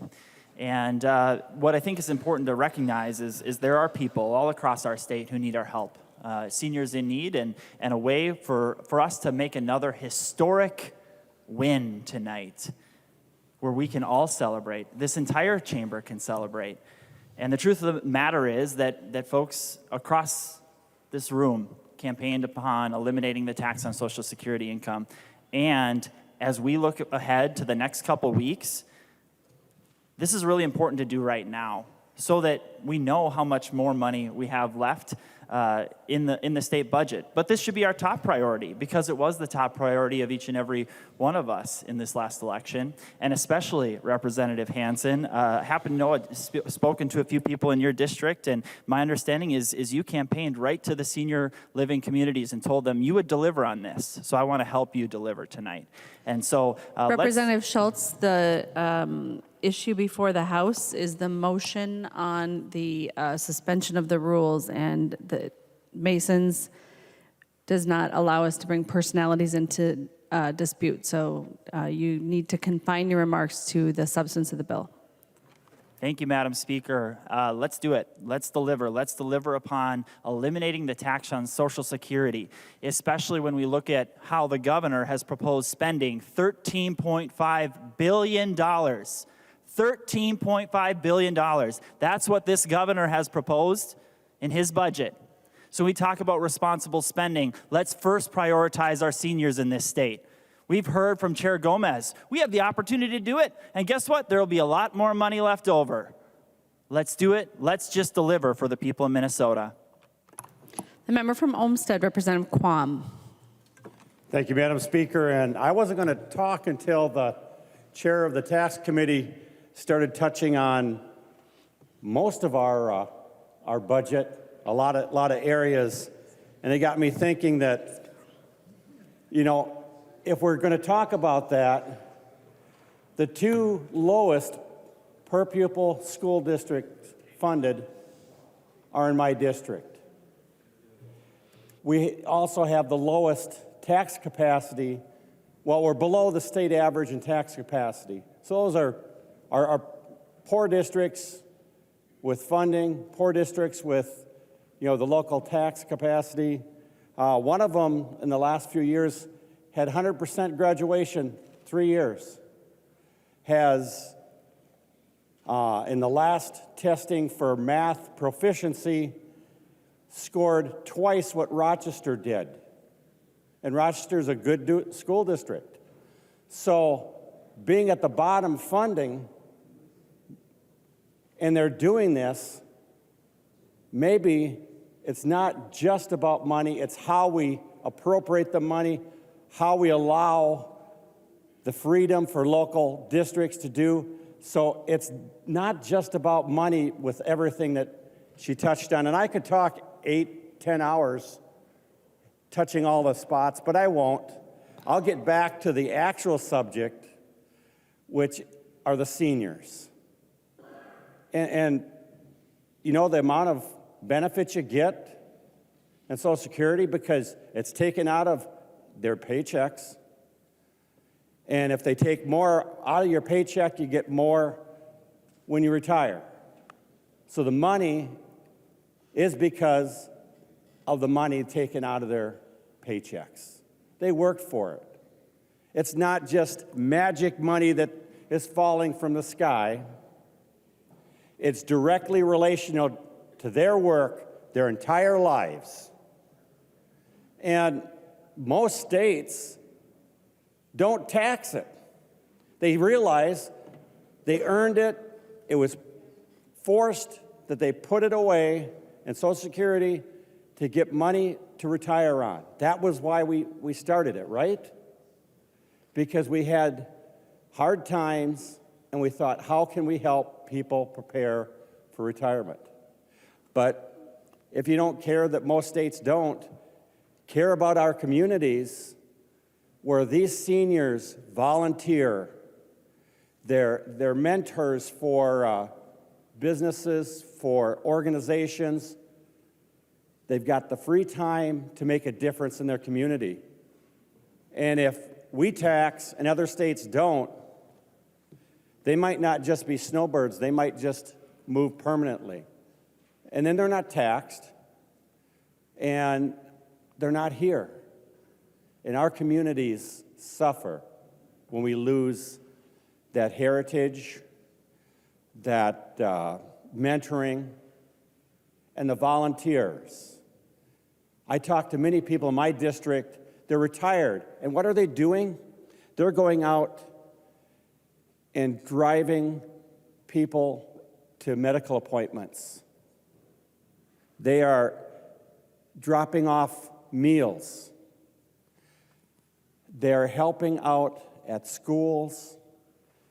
They're helping fill the gap that our worker shortage has caused in many of our communities. I don't want to have more of our seniors leave the state. I don't want to be an outlier that drives them away. So I want to suspend the rules, and we're talking about a bill chief authored by the majority with many, many members in the majority co-authoring it.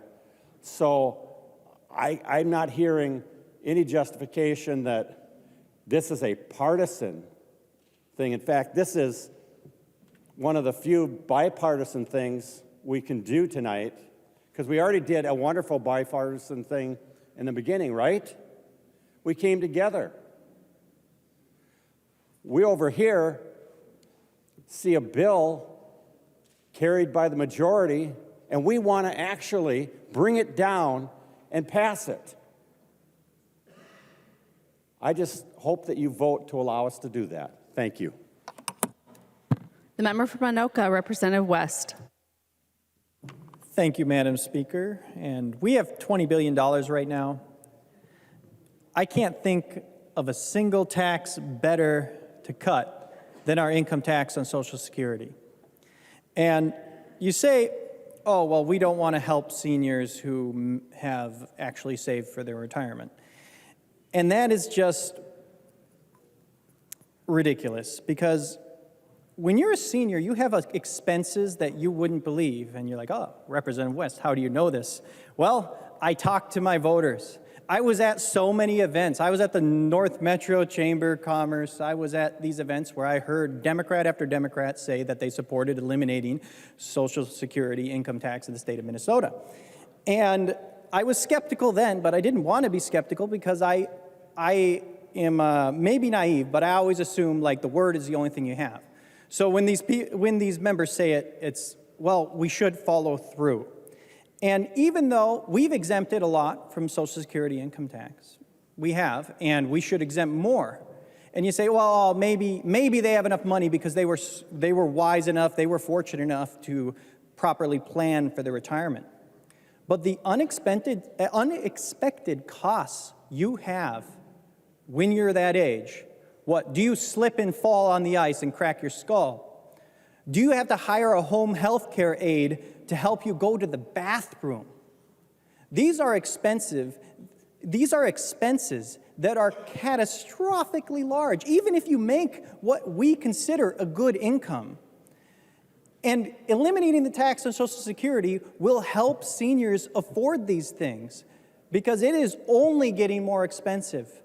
With inflation, with prescription drug prices and health insurance, even with Medicare, there's a reason there's a supplemental plan for insurance on Medicare. This is expensive for everyone. And when so many campaigned on this from both sides of the aisle, all we're asking is that you do what you said you were going to do. And I understand many of you didn't campaign on that, as the chair said. But the districts that were won by closer margins, I guarantee you they all did. And if we can't agree on this simple tax cut, what, are we not going to cut any taxes this entire session? Even with a $20 billion surplus, that's over double the largest surplus we've ever had in this state. This should be easy. And we're trying to make it easy for you. We've already spent over $1.5 billion as a body. The majority's already put forward bills that have been passed by this body that have spent well over $1.5 billion, which, as the chair mentioned, is how expensive this bill would be. And there is no reason for a lot of seniors to live here. And this is just another one of those reasons. Well, one, as I already mentioned, you can slip and fall on the ice at any time. Two, I don't know if you've been here, but it's very, very, very, very cold.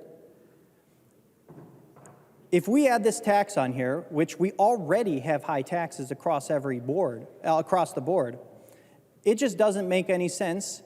My parents just sold their house, and they're temporarily living in Arizona. Well, at least it was temporary. But now looking at the direction we're going, it's hard to justify to somebody who has the ability to live somewhere else where they aren't soaked for every dollar they ever have earned, to come back here and continue their life. I've heard this from so many people that say, there's 3 reasons to live in Minnesota: family, family, and family. And we have to change that, because we have out-migration in Minnesota right now. We lost over 19,000 people. More people moved out than moved here. And that is being driven by the elderly. So why would we add another reason for them not to stay here? I understand you don't want to give a tax cut to somebody who saved for their retirement. But as I said, they have massive expenses That money doesn't go nearly as far as you think it does. So I urge you, because many of you promised that you would cut taxes on Social Security. You would eliminate taxes on Social Security for Minnesota seniors. I was there and heard you say it. So please, join us. This should be an easy bipartisan vote that we can eliminate state income tax on Social Security once and for all. The member from Anoka, Representative Niska. Thank you, Madam Speaker and members. You know, I'm really excited. Thank you, Representative Robbins, for bringing this forward. Thank you, Representative Lislegard, for this bill. I'm excited to be able to support House File 300 tonight. I'm excited because I had a constituent actually come down to St. Paul this week and tell me specifically, he's a retired corrections officer. He told me that he wants us to cut Social Security tax to eliminate it, and that he wants us to cut the tax on his pensions. And so I'm very excited to be able to support House File 300 tonight, and I appreciate Representative Robbins, your motion for giving us that opportunity. I'm also really excited, Representative Robbins, that we're helping a lot of members here keep their campaign promises. This is a really, really good opportunity to keep some campaign promises. Like Representative West, I was at the Metro North Chamber session wrap-up in June of last year, in which there was unanimous support among Anoka County legislators for eliminating the Social Security tax. And that's reflected on this bill. Many members, fellow members of my Anoka County delegation are on this bill. And if there's one thing that this debate tonight has made clear, it's that going through the committee process in the tax committee, those fellow members of the Anoka County delegation are not going to be able to keep their campaign promise. They're not going to be able to keep their campaign promise. That was made very, very clear by the tax chair tonight. So, Representative Robbins, thank you for giving some members of this body maybe the only chance they're going to get to keep their campaign promise. So if you made the Point promise... of order, Madam Speaker. Representative Long. Mason's 124, motives of a member for voting on a particular matter are not the subject of debate. Representative Niska, Mason's section 124 has two different paragraphs that apply to the discussion tonight. One is paragraph 1, which indicates in debate, a member must confine remarks to the question before the House and avoid personality. In paragraph 3, it is not the person, but the measure that is the subject of debate, and it is not allowable to arraign the motives of a member, but the nature or consequences of a measure may be discussed in strong terms. Please confine your remarks to the confines permitted by Mason's section 124. Representative Niska. Thank you, Madam Speaker, and I'm directly speaking to the nature and consequences of the action that's before us, which is the motion to suspend the rules so that we can take up House File 300, which I think it's very clear is the only vehicle possible for some members of this body to keep the word to their constituents they made, which I think is important. Point of order, Madam Speaker. Representative Niska, you're out of order. The member from Washington, Representative Anderson. Thank you, Madam Speaker. I also am on the tax committee, and I was very happy that we heard this today amongst, and it's been halfway through, but I'm glad we got it before first deadline. So thank you for that, Madam Chair. I want to speak in favor of the motion also. We have structural surplus, not just the excess cash, but a structural surplus even after inflation of over $5 billion. That doesn't count the 12 or 15 billion in excess cash that's one-time money that can be spent on or given back, as Governor Walz and as many of us have proposed. But we have $5 billion structurally. The cost of this bill, Lislegard, is less than a third of that. So less than a third of the structural surplus would be the full Social Security tax cut and the cut on those that have those basic pensions from years ago where they weren't paying into Social Security. Instead, they were paying for essentially a double pension. This is something that we all promised to do, I know on our side, and a significant chunk of the side of my colleagues to the left promised to do. It should have been the #1 bill that was passed out of this body. I understand the tax chair's arguments that we have other things that we also need to balance, but there's a lot of money. And again, this is 1/3 of that, 1/3 only. So I would urge us all to take this up, to suspend the rules, and to take a vote on something we should have done on January 3rd. Thank you. The member from Cass, Representative Knudsen. Thank you, Madam Chair. Members, there is no reason why we wait any longer to provide our seniors the relief they need. So many of our seniors live off of this money. And with the rising cost of inflation, the rising cost of utilities, they can't do it. We've all gotten emails. I know you guys are getting emails constantly because now your Democratic constituents are emailing me, begging me to get you to do this. The time is now. There's no reason to wait. Our seniors need this relief. Thank you. Thank you, Representative Robbins. The member from Itasca, Representative Igo. Thank you, Madam Speaker. The reason I'm going to rise to speak on this tonight, and a lot of my colleagues on this side of the aisle are doing a great job about talking why this is so important, but I heard the chair talk about how we need to take our time and make sure and go through bills, and I just could not help standing up to talk about how hypocritical that is when we passed House File 7, the blackout bill, in less than 3 weeks without a fiscal note. We have no idea what that was going to mean for the rest of our state for moving forward, funding-wise, and what that means for our budgets. But we know exactly what this is going to mean, and we can talk about this today. It's very fitting that this is coming up today because just a few hours ago, I had a meeting with the Arrowhead Area Agency on Aging. And that group was talking to me about one thing, and they said, Representative Igo, can we get that tax on Social Security removed? And they said it almost with tears in their eyes, and I ask you, members of this body, when you go home to your districts, you need to be very aware and looking. Because when I see it at the grocery store. When I see the elderly couple huddling around their list, wondering if they're going to be able to afford their groceries. It should break all of our hearts. And we have a way to help them right now. This group is saying they need it now more than ever. There's aging seniors in my district who are putting off visiting their grandkids an hour and a half away because they can't afford the gas. So what's one way we can get back to them and help them right now? Removing this tax that everyone has been talking about for over a year. This is a bipartisan effort. We can do this together. So Representative Robbins, I appreciate her for bringing this urgency today. Because my passion, my heart right now is for all my seniors up on the Iron Range in northern Minnesota. Because they're watching and they're asking and they need this help now more than ever. And we can give that to them today. We spent the last 80 years relying on the greatest generation. Now it's time for us to help and support them. And let's support all of our seniors in the state of Minnesota. Thank you. The member from Stearns, Representative O'Driscoll.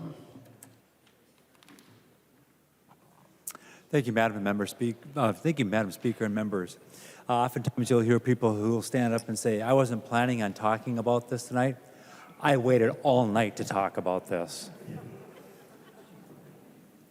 I'll be at my uncle's funeral tomorrow morning, and that's how important this topic is to me, that I'm going to drive home in a snowstorm tonight because I wanted to speak again on this topic.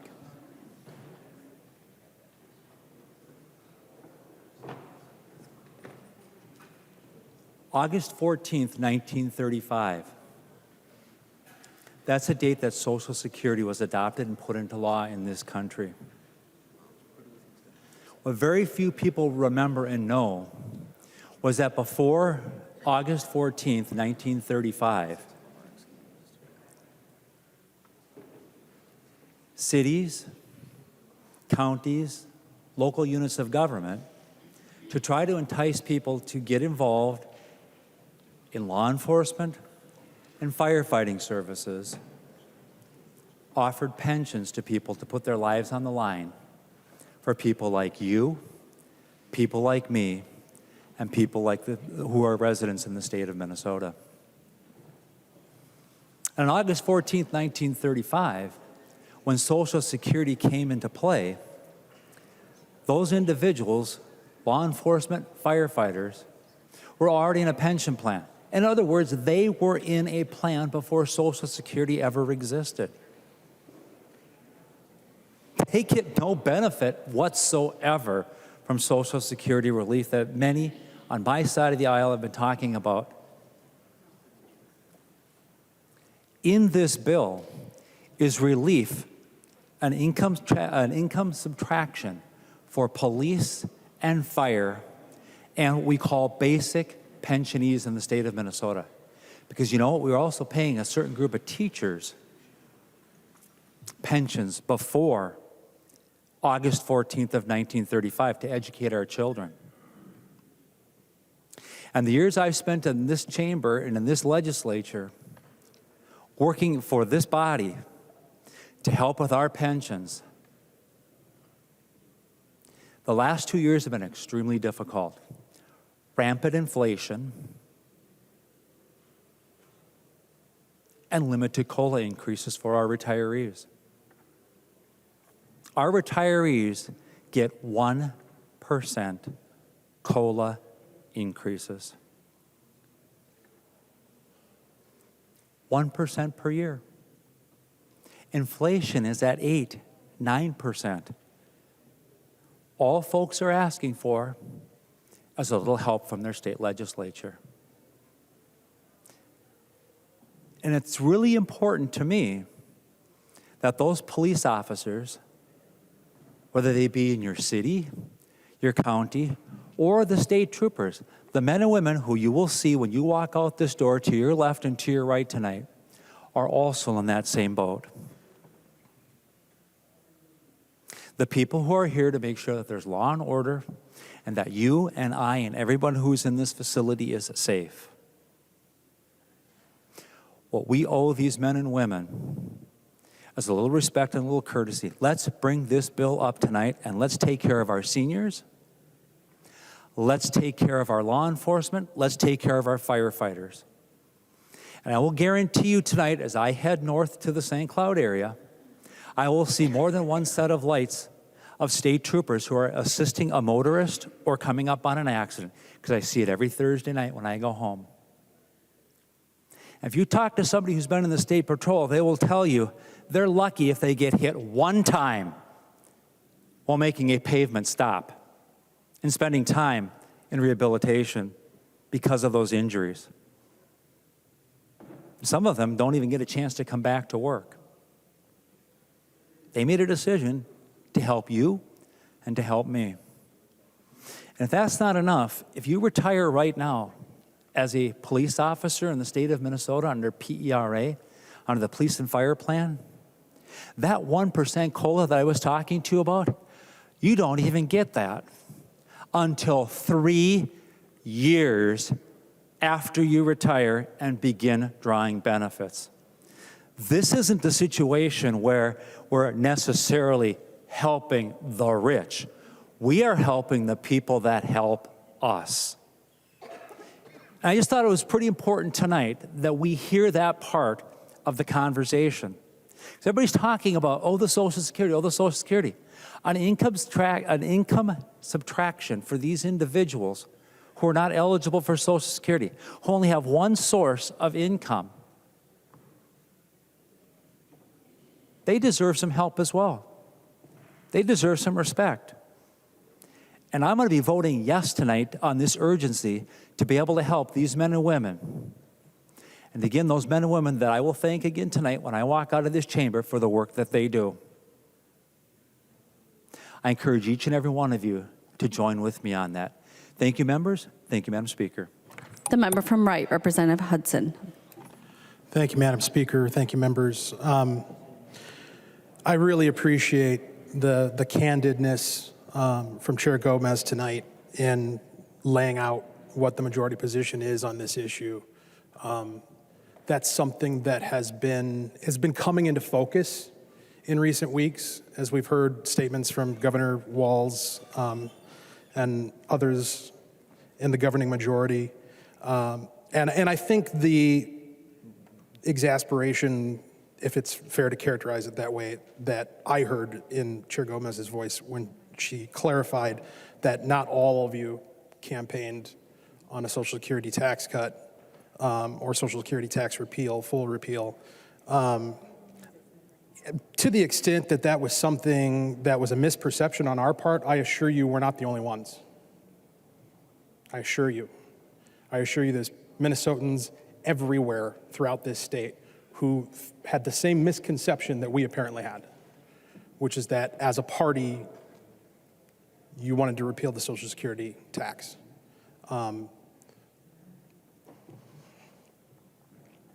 And I also appreciate the candid nature of Chair Gomez's remarks because it really brings into focus for Minnesotans' minds the reality of what is meant when the majority talks about the rich. Because that little piece of rhetoric, the rich, has tremendous utility in directing attention to some imagined figure that isn't you. None of us think of ourselves as rich. Well, maybe Greg Davids does, I don't know. None of us thinks of ourselves as rich. But I think when we hear the term rich used in the political discourse, what comes to mind is something like rich Uncle Pennybags. I had to Google that. That's apparently the name of the Monopoly man, the guy on the board with the top hat and the smile who runs around. Or Daddy Warbucks from Annie, a guy with a huge mansion and a bunch of servants. I think that's what we think of. That's what comes to mind when we use the word rich.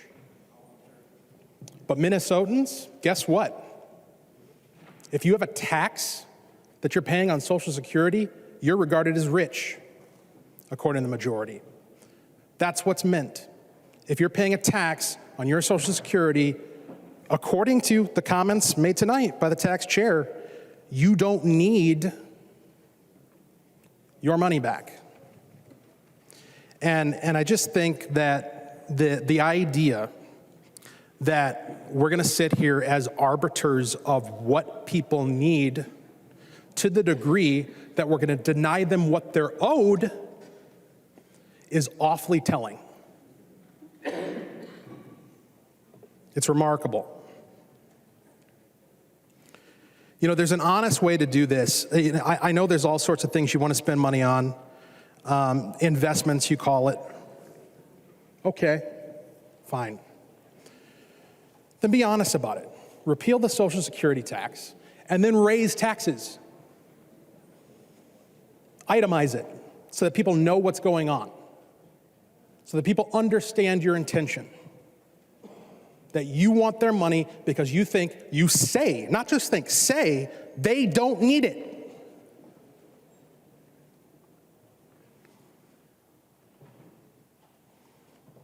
But it's such an interesting concept, need, and we hear it every day. I'm about to make the same argument that I've already made twice before today in committee, because this is a persistent theme throughout the work that the majority is doing. Time and time again, every day, all day long, we hear testifiers telling us about their need. It's hard to raise children. It's tough to keep the balls in the air as a young family. Is that a new phenomenon? Did that just start in 2020, 2015, 2000, 1980? I'm pretty sure it's always been tough to be a young family. I'm pretty sure it's always been tough to keep things together, to provide for yourself, to provide for those you love. And these people, they did it. They completed their mission. And they didn't look to somebody else to provide it for them. It didn't even occur to them. It didn't even pop into their head that they should turn to somebody else and ask them to provide for their needs. No. They took a look at their situation. They inventoried their resources. they aspired to achieve, they put their nose to the grindstone, and they made it work. And they trusted in the promises that were made to them. Promises that assured them that that work would pay off, that if they saved, if they were responsible, if they were self-reliant, that it would pay off in the end. And instead, what we're telling them now is, you know what? We've got a new way of doing things. It's different than when you were growing up. Nowadays, we're saying, if you've done the right thing and therefore have more, we're going to come along and decide arbitrarily after all these years, after your entire life, we're just going to decide that you don't need what you've earned. You don't need it. And there's these other people who are just getting started. They do need it. So yoink, it's not yours anymore. But here's look, even if that doesn't convince you, I don't have to convince you tonight. I'm not going to convince you tonight, all right? I know that. But you're going to be faced with this reality. We know it. It's in the numbers. You look at the state economic forecast.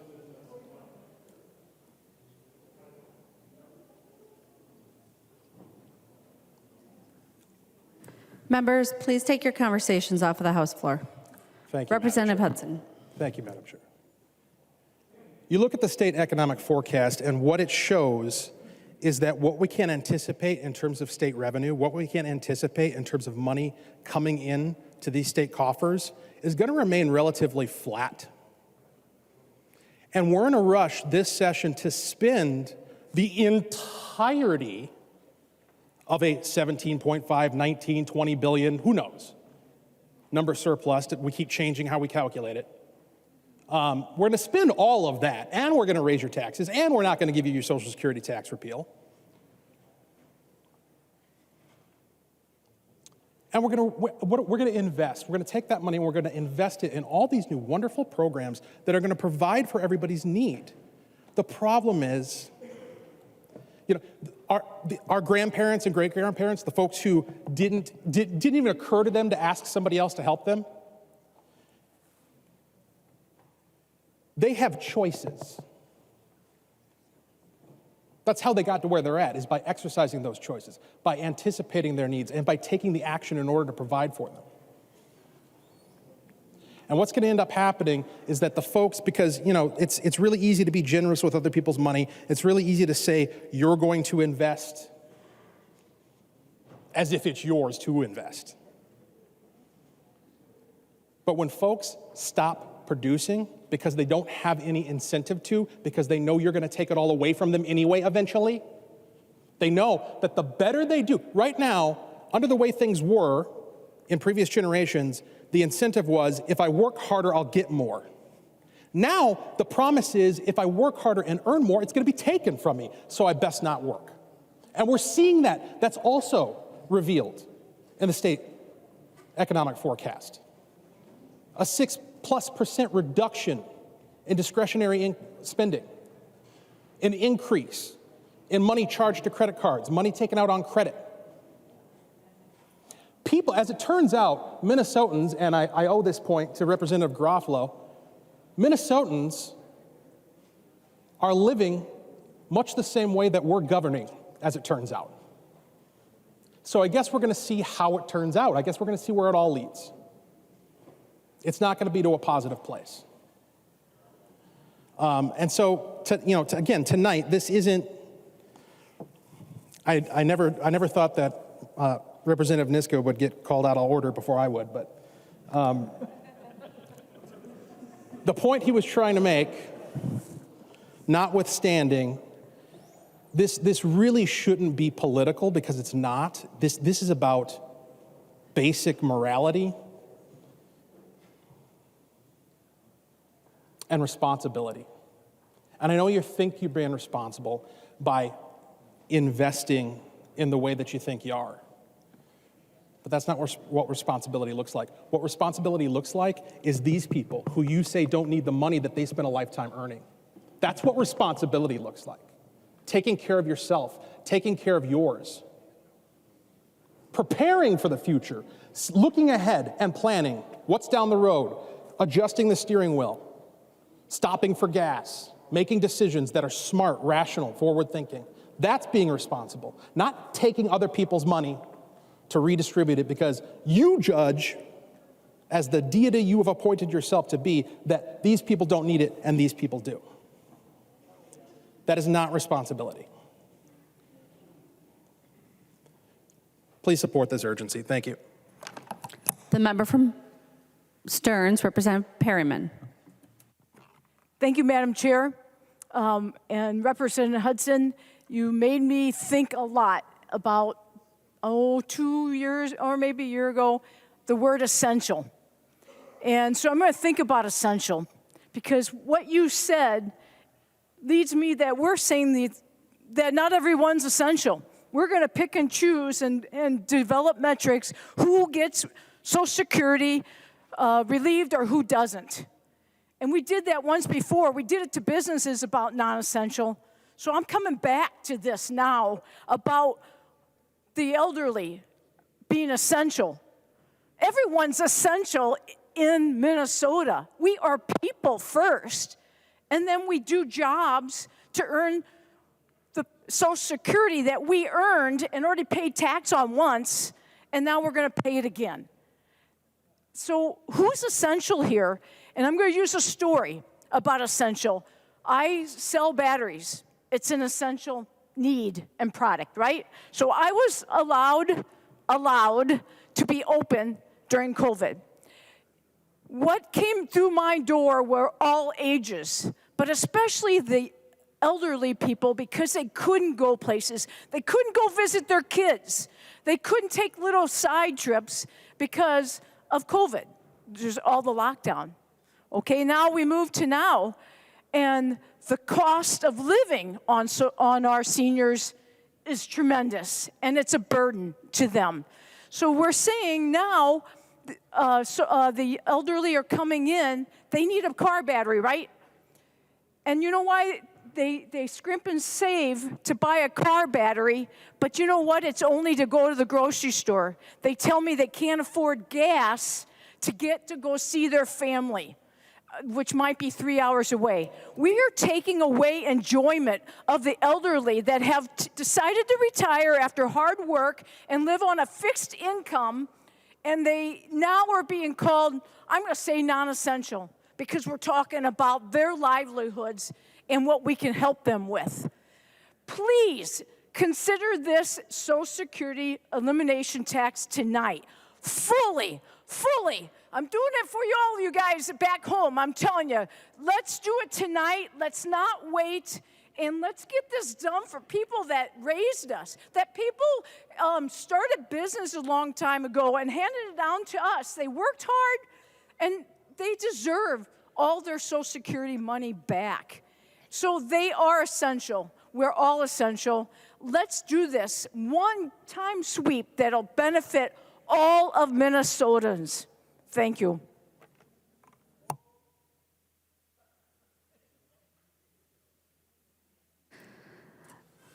The member from Stearns, the Minority Leader, Representative Demuth. Thank you, Madam Speaker. Members, this obviously is an issue that we all feel very passionate about. It's something that you've heard from our side before. Thank you, Representative Robbins, for being willing to bring a motion forward to suspend the rules.